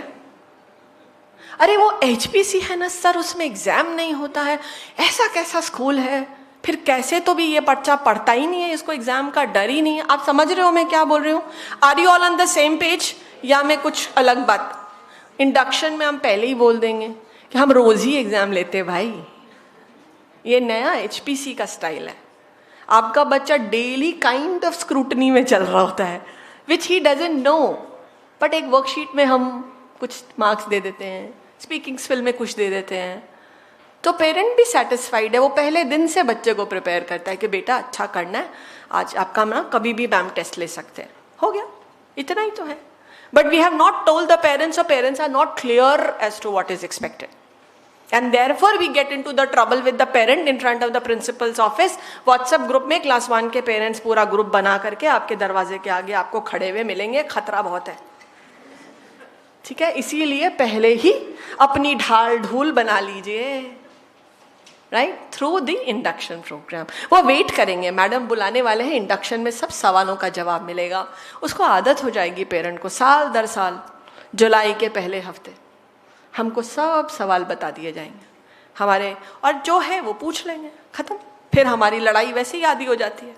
Correct, clear communication and give your message, and that's the time when you pass on your vision to the parent as well. Session 3 please. मेरे को थोड़ा alarm बजा देना सर, मेरे 2 सेक्शन बचे हैं. 15 मिनट है, I'll spend. नहीं, I can do fast forward. You are doing it? अब जब आपको लगे कि बस अब घंटी बजानी है तो ये मैम को देख करके इशारा कर देना. If you are liking the session, I am loving it. If you are not liking the session, please ऐसे ही इशारा कर दो. They will tell me to switch, stop, I will stop. I am very obedient that way. अगली बार नहीं बुलाएंगे, पता है आपको, आज स्पिल हो गया तो. ये मैडम बहुत टाइम लेते हैं. Section 3 also is not very long, सिर्फ 12 क्वेश्चंस है.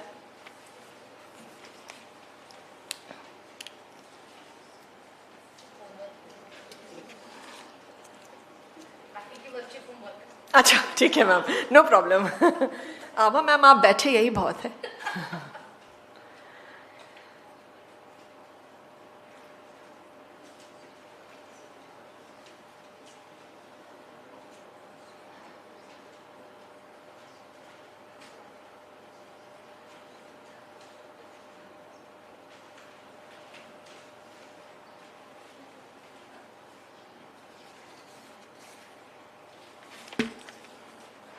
Are we done with section 3?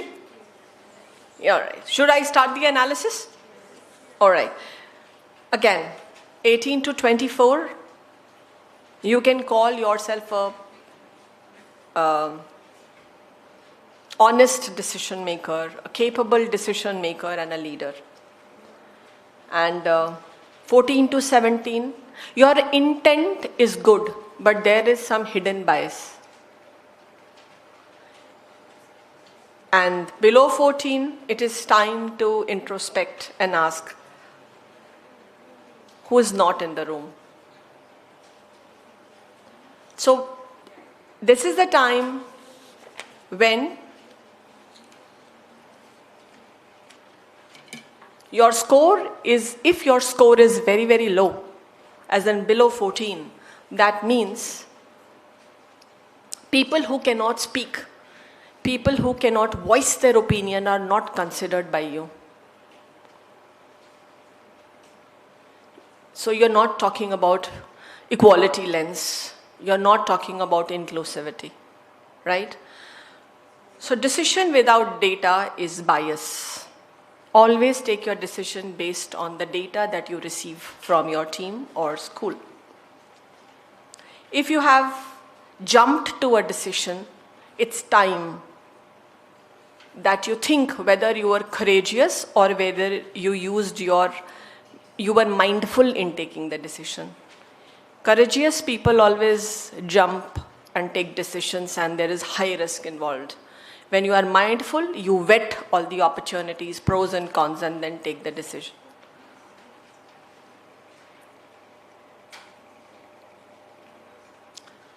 Whenever you take a decision, you have to be mindful it comes with a cost. Somebody has to pay, right? And if you have not thought about who's paying for that decision, your decision is negatively impacting which of your team, you have not thought about your decision making. So you have to be very mindful to see that, okay, मैंने ये decision अगर एक team के लिए लिया है, तो ये दूसरी टीम को कैसे इम्पैक्ट करता है, नेगेटिवली या positively. So when you do that exercise, you are very sure that your decision is well thought of. If you do not review your decisions, okay, आज मैंने बोल दिया ABCD, and you don't wait for a week and take a review, that is not foolishness, that is stubbornness. एक बार बोल दिया ना, okay, picture का dialogue I'm forgetting. Anybody remembers? Something of that sort. That's not being mindful, that's not being a leadership quality, that's stubbornness. मैंने बोल दिया अब ये नहीं बदलेगा. चाहे बारिश आ रही है, हमको प्रोग्राम बाहर में ही करना है. बोल दिया ना बाहर होगा. Likewise, all right?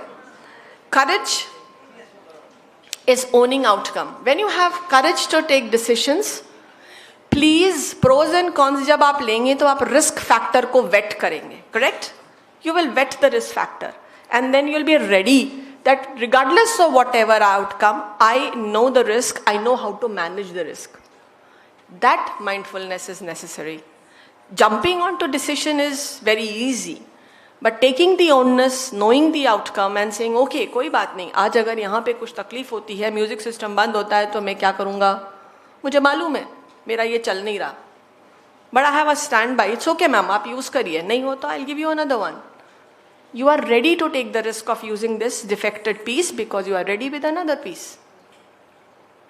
So therefore, risk आता है, risk outcome पता है, risk factor पता है, you are capable, you have trust on yourself that I'll be able to manage the risk. Timing is part of the wisdom. No child left behind is answer for question number 7. No child unseen and no child left behind. National Education Policy.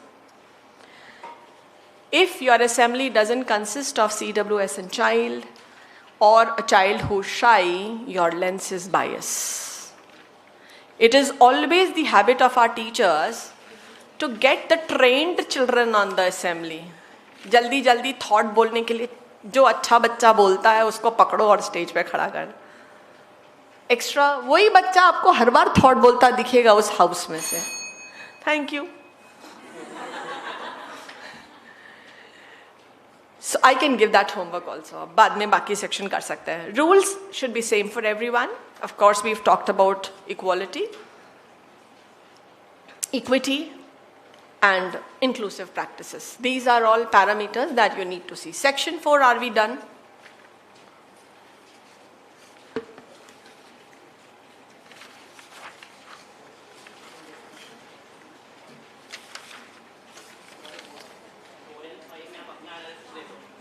हम अपना analysis दे दे ऐसा बोला जा रहा है. नहीं, आप reflection कर लीजिए, हम एनालिसिस नहीं भी देंगे तो चलेगा.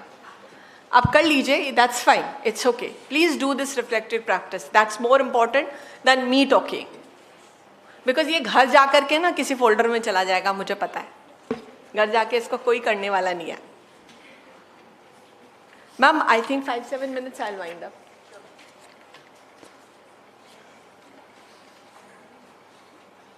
I will just take a couple of pointers from here and not all the questions. I'm taking question number 1 of section 4 because that's my favorite question. We all attend seminars and webinars and whatever workshops. हाँ या ना? मेरा favorite है. पूरा पुलिंदा मिलता है workshop में, ले जाके अपने स्टडी रूम में शेल्फ पे लगा दो और वो वहीं रह जाता है. So हम उसको attended webinar category बोलते हैं. How many webinars attended, seminars attended? How much have you learned? वो कहाँ गया? If that is not happening, there is a leakage in the budget of the management, the institution, whatever. Your jab, it could be whatever. If you're not learning, your learner-in-chief badge is slipping. Do it first if you want to learn. If you want to ensure that your teachers also learn, you will have to learn. All things have to be deleted. Growth means that your old files have to be deleted and you will have to open new files. Failures also need to be discussed, not only success. All your teaching and non-teaching staff should be part of the training, the faculty development. Librarian for cataloging, nannies to be trained to handle children, first aid, and clerk for UDICE. So everybody needs some training, right? Only when you are a learner, you will celebrate a vibrant learning culture. अभी audience के demand पे ये session बंद हो सकता है और चालू रह सकता है. Audience, shall I close it? Honestly बोलो, कंटिन्यू. तो ऑर्गेनाइजर्स के ऊपर आज हम भारी पड़ेंगे. Alright, next section is section 5. मैं पुश कर रही हूँ as fast as possible. Ma'am, Abha ma'am को जाना है. Thank you so much ma'am. आपका सेक्शन 5 में आपके ऑफिस में आके ले लूंगी. The cost will be a cup of coffee.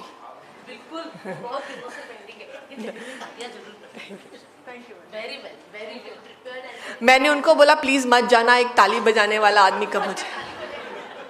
She said ताली बजाई थी ना तूने मेरी बारी में, तो मैं भी वेट कर रही हूँ तेरी बारी की. मेरी ताली थोड़ी डिले हो गई. Section 5, are we done? Can we just give 5 minutes, quick 5 minutes? I'll pick up another few questions and we are done. And then there are some don'ts and we'll go through real fast.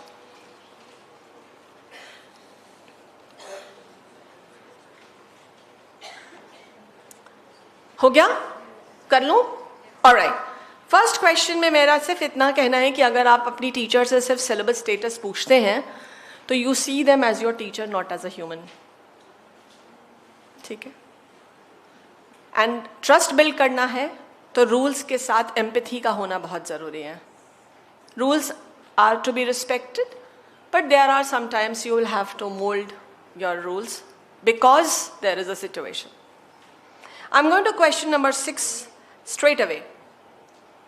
When your children or teachers are emotionally safe, there'll be joyful learning. Let us not claim that our school is a joyful learning place till your teachers and students are emotionally safe. Right? अगर आपको यहाँ पे डर हो कि अभी भूकंप आने वाला है, कुछ अनाउंसमेंट हो, आप कितना सीख रहे हैं यहाँ पे? सबसे पहले नीचे ग्राउंड फ्लोर में भागेंगे कि भाई क्या उतरेगा. You get that? So emotionally you should be satisfied, safe, calm to learn something. We go to question number 9. ये कहानी मेरी बहुत फेवरेट है. सुननी है कि नहीं? सुननी है? कुछ लोगों ने जिन्होंने मेरी पूरी वर्कशॉप की होगी अटेंड, मैं ये बहुत प्यार से सुनाती हूँ. आप एक डॉक्टर के पास जाते हैं और डॉक्टर बोलता है आपको ब्लड प्रेशर है, अब आप घर जाइए. आप उसको ये सवाल पूछते हैं, ठीक है ब्लड प्रेशर है, घर जाइए, प्रेस्क्रिप्शन तो लिखो. We do that in PTM most of the time. आपके बच्चे को ये नहीं आता, parent is lost, please write the prescription. सुनिए और संवाद में सल्यूशन दीजिए.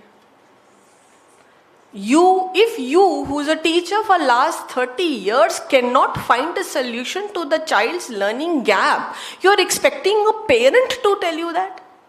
How is it possible? He barely knows anything about teaching and learning, and you have mastered teaching and learning for umpteen number of years. And you cannot find a solution. Isn't that strange? So your teachers have to be told that when you are writing any prescription, write the diagnosis and remediation, that is medicine. Without that, trust me, no, you are not a good doctor. Will you go and pay 500 rupees to a doctor who doesn't write a medicine to you? We do that. So let's not do that. All right. 11. Non-performance of a child generates fear in the parent. In the back of the mind, the parent is paying whatever money for the fees and the child is a non-performer. वो parent वो fees कहाँ से लाके जमा कर रहा है, इसका पता हमें नहीं है, और उसका बच्चा perform नहीं कर रहा है.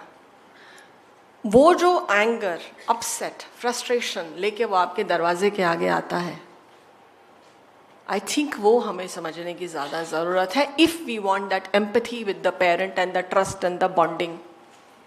शायद उसने दिवाली में अपने नए कपड़े नहीं खरीदे थे क्योंकि उसको फीस भरनी थी. आई ट्राई टू अंडरस्टैंड मैं कहाँ जा रही हूँ.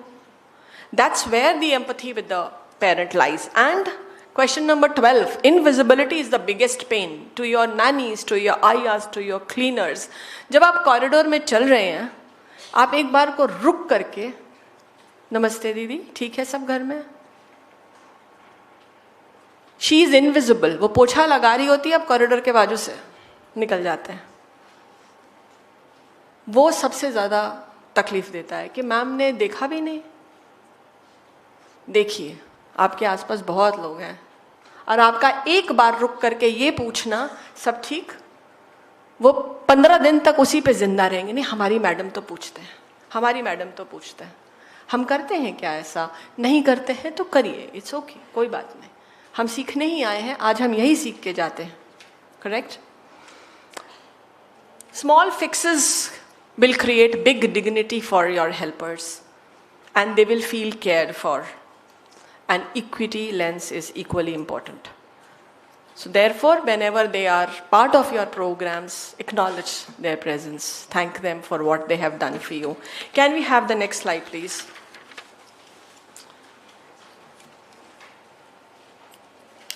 There are some don'ts on the screen. You can read them. If people want these list of don'ts, I will request Madhura ma'am to share the presentation with the team participants. I'm happy. Can you please click? Yes. I have spoken about point number 3. Foundation damage takes 10 years to repair. Use your good teachers at foundational level also.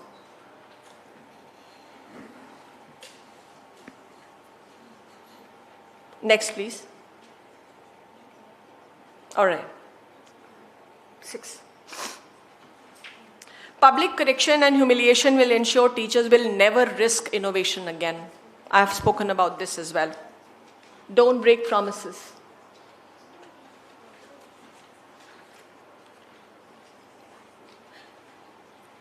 If people have stopped disagreeing in the staff meeting, they have stopped caring. ठीक है, जाने दो ना, जो बोला है चुपचाप follow करो, अपने को क्या करना है, right? So let the teachers disagree with you, it's okay. आप आइदर यू कन्विंस मी और आई कन्विंस यू. इतना पावर तो लीडर में होना ही चाहिए. Correct? Alright, next please. If you see point number 12, emotion is a bias amplifier. So therefore, never take any decision in anger whenever you are angry or anger mode and upset. Point number 16, please. If your teachers are teaching each other, that is peer learning and teaching is happening, that means it's sustainable. When you are calling your experts from outside, always it's a lot of dependency. Train your teachers to be so smart that they learn from each other. Next, please. Point number 20, can we have? We have this. Don't, we say na, घर की problem school में लेके नहीं आई है. We do that. Is there a switch? Office switch? Home switch? ऐसा कुछ है क्या अपने पास? नहीं है ना? कैसे possible है? Let's not do that. Let's make them sit and say, क्या हो गया? Can we resolve it? Okay. Do you need help? How can you help is what? There's no switch. Never expect a switch. You are a human being. So switch will always remain on. वो आ रही हैं अपने घर की problems लेकर के, you can only help. And next, please. Celebrate with all staff, not with some. वो एक हम सब यहाँ पे एक सीनियर लॉट दिख रहा है मुझे, जो अपनी प्रिंसिपल के चुनिंदे लॉट्स हैं. तो भाई लीडरशिप की थी तो चुनिंदा लोग ही आए हैं, पर हम जो चुनिंदा नहीं होते हैं, हमें लगता भाई हमारी भी तो कभी बारी आनी चाहिए, हमको भी तो कभी मैम बुला के बिठाएंगे. Call everybody. मेरा एक बहुत ही गंदा तरीका रहा है. But people have loved it. कैसा कि जिसे मुझे डांटना होता था किसी बात पे कि भाई तुम क्या ही कर रहे हो, उनको सिर्फ मैं एक चिट्ठी में, जब when I was the principal, अब तो खैर I am happily retired from the principalship, तो एक चिट्ठी भेजती थी, can we have coffee together.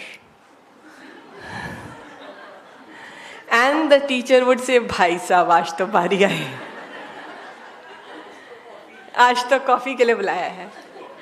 और वो चिट्ठी होती थी जिसमें लिखा होता था, और मेरे ऑफिस में एक प्यून होते हैं, अभी भी हैं, भास्कर भैया, वो चिट्ठी लेके जाते थे, can we have coffee, what time are you free. वो चिट्ठी के पीछे लिख के आता था, मैम 6th पीरियड. और हम अपने पॉइंटर्स बनाते थे, बराबर कॉफ़ी के साथ कुकीज़ भी आते थे, और हम बैठते थे, भाई क्या हो रहा है, मतलब कोई बताएगा. एंड देन फिर सब खुल के आगे आता था. तब हमें समझता था उनका side of the story. Trust me, this is a very beautiful rapport building exercise. Call your teachers 1-on-1 for coffee और चाय, whatever, and people still remember, ma'am आपने कॉफी के लिए बुलाया था. सो कॉफी विथ रीना. नहीं, सो ठीक है, मतलब that gave me 2 things. 1, to tell them, hello, you need to improve, and 2, also know कि तकलीफ कहाँ है, so हम क्या मदद कर सकते हैं, right? So thank you for being wonderful audience. Sorry organizers, I didn't stick to the time. Thank you so much.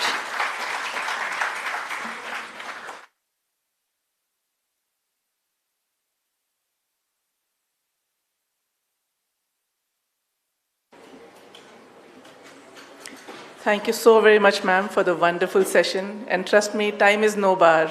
It was a wonderful session, especially because self-reflection and self-exploration is truly the foundation of self-improvement. And I think you have truly set us on that path now. Before we conclude, I would like to call upon Dr. Banerjee and Dr. Kulkarni to please felicitate Dargan ma'am.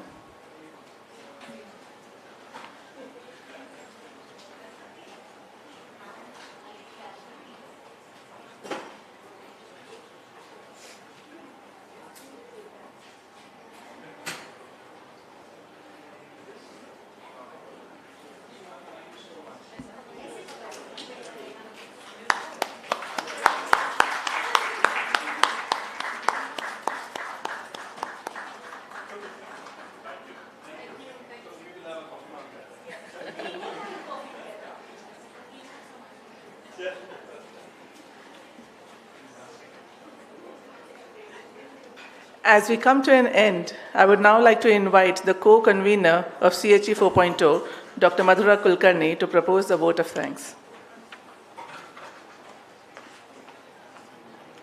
Thank you, ma'am.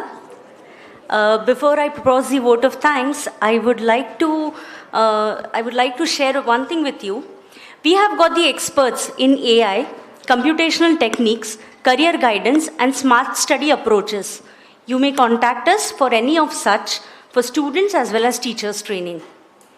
To start with the vote of thanks, first of all, it gives me immense pleasure to propose the vote of thanks, because this is the only part of the event wherein we can actually thank all of the people who are actually involved with the event.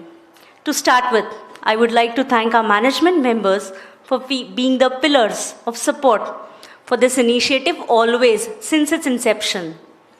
Special thanks to our chief guest, Dr. Bhimraya Maitre, for a very insightful address and for setting a tone for this session. I would now like to thank our Lifetime Achievement Awardees who had come to this event and graced this event with their presence. A special thanks to our mentors, Kona ma'am and Niru Kapai ma'am, who are actually the epitomes for showcasing that the age is not a number. It is just a number, rather. I would like to thank the panelists, Bijwe ma'am, Dasture ma'am, Reena Dargan ma'am, Biji ma'am, Abha ma'am as well, for always making the panel discussion very insightful, thoughtful, full of experience. Thank you so much, ma'am.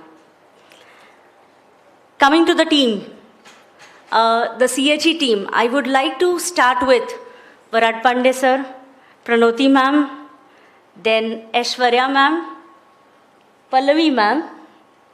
Special thanks to Snehal ma'am for taking a lot of efforts for organizing the event. And I hope I must not forget one name, the most important one, our convener, Dr. Abranil Banerjee. Thank you so much, sir, because it was his initiative to continue with this legacy of CHE, starting from 1.0 till 4.0. One clap for the co-convener as well. Thank you so much. A big thank you to the non-teaching staff. Let me tell you one thing, today we have a holiday. Actually, the second and fourth Saturdays are off, but still we have the non-teaching staff with us who had made this event possible and the conduction a very fruitful one. Big thank you to the students, student team rather, Karthik, Mihir, Ayush, Ved and Lalit for their support despite of their ongoing end semester examinations. Thank you so much. Last but not the least, our vibrant participants, the leaders and the aspiring leaders. Thank you so much for participating in the event. May I know how many of you have attended this more than once? Oh, lovely. Can we clap for everyone? Thank you so much. We have a very young participant amongst us, Miss Aradhya Joshi. Is she there? Aradhya, can you come here and share a small feedback, a word for the event? Please.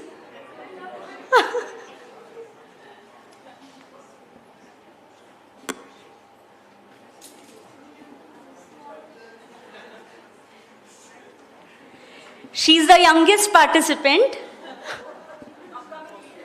Upcoming leader, aspiring leader. Aradhya, please.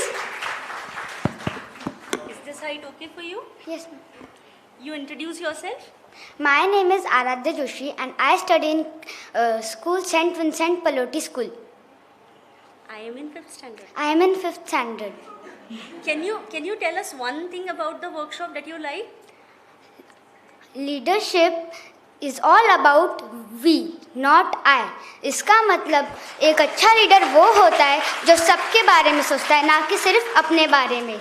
Thank you so much, everyone. Lovely. You have a potted plant? We have a plot.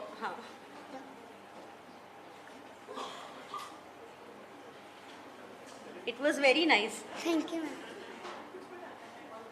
Sir, Abranil sir, can we have? Please. Go.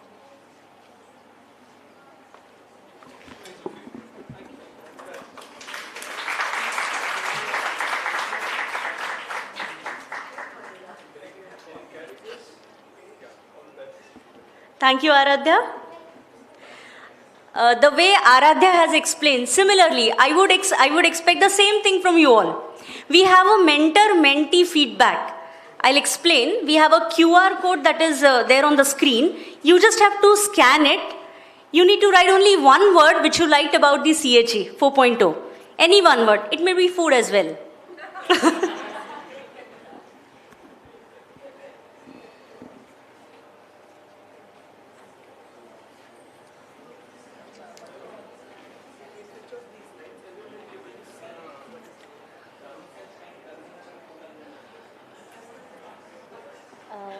Xavier, ये lights.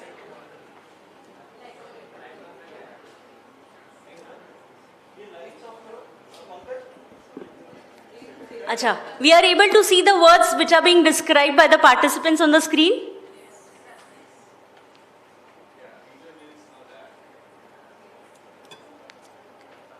You can also add for convener, co-convener. Sorry, and panelist as well. MOC also.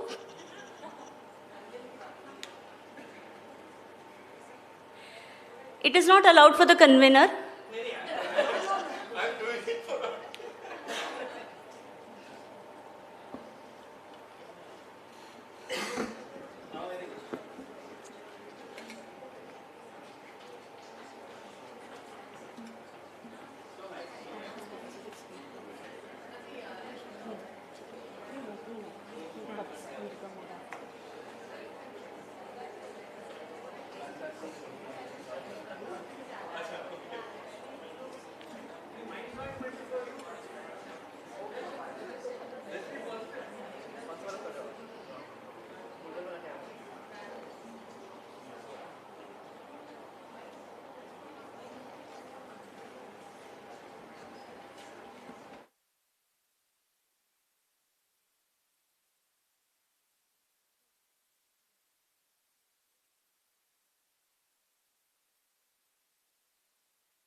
Okay, thank you so much.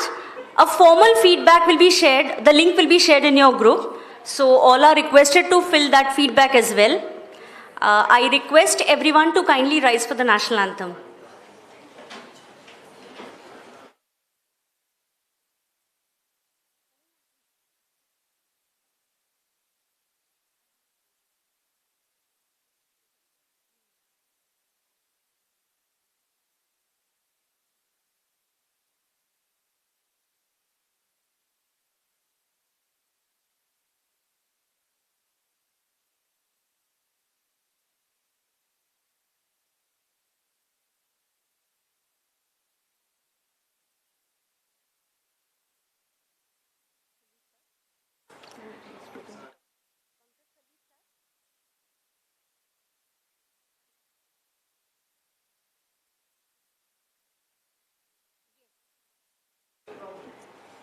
Janaganamana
Before we disperse, I request Dr. Indrajit Vayarpande to take over for the certificate distribution. Yes, the feedback form has been sent, a formal feedback form has been sent on the group. Kindly fill that. Good afternoon, all the delegates. Kindly spare 2 minutes to avoid the chaos. The manner in which we have done the registration, in the same sequence, we will be distributing the certificates. First comes the principal category. So those who have registered under principals category can collect the certificates from my right. The multiple registrations from each school, we request one representative to collect on their behalf and can distribute amongst themselves. Other school, one representative from alphabetical order A to T, we have a separate registration sheet. In the same manner, we will distribute the certificates. First, I request all the principal category registered participants to collect the certificates. Then Bishop Cotton School, one representative. Can I have one representative from Bishop Cotton School? Feedback scanner is available on the screen. Yeah. Ayush, Bishop Cotton. Ma'am, that side. One representative from Montfort School. Yeah, this is only for principal. Yeah. I'll call one by one. Priyadarshini Group, one representative. Bishop Cotton. Montfort School. Priyadarshini Group, one representative teacher. Priyadarshini. Ayush. Sandipani School. Yeah, we'll give. School of Scholars.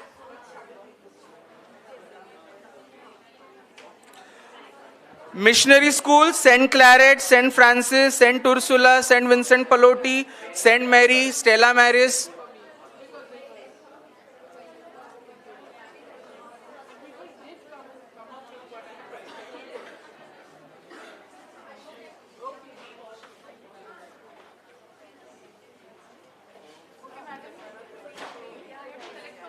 No, he'll come.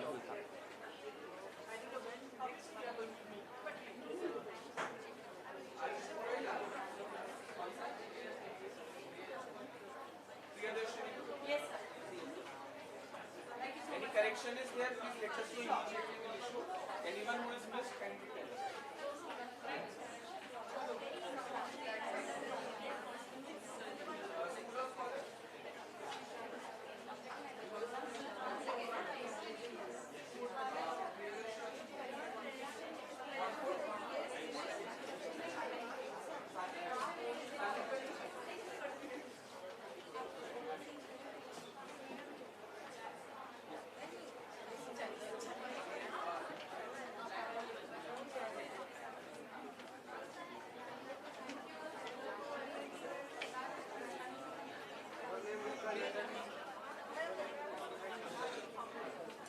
School of Scholars, Varda, Sunita ma'am.